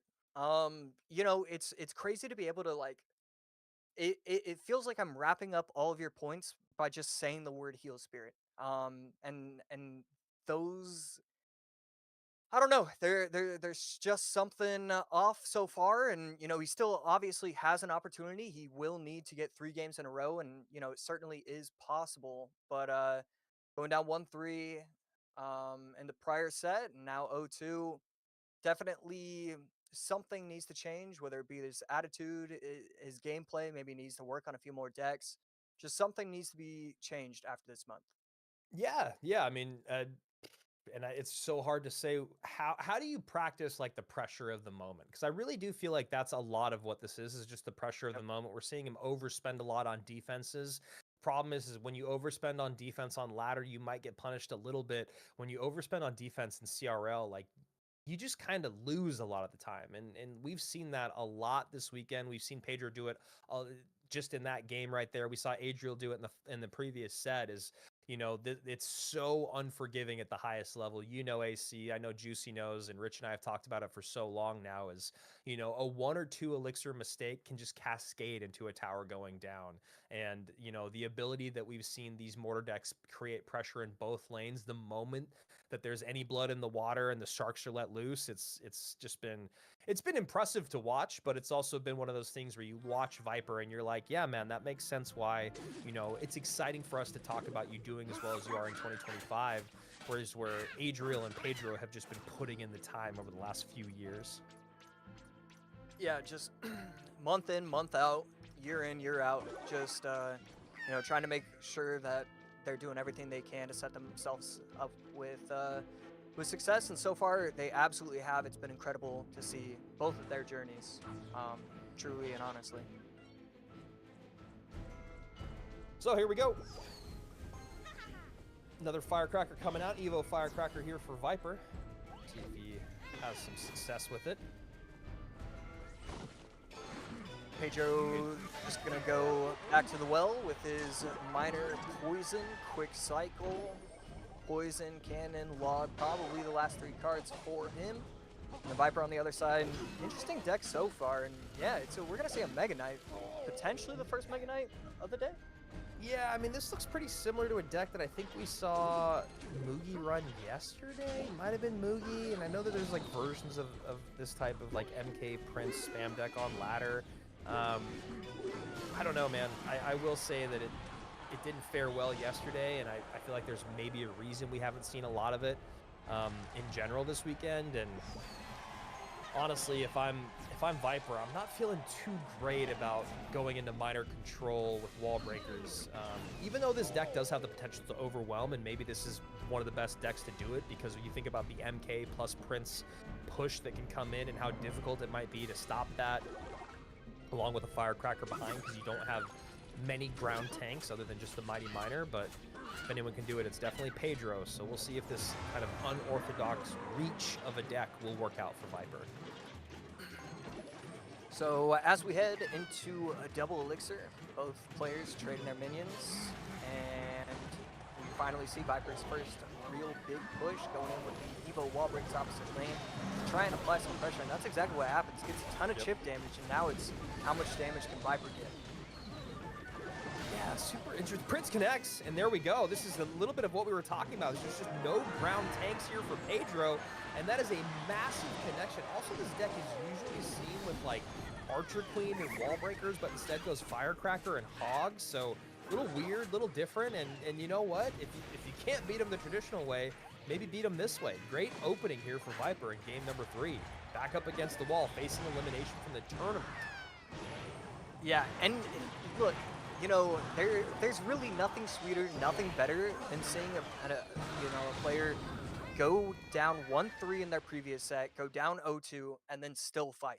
Like, this is one of the more impressive wins we've seen all day, and has nothing to do with skill, has nothing to do with matchup, anything else besides the fact that after what he just went through in the last 20 minutes of his life, that he's able to come out and get a Game 3 victory. Yeah, I mean, hopefully he's starting to feel a little bit of that momentum. It's fun to do it with a deck like that.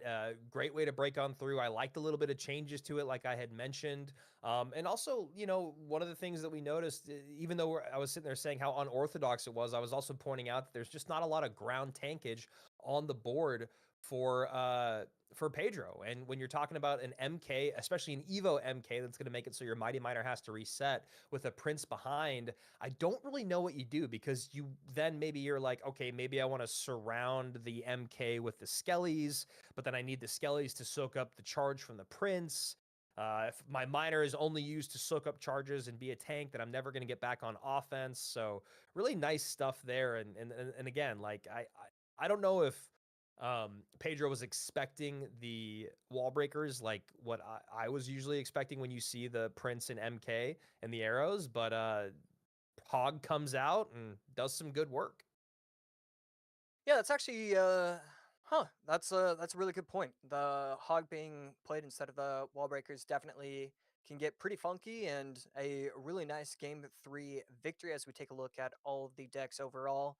And Pedro finally losing with Minor. This is it's just kind of weird to say all those words together in one sentence. Yeah, well, you can't go completely 100%. It wasn't minor poison, you know, it was minor True. fireball, so it's a little bit different. But you know, we're at least still alive here in our lower bracket final. One of these guys is going to be sent home in 3rd place with a chunk of change and a good amount of points. The other, we're going to be going on to face off against Adriel in that upper bracket. Remember, whoever wins this set technically has to win 2 more best of 5s if they want to be the champion. Adriel still has a life to give. We are in the lower bracket at the moment. And it would be kind of fun to take a look at the bracket while we're waiting for these guys, if that's possible. If not, not a big deal, but just something to kind of give people a bit of reference to where we were on the day. Oh, they teased me. They got me. Yeah. I got you thought good. that's what we were gonna do. Yeah, but not quite it. And we do have one more reward to give away. Don't worry, guys. They are coming your way in just a moment. And of course, obviously in these best of 5s and from switching from one best of 5 to the other best of 5, we got to give our players a little bit more grace, a little bit more patience sometimes to make decks. Obviously, you're starting to burn through a lot more cards. Remember, this is duel mode. You can't repeat any cards. And if you're going into a best of 5, that's 8 cards times 5. That's 40 cards you can't use. Blah, blah, blah, blah, blah. It takes just a little bit more time to build their decks, and now Pedro looking just a little bit more locked in than he has been. We've seen a lot of laughs and a lot of smiling out of him on the camera recently, or most of today, I should say, and now looking like he's like, all right, I need to focus up so I can make it on to our grand finals. Yeah, I think he recognized that he didn't play it perfectly. And you know, it can be all jokes. It can be a lot of fun. Even when you lose, if you're still winning, you know, 2-1, 2-0, 2-1, as long as you're playing well. And I think there was kind of like a little interaction where he activated the ability and Prince got on top of the tower, where he would have liked that one back. So I like that he's changed his demeanor, and you know, I expect big things in this game number 4. Here we go. Evo Lumberjack to start things off. We see Lumberjack paired mostly with Ram Rider or Battle Ram. But looking like we're going to see it with Goblin Giant, maybe Demolisher, maybe some Bomber, maybe some Curse. We love to see it. If you can't beat them, join them. And this deck right now has been one that has made a lot of people pretty frustrated on ladder for quite some time. That's a great rocket. Yeah, Pedro going to be running, I believe, the same deck that Eigor was running a couple sets prior. And Viper, I do definitely want to talk about his deck choice overall for this game number 4, and that I love it. I you know, we try to, if you're an aspiring pro or if you're a pro player and you know you're matched up against somebody that you think potentially could be a little bit better, and when you're going up against you know the Muhammad Lights, the Pedros, that's going to happen, and you need to give yourself any sort of advantage running this kind of deck. This wonky, oh, let me beat you because you made one tiny mistake and you couldn't do anything about it. I love this deck choice from Viper in game number 4. Yeah, I think all those things are really great to point out. It kind of continues the conversation we had earlier in the day, which is just do what you can to win at the highest level, whether that's making weird decks, whether that's running, you know, the spammy cheese decks that are at the top of the ladder, whatever it may be. I'd love to see Viper just maybe pause a little bit, not get too aggressive here in single, to where he can really figure out exactly what he's running into. And you know, he's already got a target for his curse, right? He's got the bomber, he's got the guards, he's got a good way there to turn some of his opponent's defense into offense. Now he just needs to figure out a way to do it, because Pedro's going to be happy to rocket the pileups at the bridge. He's also going to be very, very happy to build Sim City on his side of the board. Right here, Spirit Emperor is going to be taken out, not entirely by the Tesla. I believe the Tesla should be taken out any time, and now with only 5 elixir, the Evo Snowball can help quite a bit, especially with the help of the Evo Tesla, and you know, a defense that I thought was going to be impossible becomes relatively easy. Really clean, and then even the boss bandit pulls out Elixir on the right-hand side of the board. You can ignore the Demolisher's damage, and the Demolisher is now not going to be available for the next push, or you're delaying that next push. Rocket going to come in, get some value on the tower and on the Spirit Empress. That should be a bait play, AC. The only reason you should give that value right now is to bait out the Rocket so that you can build a big push. But the cycle is too fast, right? Yeah, the cycle is going to be too quick, and you do have the Evo Gaba Giant in cycle. So if he has the Evo Lumberjack, I love it. I like getting Rockets out of the way. Right there, Boss Bandit, so far pretty clutch, but yeah, he's going to defend that pretty easily. Man, he's making these defenses look so easy. Spirit Empress does connect on the right-hand side, but that boss bandit stays alive and gets a dash. Now the bomber is on top of the tower. Wow. Or excuse me, now the bomber is baiting out that lumberjack so it doesn't get on top of the tower as well, which is completely throwing off the offensive push of Viper, the sequencing of it all. And with only 70 seconds remaining in a heavy deck, those Evos not being encircled together is something that your opponent is trying to make not happen the entire game. And that just happened right there. There's no way to get the Evo Gob Giant, Evo Lumberjack push that you want now. Yeah, and right here, Evo Tesla, plus the help of the Snowball going to force the Empress onto other troops instead of taking out the Tesla. And another really solid Tesla from Pedro. This is exactly what you want to do. Controlling the bridge, controlling everything. But it's triple elixir, so anything could happen with Viper's deck. Boss Bandit just staying alive, controlling that side of the board, giving you the 3-card cycle, working its way back to the middle of the map. Just absolute shutdown here from Pedro, and we are going to have a barn burner of a grand finals between Adriel and Pedro, the two best players all weekend long. Yeah, right here, going in aggressively at the bridge, exactly what you should be doing with 10 seconds left.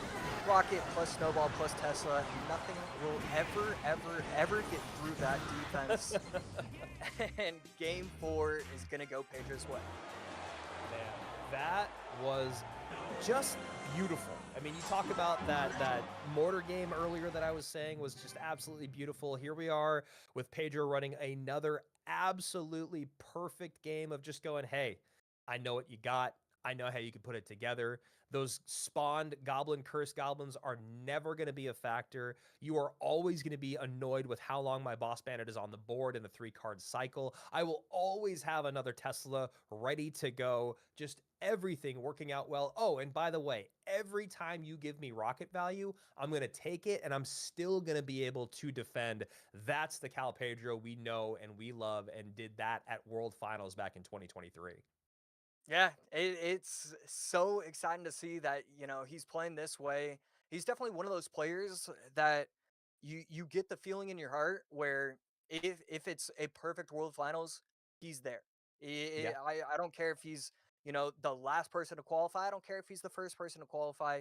He's just going to be in that 5-player section where a perfect World Finals is always going to include Pedro. Well, can Pedro make 3 World Finals in a row? We'll find out, as Adriel took last year off of World Finals and Pedro was eliminated on day 1. Those are the 2 players that we have remaining. This is what we just saw. Viper plays 8 games, wins 2, loses 6 between Pedro and Adriel. So a really nice run for Viper all weekend long. He got 3rd place. He's going to get a good cash prize, going to get a good amount of CRL points. But that golden ticket, golden crown is going to be going the way of either Pedro or Adriel. Pedro has to win 2 best of 5s back to back. Adriel just needs to take 3 games out of 5 to be our next golden ticket holder. Yep.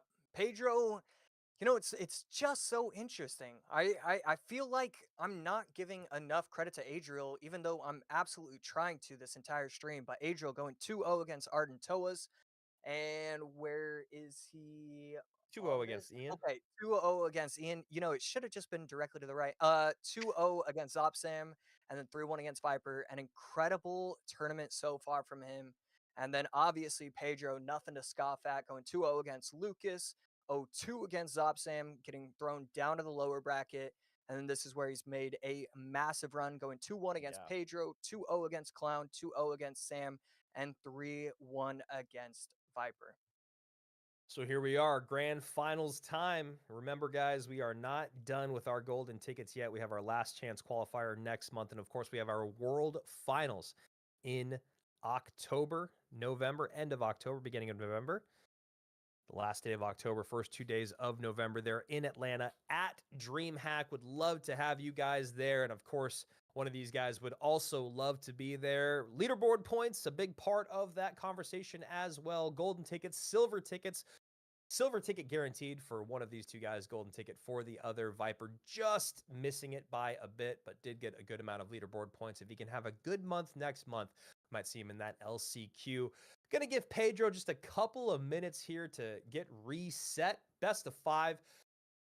AC, I mean, Adriel has gone 9-1 on the weekend. Pedro has been absolutely dominant all day today. He's looked untouchable. Do you have a favorite in this? Are you going to go with Pedro? I feel like you're kind of leaning in his direction, but Adriel's definitely had the better 2 days of competition. Yeah, it's so tough to choose between the two players. Obviously, Adriel going 9-1, incredible. And I feel like it's going to go. I feel like if they play 2 sets overall, they are going to go 1-1. Now, there's a chance that Adriel just wins the first set, and then we'll never know who would have won the second set. But I genuinely believe if they played 2 best of 5s, no matter what the results are after the first, they would split it.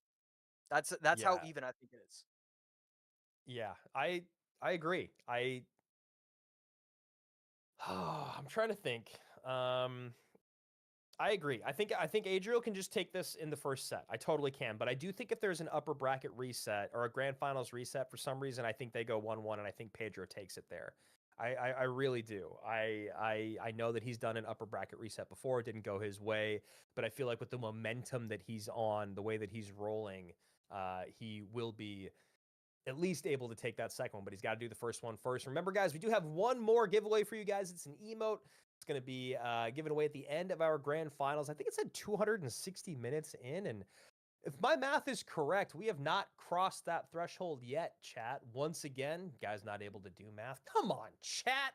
Just hanging out doing math. 260, that's 4.5 hours. We're not at 4.5 hours yet. It's actually 4 hours and 20 minutes. But that being said, we will be giving away an emote at the end of the broadcast, so make sure you guys are ready to go with that QR code. And of course, if you guys are in the YouTube chat, we have had Clash Royale Esports pinning a link for you guys to make sure you're able to get those rewards in case you're not able to get your phone out, or in case you don't know how QR codes work and you're, a boomer or whatever it might be. And there it is. People asking, stop yapping, start the game. Guys, we are trying to start the game. We're just giving Pedro a few minutes to reset the 5 decks that he wants to come out with, while Adriel has just been sitting back and watching. One thing I did want to talk about, because we were talking about how Pedro had been running, he'd ran a different deck every single game of the day. His set that he just ran against Viper, let's see what he went back to. So game number 1, he wins the somewhat graveyard mirror match. Obviously, Viper has the Ice Wiz and the Skellies instead of the Berserker and the Ice Spirit AC, and it felt like that was kind of the big difference in those 2 games and the deciding factor. Then we go into game number 2. Great mortar game here for Pedro. He goes mortar, barrel, just complete control against that boss bandit. Then in game number 3, that's when Viper was able to turn things around with that MK Prince deck that just completely overwhelmed Pedro. And then game number 4, able to take things home with the boss bandit plus the drill deck. Here we go. Grand finals coming your way. Can Adriel close it out in this best of 5, or will we be pushed to a reset? We're about to find out. Adriel going to be running the Machine Empress Gob Giant deck that we've seen more than I expected. I expected a few players to run it. I expected Zopsam to use it, of course. But, I mean, most of these players are trying their luck with it. And, I mean, it makes sense. It's one of the strongest decks in the game. And Pedro on the other side going to be running some version of bridge spam. Can he get the ghost out in time? He doesn't. That's three important shots from the Lumberjack. Yeah, really nice rage play there by Adriel just to clean up that last little lick of HP and then gets the Lumberjack on tower. And now Pedro going, anything you can do, I can try to do better, but the Gob Machine going to come out and tank both lanes, kiting all those units to the center of the board. Untouched, basically, is Adriel. And a big Lumberjack connection on the left-hand side leaves Pedro wanting. And I forgot to give an official answer, but I actually do have Adriel winning set 1. I have him just winning it overall Just without closing it out, the need huh? for, no bracket reset necessary. We shall see if that's the case as of right now. Looks like you're right, but still very, very early in this game, and even earlier in this set. Spirit Empress comes down. Did you guys know that interaction? Well, now you do. Stops the battle ram at the bridge, stops the charge, but allows the barbs to come in and get a few hits. I don't love that, but I'm thinking that Adriel's got a good plan here on the right-hand side, or excuse me, left-hand side. And right there, gonna use the rage on top of the Empress. I don't know. That was just so interesting. I expected him to use it on top of the Mother Witch, try and take that out. Instead, electing not to do that. That is a healthy battle ram, getting on top of the tower, but the grounded Empress. The grounded Empress. Put it in work. Don't ask me what I want it to be called. I like the grounded Empress, though. I think that's pretty good. That was such a weird use of what felt like an advantage from Adriel. It felt like he had an advantage and just completely threw it out the window. And it felt like it was his cycle he had no idea what to do with. Like you were talking about, using that rage on the Spirit Empress just ended up to be a lot of damage taken. Now he's got a decent push on the left-hand side by baiting out the elixir on the right. 17-20 to 13-10. Favor still in Pedro's corner as this Golden Knight needs to be stopped. Battle ram behind. Gets it down just in time, and then shoots from long range as well. So beautiful defense from Adriel, and that's going to be trouble on the left, trouble on the right. The Ghost not doing anything. The Empress, the Lumberjack on top of the tower, has to worry about the left side, and somehow, some way, Pedro is still alive. I thought he was losing both towers.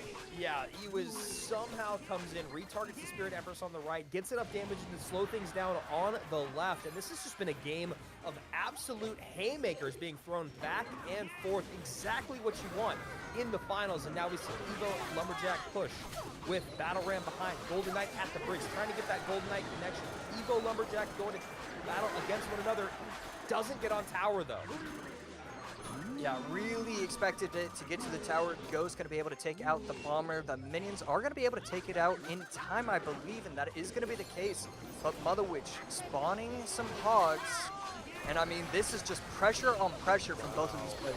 How does he stop the push on the right-hand side? Misses the arrows on the bomber, but doesn't matter. Goes for the arrows on the minions. Minions come down late. Battle Ram connects. Pedro gonna be able to take this game, maybe, as the machine is on the left-hand side and now is on top of the tower.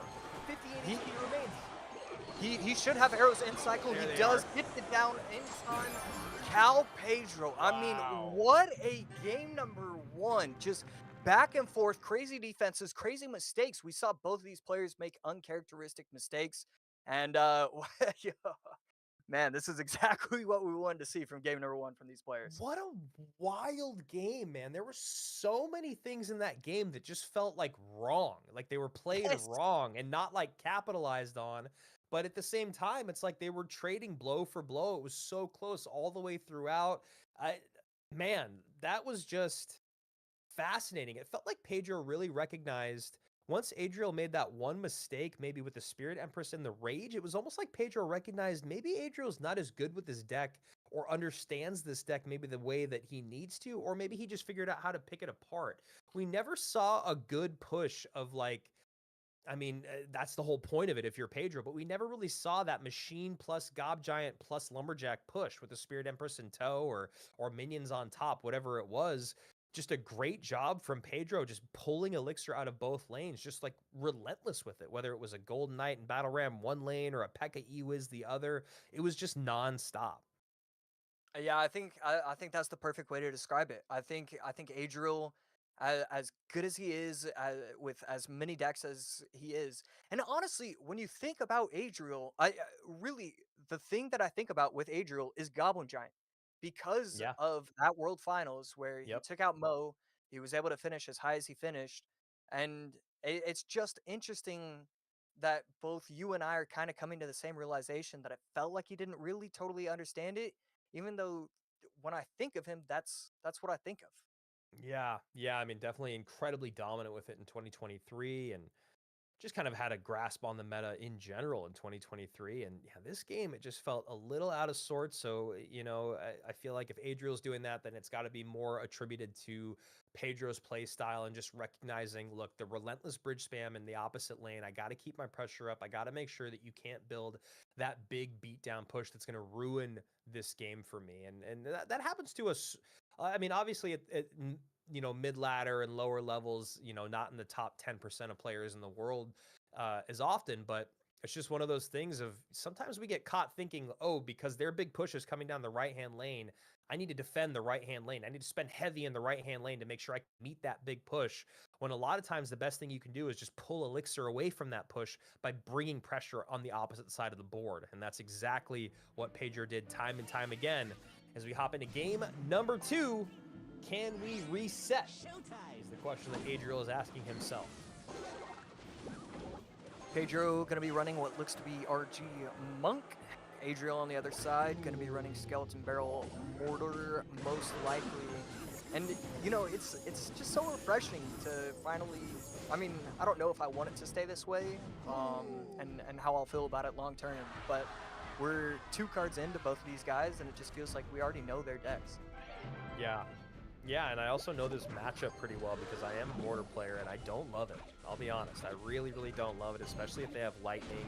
That Mortar starts to become less and less impactful as the game goes on.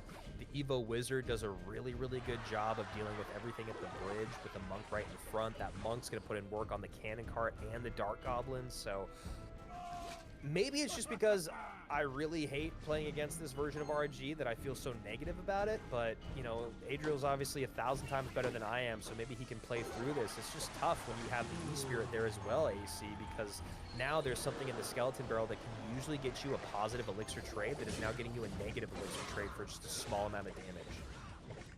Yeah, and right there, dropping the Rage instead of, some other card, some Log, some Bar Barrel, the Rage does make this quite a bit more intimidating if you are Adriel, and we see him setting up with the defensive Mortar, and I mean, I definitely don't mind it. I think you kind of, I'm sure it's an incredible play, but this is definitely a precarious situation for Adriel.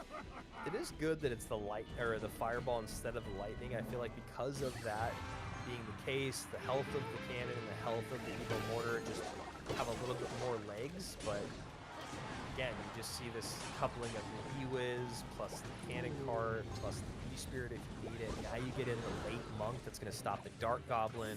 There you go. Yeah, I don't know. It's so hard to say. I guess Adriel needs to really make you use all of your abilities and kind of get your units out of sequence up high. But there you go. That's exactly what I'm talking about. Everything's spent. You got the Monk off the board. You got the E-Spirit out of play early. It comes back into play for the Bats. The Mortar still tanks for a bit, and you still take that RG shot. Yeah. Adriel gonna really need to figure something out if he wants to bring himself back into this game. And right there, Rage almost a little bit too early from Pedro, but not gonna be a problem. RG with the help of the Fireball should get one shot. And that's exactly what happens. Yeah, I mean, like, what you do. I feel your pain, Adriel. Show me how to beat this. Yeah, I mean, when you take a look at the matchup and you try and figure out how you are supposed to beat it, the problem is, against a player of Pedro's caliber, a lot of the answers that you can think of are not real answers. Because, sometimes you can try and get the E-Spirit out of cycle, but then he's going to have the Rage. You try and get the Rage out of cycle. Just everything he does is so pitch perfect. But right there, I think he got a couple extra skeleton shots. So, there's a shot. Double drop, skeleton shot. There's the E-Spirit for that, though, so... Dark Goblin, right? High Fishboy. Okay, so now the Fishboy's out of cycle. I like the early fireball before the monk ability comes in. Oof, man, those guards, that was dangerous. Super dangerous. Monk not going to be able to make it to the tower. 1 minute left. It's a close game. Pedro with definitely what looks to be the advantage. 1690, 1974, 75 seconds remaining. Barbarrel comes out to get on top of that. Evo Wizard, Monk plus Fishboy making some work on the left-hand side. I like the push that Adriel's putting together. Here. I just still don't know if it's going to break through. Yeah, the problem, there's just way too many problems occurring for Adriel. The Evo Wizards, the Monks, there's just so many different ways to defend for Pedro. And right here, Mortar, I like it. I like everything he's doing. It's not going to be enough. Yeah, I mean, and honestly, I know this is really selfish of me, but I feel a little bit better after watching this game because really, when you run into them, I mean, you don't have a barrel here or a log, but you have the Rage, which is essentially doing the exact same thing. The E-Spirit is such a great card in the meta right now, and especially against this deck specifically, AC. The Bats are a non-factor. They will always be a non-factor because that E-Spirit can always take them off the board. The Rage can always take them off the board. You don't need to worry about Evo Bats, right? And then the Skeleton Barrels, something that the non-Evo Barrel, you can just ignore every single time and just play that E-Spirit late because that's going to be such a positive trade for you that you can turn it into more offense. And then if you don't have it, then you've got the Rage, like you were saying. So, and if you don't have that, then you've got the Evo Wizard. And the Evo Wizard can't be touched, right? Because you saw even at the very end of the game, the idea was like, maybe if I'm lucky, that barrel will get close enough and then take the shield off the Wizard, and then I can fireball. And even then, the Wizard would still stay alive, but wasn't able to even get that sequence to come together. So I don't know. If you guys, Josh and I both have Twitter. All of us casters have Twitters. Someone, if you know how to play through that matchup or what exactly should have been done, let me know. I mean, Josh, you could just correct me right now. Is there a way to play through that, or is that just like a brutal matchup conversation? Because I'm pretty sure even when I've looked on API, it's only like 60-40 or something like that. It's not like what it feels like when you watch it. Yeah, so I think certain things do get changed in the duel format. I think the Mortar deck could be constructed just a tiny bit better with like one or two different cards, maybe, the Goblin Gang instead of the guards, one of those random things that could help out the Right. matchup. But overall, I just don't really think there's much of a shot. I think if the RG player plays it correctly or even somewhat well, I think it's just too advantageous for the RG. You've got basically every one of your DPS cards that has a very quick and very impactful response. Dark Goblin and Cannon Cart. Monk, easy, said and done, right? It's already solved that problem. Bats, you got the Rage, you've got the E-Spirit, you've got, the guards, even the guards. It's like, well, the Wizard's almost always in tow. And if the Wizard isn't in tow, the Monk's up high and it's got the ability on. And so it just becomes a really, really difficult matchup. And then also, the baiting out the spell and then trying to create something from the spell being out of cycle also doesn't really exist because there's only so much you can do. If you play a Mortar early like we saw and it gets fireballed, so then you're like, all right, let me build a Cannon Cart push from the back, still doesn't really become anything because of the Monks. So really tough matchup there. And yeah, like I said, I'll even look at Royale API. The exact matchup there isn't any data on, but when you look at 7 cards or more, it's a 60-40 in favor of the RG. Yeah, so it's still like a pretty sure pretty you called the small. 60-40, right? I did, and that's because Yeah. I've looked at it before. Because I Oh, lose to that yeah. matchup all the time, and I'm like, how is this not like a 70-30 or something? It feels crazy to me. So anyway, I digress. Great game number 2 there for Pedro. Great set so far for Pedro, who has yet to lose a game and is just 1 game away from pushing this to an upper bracket grand finals reset, where we'll be seeing one more best of 5. We have to see a reverse sweep from Adriel starting right now. So one point I really do want to give a quick shout out to for both of these players is that when it is a 2-0 situation in a bracket reset final, I find that the most effective way as either one of these pro players is to not give any new information. If you take game Okay. number 3 and you are Adriel, well then maybe, depending on, you know, one of the matchups that you might be able to get, you could try for game number 4, try and push it to a game number 5. And then on the opposite side, if you're Pedro, you don't want to give any new information. You're already up 2-0. You can afford a loss, still be fine with the way you're playing. I think it's necessary for both of these players not to show anything new in a game 3. Yeah, that's really interesting. I don't think I'd ever really thought about that macro strategy, but I think I agree. Yeah, I think the idea of me, Adriel, going 3 in a row feels really unlikely. And then if I'm Pedro, the idea that I'm not going to win one of the next 3 with something I've already played before also seems really unlikely. So I think that's a great little piece of analysis, Josh, that I don't know if we've really talked about before. Yeah, thank you. I appreciate it. All right, calm down. It's all right. Calm down. I wish you wouldn't be so surprised. I'm very surprised. That's actually decent. Yeah. Rocket goes in to get some good rocket value on that left-hand side. Adriel going a little more aggressive here in this game, obviously recognizing that he's going up against another rocket. I think Adriel's damage obviously feels like he can put out a little bit more because he's got the Skeleton King and the drill, whereas Pedro's playing just straight minor control with rocket. But it is Pedro playing minor control, which is really, really scary.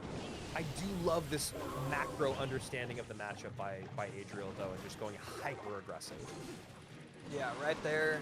Pedro and Adriel definitely getting very, very aggressive, but Adriel is having quite a bit of success as well. And a relatively close game right now, but as we head into OT, it just gets so hard to stop these drill plus rockets pushes. What a weird game, man. We're literally just gonna see like minor plus rockets for this entire next I would say 2 minutes, but I don't think it'll even last that long. But it's just such a, yeah. This is when you know that they're just playing at different levels than you. And now we finally see, no, never mind. I thought we were gonna see something different, but just another rocket in either direction. Yeah, it's always kind of fun when you can kind of like turn off your brain. You just know how the rest of this game is going to go. And then it's just like, as one of these players, you're just trying to find that slight advantage. What can you do that your opponent won't be able to pull off?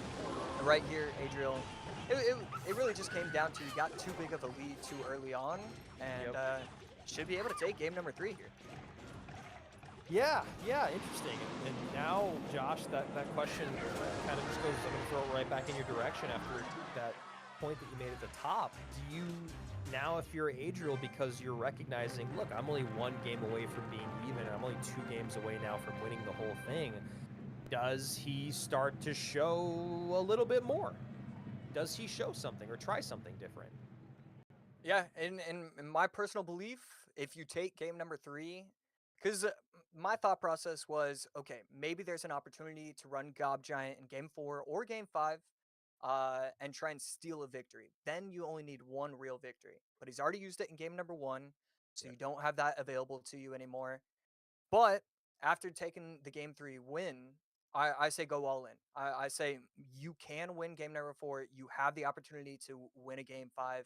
And, you know, just the storylines that could be created, your opponent has to worry about that. Your opponent doesn't want to go up 2-0, lose 2-3, and think about that for the rest of their life. So you want to apply as much pressure as you possibly can. I know we don't do this anymore, but I'm just looking at what's available and just trying to think about things that I might want to do. And I kind of like Evo Valk, Evo Cage Lava for Adriel in this next game. It feels a little unorthodox. There's no Mother Witch, there's no Tesla, there's no fireball, there's no arrows, there's no rocket. You know what I mean? Like, there's no delivery. Feels like there could be a good opportunity here to go to the skies. I just think that if you're Adriel, you got to run it with lightning so that you don't run into Inferno Tower. That's just one thing that calls out to me. Obviously, with how wide the game has gotten, picking decks is become much more difficult. Anything that kind of screams out to you when you look at this, AC? Yeah, Lava Hound is definitely something that I'm always gonna love. Um, Royal Hogs recruits maybe could be another one, but I really do like the idea of Lava overall.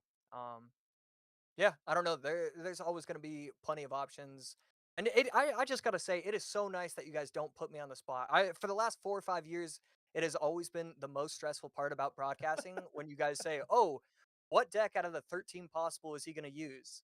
And then Yeah. nobody even hypes me up when I get it right. I'll get an entire set right, and it's like, yeah, okay, that's why I asked, because like it should be easy. Yeah, no, I agree. I think it's something that we've kind of tried to push out of practice because the game has gotten so wide. I think asking your partner to pick exactly what the person is going to run now with the game as big as it is a little bit of a disservice, even though it is fun to do to you from time to time. But that's why I kind of try to frame it that way now, is where I'm looking at it. I'm like, well, this is maybe what I would do. This is what seems appealing to me. But yeah, there's just too many win conditions, too many evolutions, and too many different play styles out there now to just pick. Whereas before, it honestly literally used to be like, there's like 3 things possible to be run right now, and it only makes sense to run one of them. So here we go. Game number 4. Adriel hanging on for dear life, but he does have a life to give. Pedro needs to win one more to push this to our upper bracket grand final reset. We'll see if we get there or not.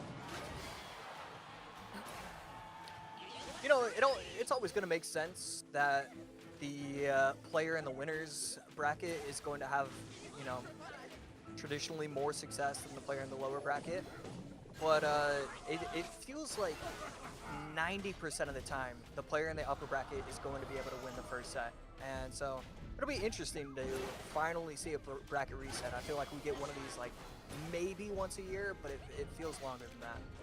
Yeah, it's pretty rare. And this is actually one of the other decks that I was thinking should be run would be Royal Giant, because Royal Giant has been so dominant. We did still have Evo Furnace, and P.E.K.K.A. is out of play.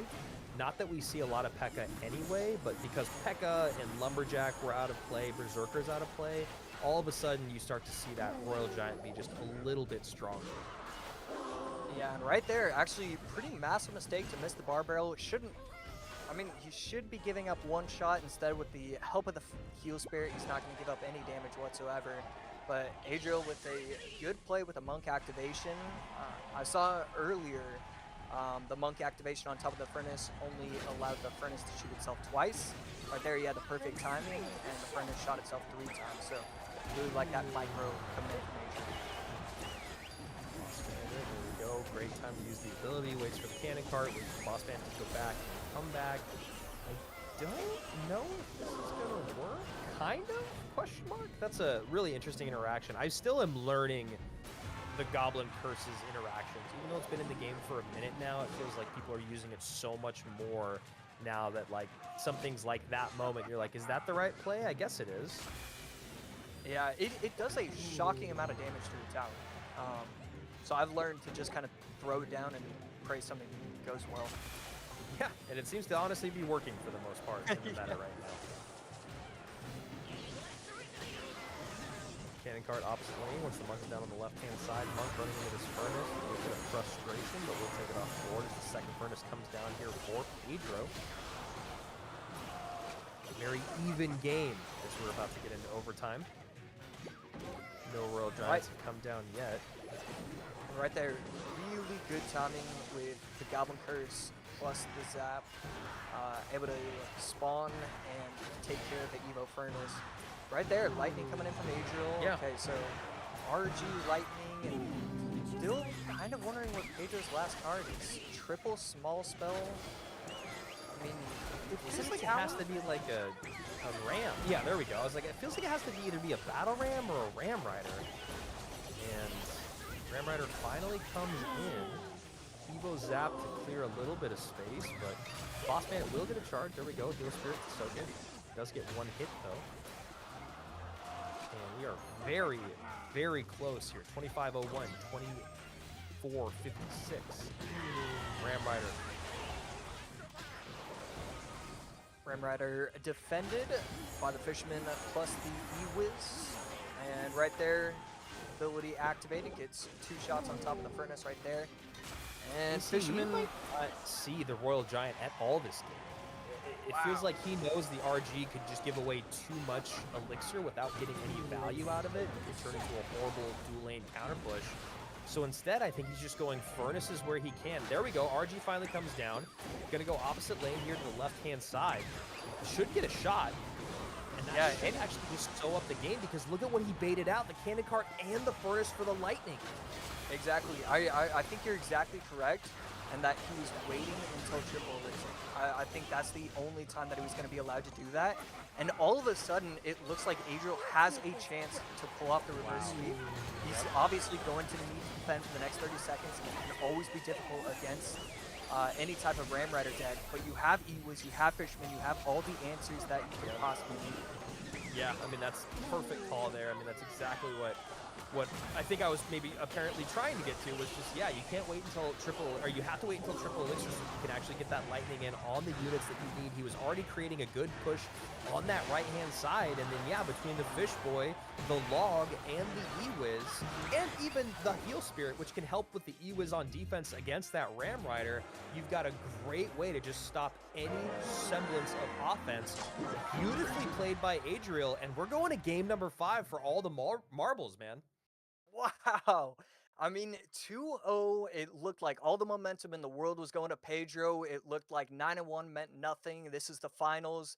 But all of a sudden, 2-2, reverse sweep potential. Adriel playing out of his mind. Great deck selection, game number 3. Great deck selection, as well as recognition of the matchup in game number 4.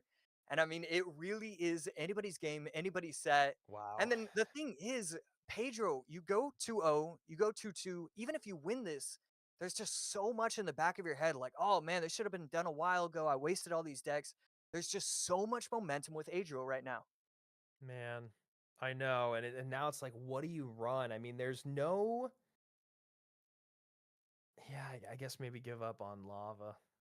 For some reason, I still was thinking Lava. I still would like to see it, but you don't have Lightning anymore, but you do have Zap and Evo Zap, so it could work.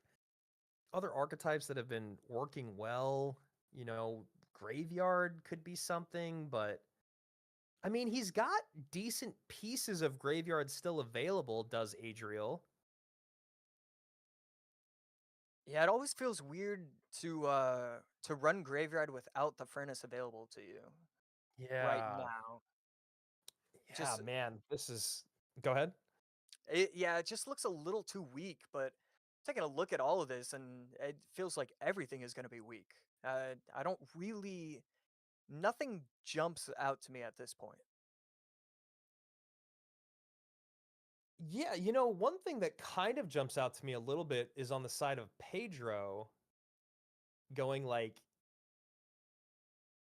EQ piggies. No lightning. EQ is still available. Piggies are available. AQ's available. You did use delivery, but you could substitute something else in there. You don't have log, though. Man, I don't know. This is why best of fives, I love the idea of it. I am so glad I don't have to participate in it, because it just becomes so tough. I mean, maybe some sort of bait? Bait could be kind of good. We're seeing arrows out, log out, barb barrel out, curse out, zap out, all for Pedro. Adriel could go to some form of bait, but you don't have Dart Goblin. You could just go classic bait, I wonder.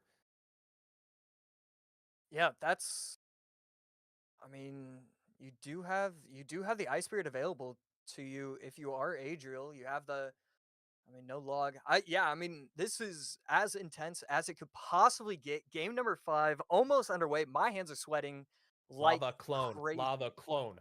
Oh my no. Calling it here, calling it now.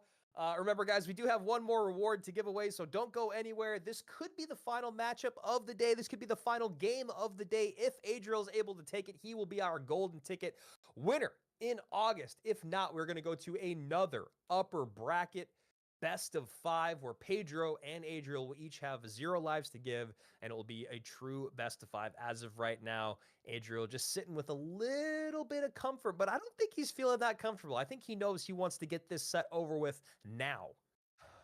Yeah, I mean, it almost looks like both of these players want to get the set over with right now.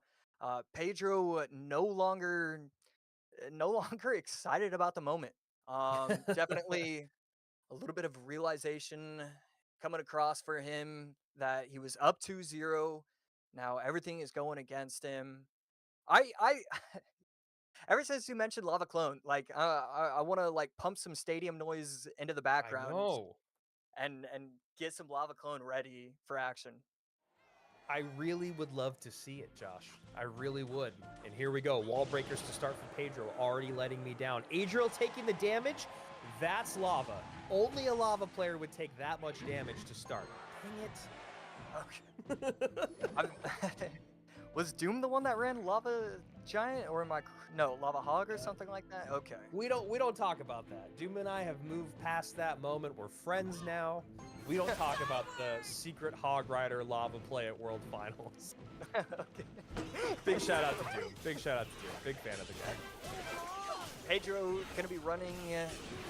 Wow, I cannot believe Empress is actually available to him in game number 5. Yeah. Definitely should have been on the radar for Adriel, and Witch gonna be able to take out one of the wall breakers, but not both of them. So it looks like we do have Giant Graveyard coming in from Adriel, and Pedro gonna be running kind of a wacky wall breakers Empress deck. I have no idea what the next 3 cards are. The range and the speed on that Empress is so impressive that Golden Knight was still not able to get off a dash. So Giant GY? No, there's a minor. Maybe it's just classic Giant minor. You know, with Evo Witch, just like we always dreamed it up. Evo Witch, Evo Valk. Valk goes to the wrong side of the bear or of the drill and takes a lot of damage for it. Yeah, this is honestly a pretty brutal match for Adriel. The minor, it's not going to get enough chip damage. You're kind of looking to make it to double elixir with only being down a little bit. Right here, another wall breakers gets to the tower. Pedro's in total control at this moment. Yeah, this is one of those like kind of nightmare fuel moments where you're like, I'm in the 5th game of a best of 5 and I picked poorly. We'll see if Adriel can kind of turn this around. I don't really know how he will. The ability to create opposite lane pressure and the fact that he has poison, real tough here. Yeah, this is a pretty decent push. I like what he did right there. A lot of expenditure coming in from Pedro. Might be able to get split lane action going, and Giant not going to be in front of the Witch, so just a Witch that's completely unutilized. I thought there was a lot of potential before that Witch was allowed to get taken out like that. I think the Witch over the middle to the right was also trying to bait out something. This Witch will still get some damage. Should get like 2 or 3 shots in. Does get 3. So not completely out of the woodwork yet is Pedro, but definitely in his favor. 2 minutes remaining here in overtime. This could be the final game of the day if Adriel can turn things around. One thing that can do that is a big time. Oh, that's a good connection right there. Oh, the Mighty Miner was just close enough to the spears. I think he can do it now. There it is. Yeah. There it is. Oh and my. The arrows. And the arrows.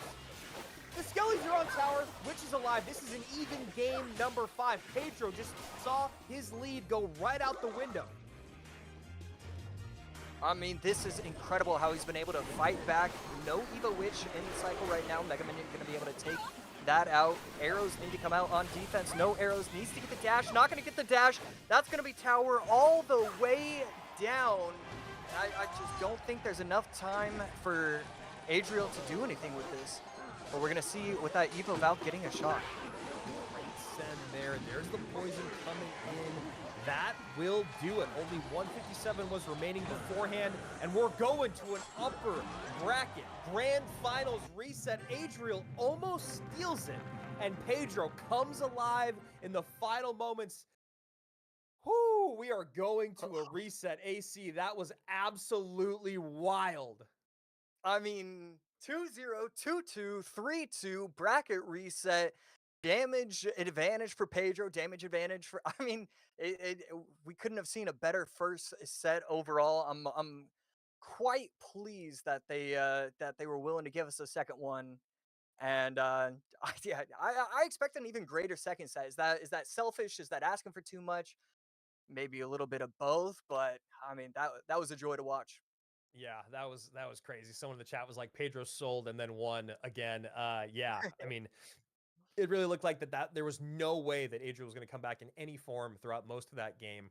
Then gets the incredible send. The Golden Knight, he waited just a step longer, gets the connection, gets the dash in. Great set of arrows to come in to help clean up a lot of that DPS. And then Pedro just recognizing, I need to go, and I need to go right now. Does a great send. Evo Snowball, plus the wall breakers for a big connection. Poison to close things out. And we've got, at most, 5 more games coming your way, guys. Absolutely great stuff. You know, I'd be okay with even 4. As long as there's 4, I'd be okay with it. But I definitely do want to see as much Clash Royale as possible between these two players. This is definitely one of those monthly finals where you just feel like you're seeing one of the better monthly finals when you're witnessing it in person. And it becomes even more interesting when Muhammad Light isn't a part of the equation. It's just two guys battling it out. Both of these players know that this is their easiest route to the World Finals. There's so much pressure on these players because it's never going to get easier than this. So here we go, looking at these 5 decks that got us here, AC. We started off with a P.E.K.K.A running into a Gob Giant. Things were going well for Pedro. Then in game number 2, a matchup that I have had trouble with for a few weeks now, whether it's the Evo Furnace or the Evo Wizard, that RG deck is very, very good. Then we got into game number 3. That's when Adriel was able to turn things around with his Giant Skeleton Drill deck. With Rocket, it was basically just a Rocket cycle deck that Adriel took the advantage of in the beginning. Then as we got into game number 4 and 5, what we just saw, game number 4, RG going up against Furnace, Boss Bandit, Ram Rider, the E-Wiz, the Log, the Monk, all of it doing a great job, and the Fish Boy of keeping that Ram Rider at bay. And then in game number 5, a weird giant Goizen deck, if you will, Giant Miner Poison with Golden Knight. Runs into a really well-constructed deck still, AC. For the 5th game, we had Hut, we had Guards, we had Empress, we had Poison, we had Mighty Miner, we had Wall Breakers, we had Drill, and Evo Snowball. I mean, that is very, very impressive. Yeah, and it's honestly shocking that he was able to still have that available to him entirely. Man, taking a look at our upper and lower brackets, we've seen how all these competitors have fared so far. Adriel winning 3-1 against Viper, then losing 3-2 heartbreaking fashion against, oh my goodness, Pedro, that's the name. That's the name. Wow. Okay, I'm ready for this second set, but stroke. maybe I need a little bit more water. That's what I'm starting to learn. I think so. I think that's definitely what it is. And people in the chat that are asking about the emote, well, we're getting an upper bracket grand final reset. So you got to wait till the end of the grand finals. We got to know who the winner is before you guys win your final prize on the day. So don't go anywhere. Make sure you still got your phones ready for those QR codes. And now we see 2 players that are absolutely dialed in. A little bit less smiles on Pedro's face, but he's feeling better. And then on the other side of it, in Adriel, I mean, that's just what we see out of him, whether he's winning, whether he's losing, whether he's on fire, whether he just won the lottery. This is pretty much the most that we get out of him, and that's one of the reasons why we love him. Yeah, always so entertaining to have those kind of players. Just because, anytime you can get a reaction out of them, like you want to send that reaction to your mother, and it's like, look, like this guy reacted, and she's gonna say, why? What are we doing here, Mom? You don't get it. He doesn't react. So here we go. Game number 1, bracket finals number 2. This is the last best of 5 for the whole thing. Pedro starting out this set with the Evo Wall Breakers. His previous set, he had saved it for game number 5, instead electing to use it right away. Bomb Tower going to be able to get the aggro from the Wall Breakers. They're going to go to the Bomb Tower instead of the Tower. So always have to wonder if those are the correct decisions or the incorrect one. Right there, Fire Spirit not going to be able to do the dash properly. but with the help of the snowball, those goblins get a ton of chip damage. Monk crossing the bridge. I would have liked to see the activated ability just a little bit earlier. Beautiful wall breakers. If even one of these makes it to the tower, that would be one of the better interactions I've seen in my entire life. Instead, neither do, but still a very clean defense for 2 Elixir. 132, one thing to recognize when looking at both of these players and the utilization of their Goblin Drills, a lot of these players are going 1 tile to the left, and we see that right there. And the reason why is because you don't want your opponent to be able to predict with a building, have the Goblins all target the building. When you place it 1 tile to the side, they start chipping away at the tower. So that's why you're seeing kind of a new meta with the Goblin Drill placements. Spirit Empress taken out by the minions. Zap on top of the Fire Spirit. That's going to be a Lone Knight on the right side. We see the drill again placed off to the side. Doesn't want to give too much value to the bomb tower.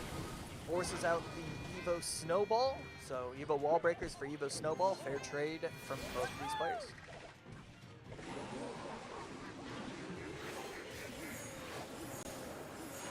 Split minions, always a fun interaction to watch. The 2 minions on the right side can be able to clean up the guards incredibly nicely. We'll have to go Goblin Hut on top. That's a 5 for 2, and still not really doing anything to the Monk or the Empress. Needs the tower to help out.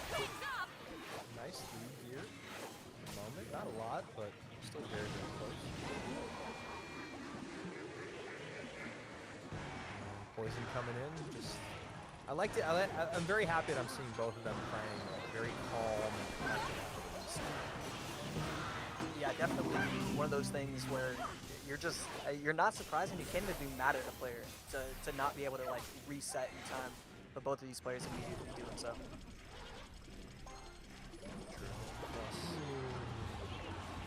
Minions plus Knight. Ability going to come in to clean up those minions. Obviously a lot more apparent now that they are ranged instead of long melee, but it did work before.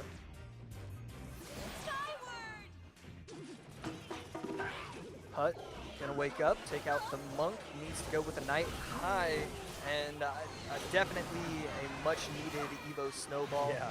Minions gonna be able to clean up everything right there, and I like that Pedro's still going multiple lanes, trying to get, you know, just force out mistakes from Adriel. Yeah, it's always rough when you have to use the Evo Snowball defensively. It hurts just like using the Evo Mortar defensively, but sometimes you just got to do it, man. And right here, this is going to spell trouble. Not going to be able to defend either of these wall breakers. Bomb tower on top, and a beautiful situation from Adriel just because of a really unlucky timing for Pedro. Yeah, and the bomb tower coming out is interesting just because we haven't really seen much of the bomb tower at all weekend, and it does just feel like one of those cards, and especially in a best of 5, that you want to keep your best defensive buildings available, and bomb tower is still not bad. Right there, bit of chip damage. Evil Wallbreaker is going to come down the lane. Miner going to be able to protect one of the wall breakers with the help of the Zap, getting the tower down quite low. Pedro needs to figure out something incredibly quickly, but I do not think it's going to happen. Yep, and there we go. Adriel taking game number 1, starting off this set the opposite way as the previous set, as he's able to pick up a nice even game here against Pedro in game number 1. Both of them going with wall breakers. Adriel's version just a little bit better. Yeah, the bomb tower compared to the Goblin Hut definitely changed how the matchup got played. But overall, I mean, that looks like the type of matchup that Pedro's going to win 80% of the time against just any player that he's going against. So even with the Goblin Head going against the Bomb Tower, still got to give all the props in the world to Adriel for not only winning, because that's kind of the difference between the Goblin Hut and Bomb Tower, but kind of dominating. Yeah, and doing it right after dropping his best of 5, right? I mean, we were able to extend it to a best of 1. Adriel could take the whole thing right there. He ends up getting a huge swing to bring himself back into it, but still loses the game. And that's why, we've said for years, we've all talked about it. I heard the guys yesterday talking about it quite a bit. Is just that lack of emotion when you're playing is so very important. And these two guys are some of the best in the world at doing it. You know, I really do believe, you know, when you talk about the Moogies of the world and even Surgical and you talk about Mohammed Light, these guys are all pretty unflappable. Even Morton, you know Morton inside in those moments, all these guys in those moments where they drop the ball or when they take a loss, is it eats them alive. But you gotta maintain your composure. And that's something that's really, really great that we're seeing from Adriel here, because I got to admit it, I'd be pretty tilted. You know, if I lost the first two of best of 5, I'd be frustrated in that moment. And then I'd get my hopes built back up after winning 2 in a row to then close things out, and then losing the best of 5 ultimately to have to do a reset against Pedro, who's done better than you in the history of Clash Royale League. It's just a lot to kind of take in all at once. He pushes it all to the side, resets, and here we go. We're going to get right into game number 2 in just one moment. Pedro versus Adriel. Adriel up 1. Obviously, winner of this going to get the golden ticket. Loser of this going to take the silver ticket. They're both going to get a good chunk of change, but only one of them gets to be guaranteed to our World Finals. Yeah. Game 2. Definitely going to be on its way. Adriel, very few mistakes in that game number 1. The way he was able to set everything up, didn't really worry about the pressure. It's just such a joy to watch a grand finals where, you know, there are going to be mistakes here or there, but when the pressure doesn't show, that's going to always be such great Clash Royale to watch. Well, then these are two players that aren't really big boom or bust players. You know, they're much more methodical. They're much more of like the ilk of Ruben than that of, like, let's say Eigor, for instance, just because we were talking about him earlier. So we'll see. We'll see how these next couple games play out. Game number 2, just behind by 20 seconds or so. Not the end of the world, as we see an Evo Mortar in our second Evo Inferno Dragon on the weekend, I believe. I think we saw one yesterday. I'm seeing one now. It feels like looks of Lava Hound. Yeah, it's definitely going to depend on the final, like the remaining cards for Adriel, but going against Dark Goblin, Spirit Goblins, Goblin Gang, Quick Pressure, it's just, I don't know. It gets weird for both players, so it's going to be really interesting to see how this turns out. Yeah, as of right now, though, just no good target for that Inferno Dragon. But I guess one part of it is if it stacks up its evolutions, then it could maybe just singe through all these units pretty quickly. But that's a lot to have happen. Yeah, Pedro with quick reaction time, going to be able to protect his mortar, get 2 shots from it. Adriel also reacting relatively quickly, so, you know, 2 shots isn't the end of the world, and double elixir on its way in about 30 seconds. Dark Goblin up high, clean up the minions, going to come around the bend there and deal with the, doesn't even need to, still in range, now deals with the God Brawler. And man, I just have no idea how a real offense is going to have to be put together here from Adriel. I really don't.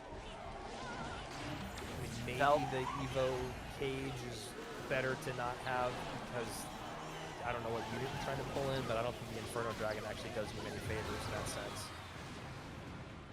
Yeah, but he does have a 3 elixir lead, and Evo Gob Cage out of cycle. Yo, just looking for the positives, man. I respect it. So, you know, definitely still has an opportunity. But yeah, I mean, there goes the lead that he had. It feels like... You're like, it's clear he owns a TV, which is great. I love television. I can see it there in the background. And Skeleton King as well, so even more trouble. Dark Goblin allow that to connect, but not really doing work. Sets up a good pusher on the left-hand side. I'd love to see Skelly Barrel pop in front of that, but instead catches with the gang. Now can go Skelly Barrel opposite lane if he wants, but instead decides to use the ability and use some spears.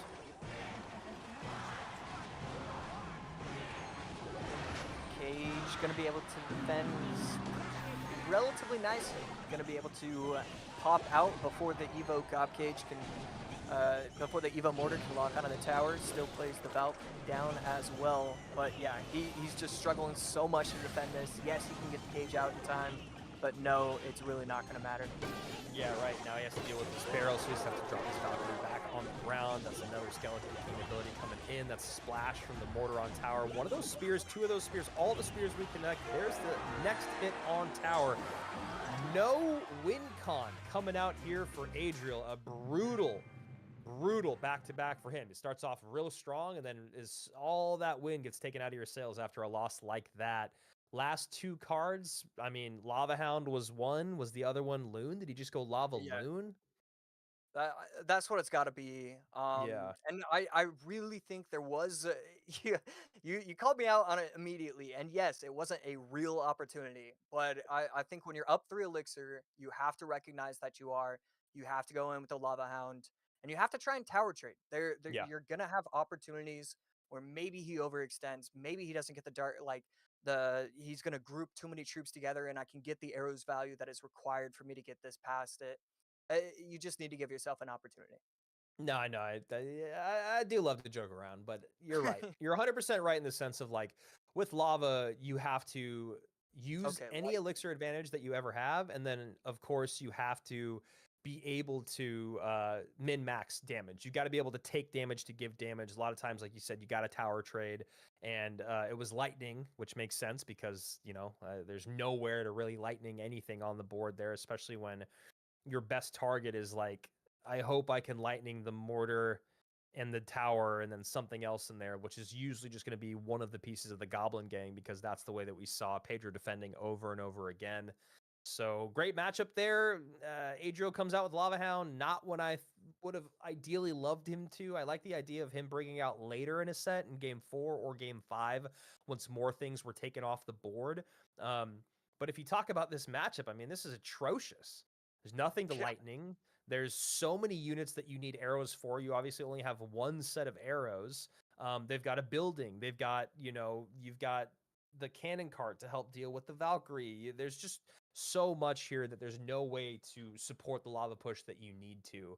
And yeah, we saw that Skeleton King just kind of not really having a problem being on the board, didn't really run into any issues with the minions or the Valkyrie. And that's just, again, a great testament to the pressure that Pedro was creating.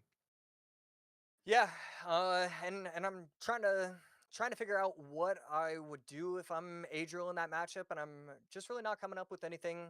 I think that definitely could be classified as maybe not a great deck selection. You talked about it, using it later on in the set. I would have liked to see that. I'm not a huge fan of Lava with no Loon, Lava with no Miner, and if you're gonna run Lava Lightning, running Inferno Dragon and minions can be kind of weird. You want to control the space, you want to control the area. So oftentimes when you're running no Miner, no Loon, you need the Baby Dragon or you need the Flying Machine. You need to be able to snipe certain things and then create some sort of advantage using the minions, the Inferno Dragon. Those can get taken out individually, and then it just leaves your lava with nowhere to go. Yeah, no Skelly Drags, no Spirit Empress, no Loon, no nothing to support, and no target for the Inferno either. So just not ideal. I mean, again, that's why I think it's just better to bring it out later in the set. It's clear that Adriel is not. I mean, honestly, it's also kind of clear that he's not super comfortable playing it. I mean, although Pedro did a really, really good job of making him play uncomfortably, it didn't seem like Adriel was a super seasoned lava player that would have known when to sacrifice a tower or tower trade or min-max damage to actually create a push. I mean, you have to be able to get at least one lava down. It's not the same as going up against Mother Witch and knowing that you can't play Graveyard. It's a little bit different. So just no opportunity there. He's got, it's what is that, 11? Yeah, it's 11 to get all the way back around in a 4-card cycle with an average elixir of 4. He leaks almost 6 elixir throughout that game. So just not really knowing what to do and when to do it was Adriel in game number 2, and Pedro back in the driver's seat after losing game 1, winning game 2. I know it's all evened up, but I think just on their faces, you can see that Pedro's feeling himself just a little bit more. So Pedro could be Hog after seeing the Ice Spirit plus the Firecracker. On the opposite end, Adriel Zerker plus Bomber. We could see Goblin Giant, but after seeing the Tesla, maybe the Drill Rocket deck that we had seen earlier, I think in the previous set. And there's the Drill. Ice Spirit for the Skellies, more Skellies for the Ice Spirit. Now you want to look at it, log to clean up. You know, the evolution of the placement of Goblin Drills, it felt like it was about time. I was kind of surprised that I mean, it's been out in the game for a year, 2 years, whatever it is. It felt like people are finally, it feels like people are finally starting to understand how they should be playing it. Yeah, the variability of the placement on it is really nice. It also keeps your opponent guessing of where they need to play their troops. I actually really love the super deep Goblin Barrel in the corner, that because people are so used to defending up high that sometimes units will just walk away completely and then they have to spend another one. So yeah, I agree. I think the evolution of placement on Goblin Barrel is something that's really interesting, and I'm glad that it happened. It's just fascinating that it took so long for it to happen. Yeah. And as we are 20 seconds away, a beautiful prediction right there from Adriel. Oh my goodness, gorgeous prediction. Wow. And you're gonna get, you're gonna force out skeletons. I mean, that's, you know, one of those plays of the game, plays of the day, really. And I mean, that's the difference between taking 900 damage and then forcing out extra elixir. Wow. Absolutely. 4 elixir advantage there. Decides to use 2 of it on the Berserker because the boss bandit was out of cycle, so he's not actually able to put in a good push.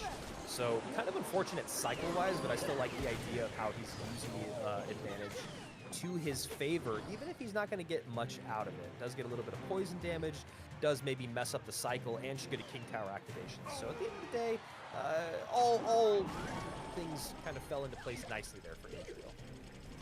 Yeah, really good spot. Drill placed off-centered. One of the goblins going to be able to almost 1v3 the skeletons instead of the final third Larry. Going to be able to take it out, and Evo Tesla over the middle to take out the hawk. Some of the chat saying, are these guys noobs? Why aren't they playing Mega Knight at the bridge first play? Couldn't agree more.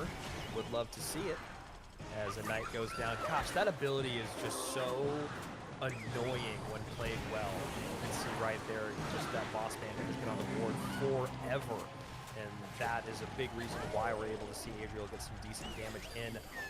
Another drill in as that same boss bandit's still on the board. And again, this is like massive amounts of damage, but you don't need massive amounts of damage. A goblin stab here, goblin stab there, that's all you really want. Yeah, as long as you're able to protect from the firecracker, you will be able to win. But obviously that's way easier said than done, and there's so many different opportunities for Pedro to do something, and right there, can he get it out on time without taking any damage? He does. Wow. And he defends the hog in the opposite lane and keeps the boss bandit healthy. Another hog comes down. There's the firecracker high. Late snowball and the ice spirit. Absolutely beautiful, Josh. And right there, boss bandit on the left side, getting the left tower down. Log out of cycle. That's going to be a bomber on top of the tower, plus the goblins, plus the berserker. Adriel taking game 3. The micro, the macro, the two of them combined from Adriel in that game, always ready for that firecracker. I will literally sit there sometimes in games and I'll be like, okay, they have a firecracker. And I'll just say that over and over in my mind so that I don't forget it. And then I forget it in the one moment where it's important. Adriel always ready to go, always finding innovative ways to defend. Oh, I'm going to go late snowball with the berserker and then an ice spirit offset. I'm going to go high Tesla to protect. I'm going to go goblins out early with an ice spirit. Like, so many great things. And I love that you were calling it out. All I need to do is stop that firecracker from connecting. So much easier said than done. But Adriel knew that's the only way he's going to lose that game. Perfect hog defense throughout. Beautiful stuff. The hog defense with the snowball plus bomber plus ice spirit was one of the most beautiful. Like, it was just, it happened in slow motion for me. I got to see it. I mean, it felt like I was witnessing a birth in person. Like, that's how beautiful that moment was. Yeah, it's like when you see a brand new play that you've never seen before when you've watched the game for as long as you have, and like, you know, it's not quite as flashy as certain King Tower activations or whatever, because it's just a firecracker missing one shot. But the timing, the ability, the hog rider, everything. I mean, that tower was at 2191. The firecracker doesn't hit the bomber. It hits the ice spirit, all of it. Just absolutely immaculate. And then still ready to go with the Evo snowball. Cage with the Evo snowball, drill, excuse me, with the Evo snowball, baits out the log early from Pedro. Then the bomber gets on top of tower. Just the sequencing, the placement, everything absolutely perfect from Adriel, and that's why he takes game number 3. So we had a 5-game best of 5 set number 1, and set number 2. It's now 2-1 for Adriel, but you know, so far we've seen Adriel, then Pedro, then Adriel. So you know, it wouldn't be shocking if we saw Pedro win it again. I mean, could we see a 5-game best of 5 followed by another 5-game best of 5? That's got to be the first time in CRL history. So we're seeing some pretty cool history right now. Yeah, and this is 9 games in. 9 games in right now. We're about to see our 9th game in a row between these two players. Who's going to take it? Adriel could win the whole thing and the golden ticket once again. This is match point, as they say. Once again, he had it in the last best of 5. He has it once again. Or can Pedro extend just a little bit longer and then maybe steal game number 5 once again? You love to see it. This is CRL 2025, of course, GKR Gold Edition. We've given out 2 golden tickets, one to Ian77 and the other one to a little guy named Mohammed Light for our World Championships at DreamHack Atlanta at the end of October, beginning of November. Really, really excited for that to be back stateside. And I know I just keep like vaguely saying the days, but just to let you guys know, it's the 31st, the 1st, and the 2nd. 31st of October, 1st and 2nd of November. Get your tickets now. Get your tickets to Atlanta before those hotel prices skyrocket. That always happens at these huge events, right? That's something that happens. And of course, follow along on the channel. We're not done yet on the year. We still have our last chance qualifier. And if you're not able to make it to World Finals, this is where it will be streamed. So subscribe here. Follow along with all things Clash Royale on IG and on X at Clash Royale or at Esports Royale EN. And of course, you can follow me and Josh, Juicy, and Rich, as we'll be commentating with you guys along the way. Game number 4 coming down the pipe. Could be it. Let's go.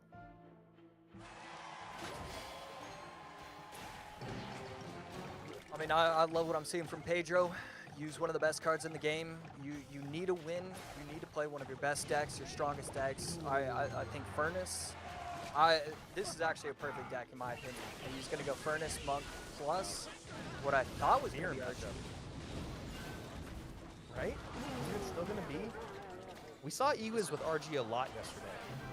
Okay, so it is still going to be Archie. And high Fishboy to pull, and that's some dangerous placement, but you love to see it because that's the confidence that you need right now from Adriel. Late Fishboy, high pull, late Gob Hut, no damage taken. So, excuse me, 1 shot from the RG went in. Definitely going to be a pretty big difference for how these defenses are set up. The difference between having the Monk and the Fisherman and the Skeleton King, and all of those are going to add up quickly. And so Wizard, Skeleton King, Goblin Hut should be able to put in a lot of work, but I feel like it's just going to overwhelm him at some point. Adriel having Fireball is such a bummer right now for him, because if he had Lightning, this would really help with the Ewiz and the Evo Furnace. It's so interesting because it just feels like there's so much more utility on Pedro's side of the board with the Monk and the Ewiz and the Furnace, whereas on Adriel's side of the board, it just looks a little bit heavier, like downhill push, you know, like I need the Skeleton King and the RG with the Fishboy and Evo Wizard behind. It doesn't feel quite as synergistic. We'll find out. Here we go. 1 minute just ticking by, only 50 seconds remaining here in regulation. Those Spear Goblins doing a good job. Cleaning up everything quite nicely. Fisherman in the middle, yanking away for Pedro. Another Goblin Hunt put down on the map. Fisherman going to try and fish slap, trying to yank the Monk away. Not going to happen. And this is where it is. I mean, this is exactly what we expected. It's so difficult to really stop these pushes from Pedro.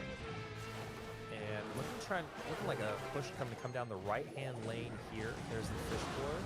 Evo Wiz, Fireball Plus, going to clean both those up. And just like what we were talking about, there's very little utility to support Adriel's pushes, whereas you look on the other side of it, it feels like there's just so much more for Pedro. Right here, should activate the ability. He does. The Monk going to get the reflection twice on top of the tower. Fishman's going to gank the Monk instead of the RG. Going to be able to protect the RG as well with the help of the E-Spirit plus for the Furnace. I mean, perfection. Yeah, and you know, the thing that's really calling out to me here, AC, is looking at the Skeleton King in this deck instead of the Monk makes me think, is Adriel trying to save the Monk for, I don't know, Hog with Monk or Balloon with Monk? There's got to be some other place where he's expecting to use that Monk, because there's no reason not to use it in this deck.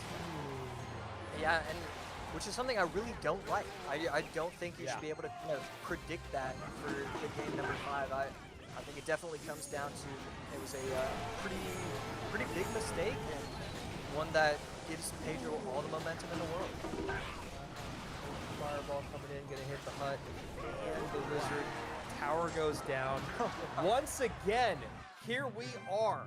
Best of 5, game 5. Last set we went 2 blue, 2 red, or whatever it was. It was 2 Pedro, and then 2 for Adriel. Now we mix it up. We go back and forth, back and forth. Game number 5 coming your way. Winner of this goes to World Finals. Loser of the next game gets a silver ticket, some cash, and another chance, another opportunity to make it. But of course, you want that 15K. You want that golden ticket.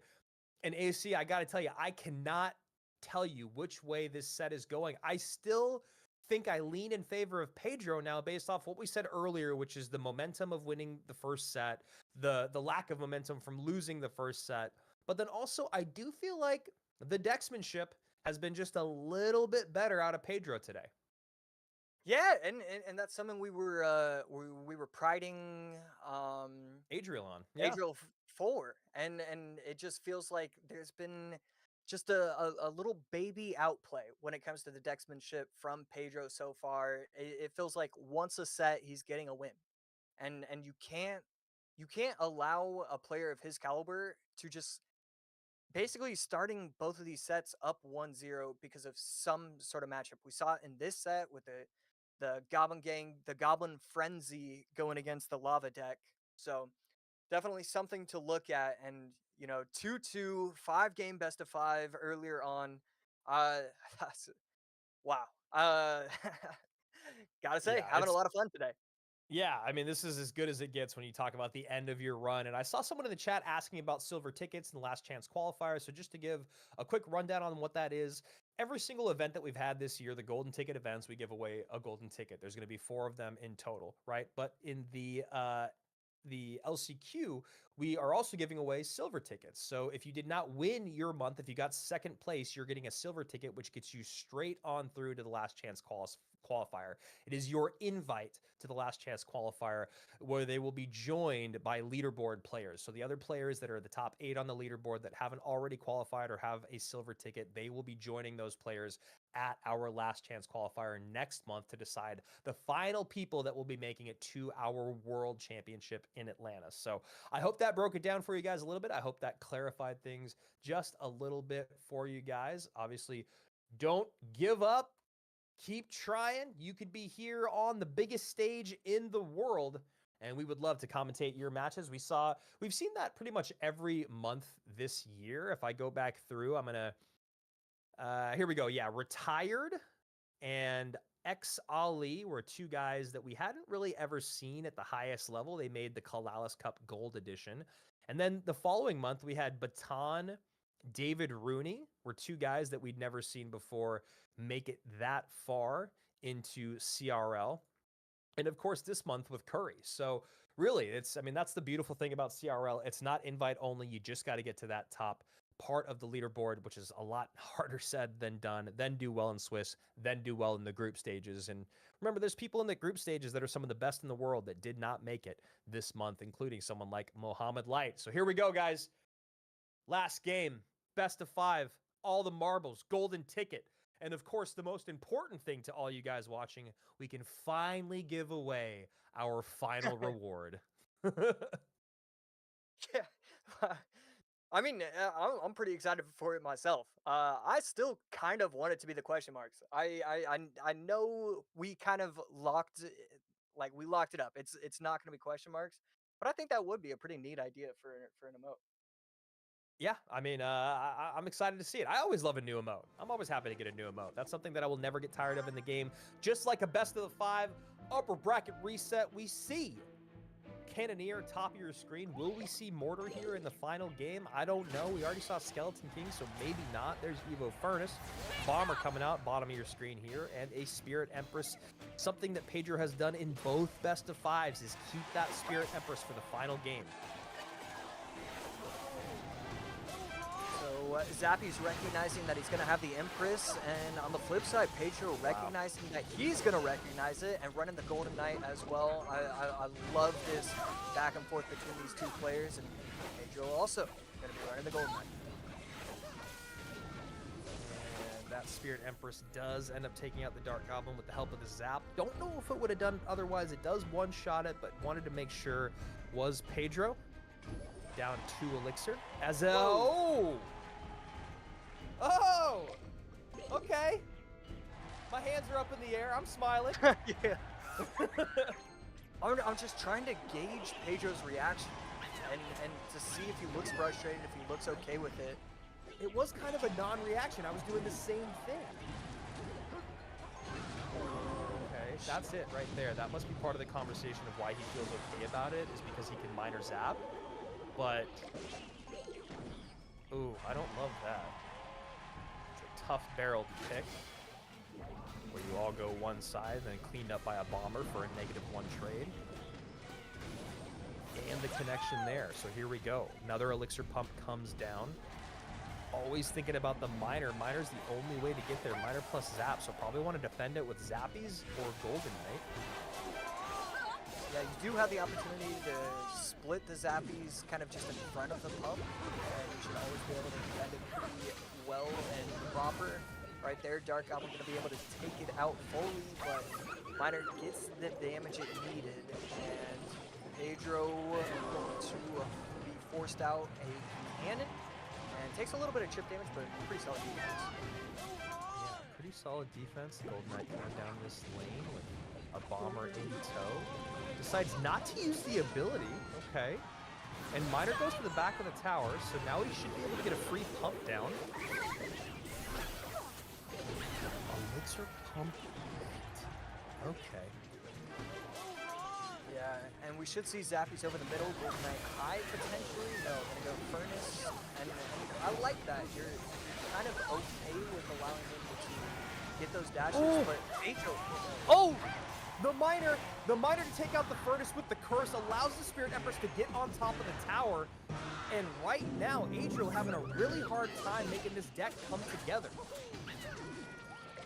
Yeah, it feels like it should get more value than it actually is. Berserker plus the Bomber gonna get a lot of value, but not nearly enough. And I mean, it's just like Pedro just dominating at this moment in time. I feel like Adriel needs to get another pump down. He's got 100 seconds. He's got enough time to get another pump down and create a real push here, but he's not doing it. And the Miner's been out of cycle numerous times. He's got to figure out a way to use that 8th card to his advantage instead of just being a fun idea.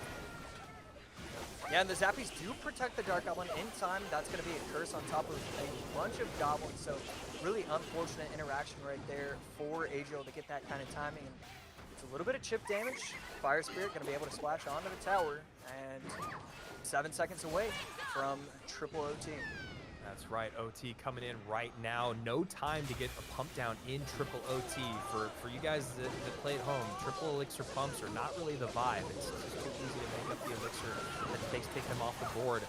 Drill goes into the left, excuse me, Barrel goes into the left-hand side. Not enough damage there. Good push coming in here on the right. And Miner up high. That Dark Goblin Evo Zap comes in. Great Evo Zap there from Pedro. Good cleanup on the left. AC, is there any way to break through? You know, if there is, he's going to find it. He's stacking beautifully. He's setting up the correct bushes, getting himself a lot of offensive pressure. We're going to see an Evo cannon be forced out, and that's going to be Goblins on top of the tower, forces out the zap. We've got Fire Spirits trying to jump, trying to make those jumps. 15 seconds remain. Obviously, those goblins not doing as much damage out of the fake barrel anymore. Miner goes to the back. There's the Dark Goblin to catch. Curse comes in, plus the zap to turn it into a goblin. Barrel comes in on the left-hand side. Is it enough? Needs to try and get Zap the in. prediction. Did he get it? I can't see the. Yo, I think he got Adriel it. gets it. He got it. Yo. He gets it. He wins it. You can see by the celebration. Adriel takes game number 5. My goodness, what a time for our vision to go blurred to not be able to see the tower HP. He wins by 44 HP and takes the golden ticket. My God, that was such an incredible 10 games of Clash Royale, AC. I mean, just Pedro, Adriel. I mean, it's just incredible back and forth the entire time. They played 10 games.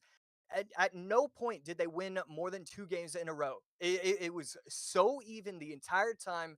Adriel has to be so proud of himself. I mean, to go down 2-0, fight back, fail, but then succeed. There's so many emotions that you have to fight through.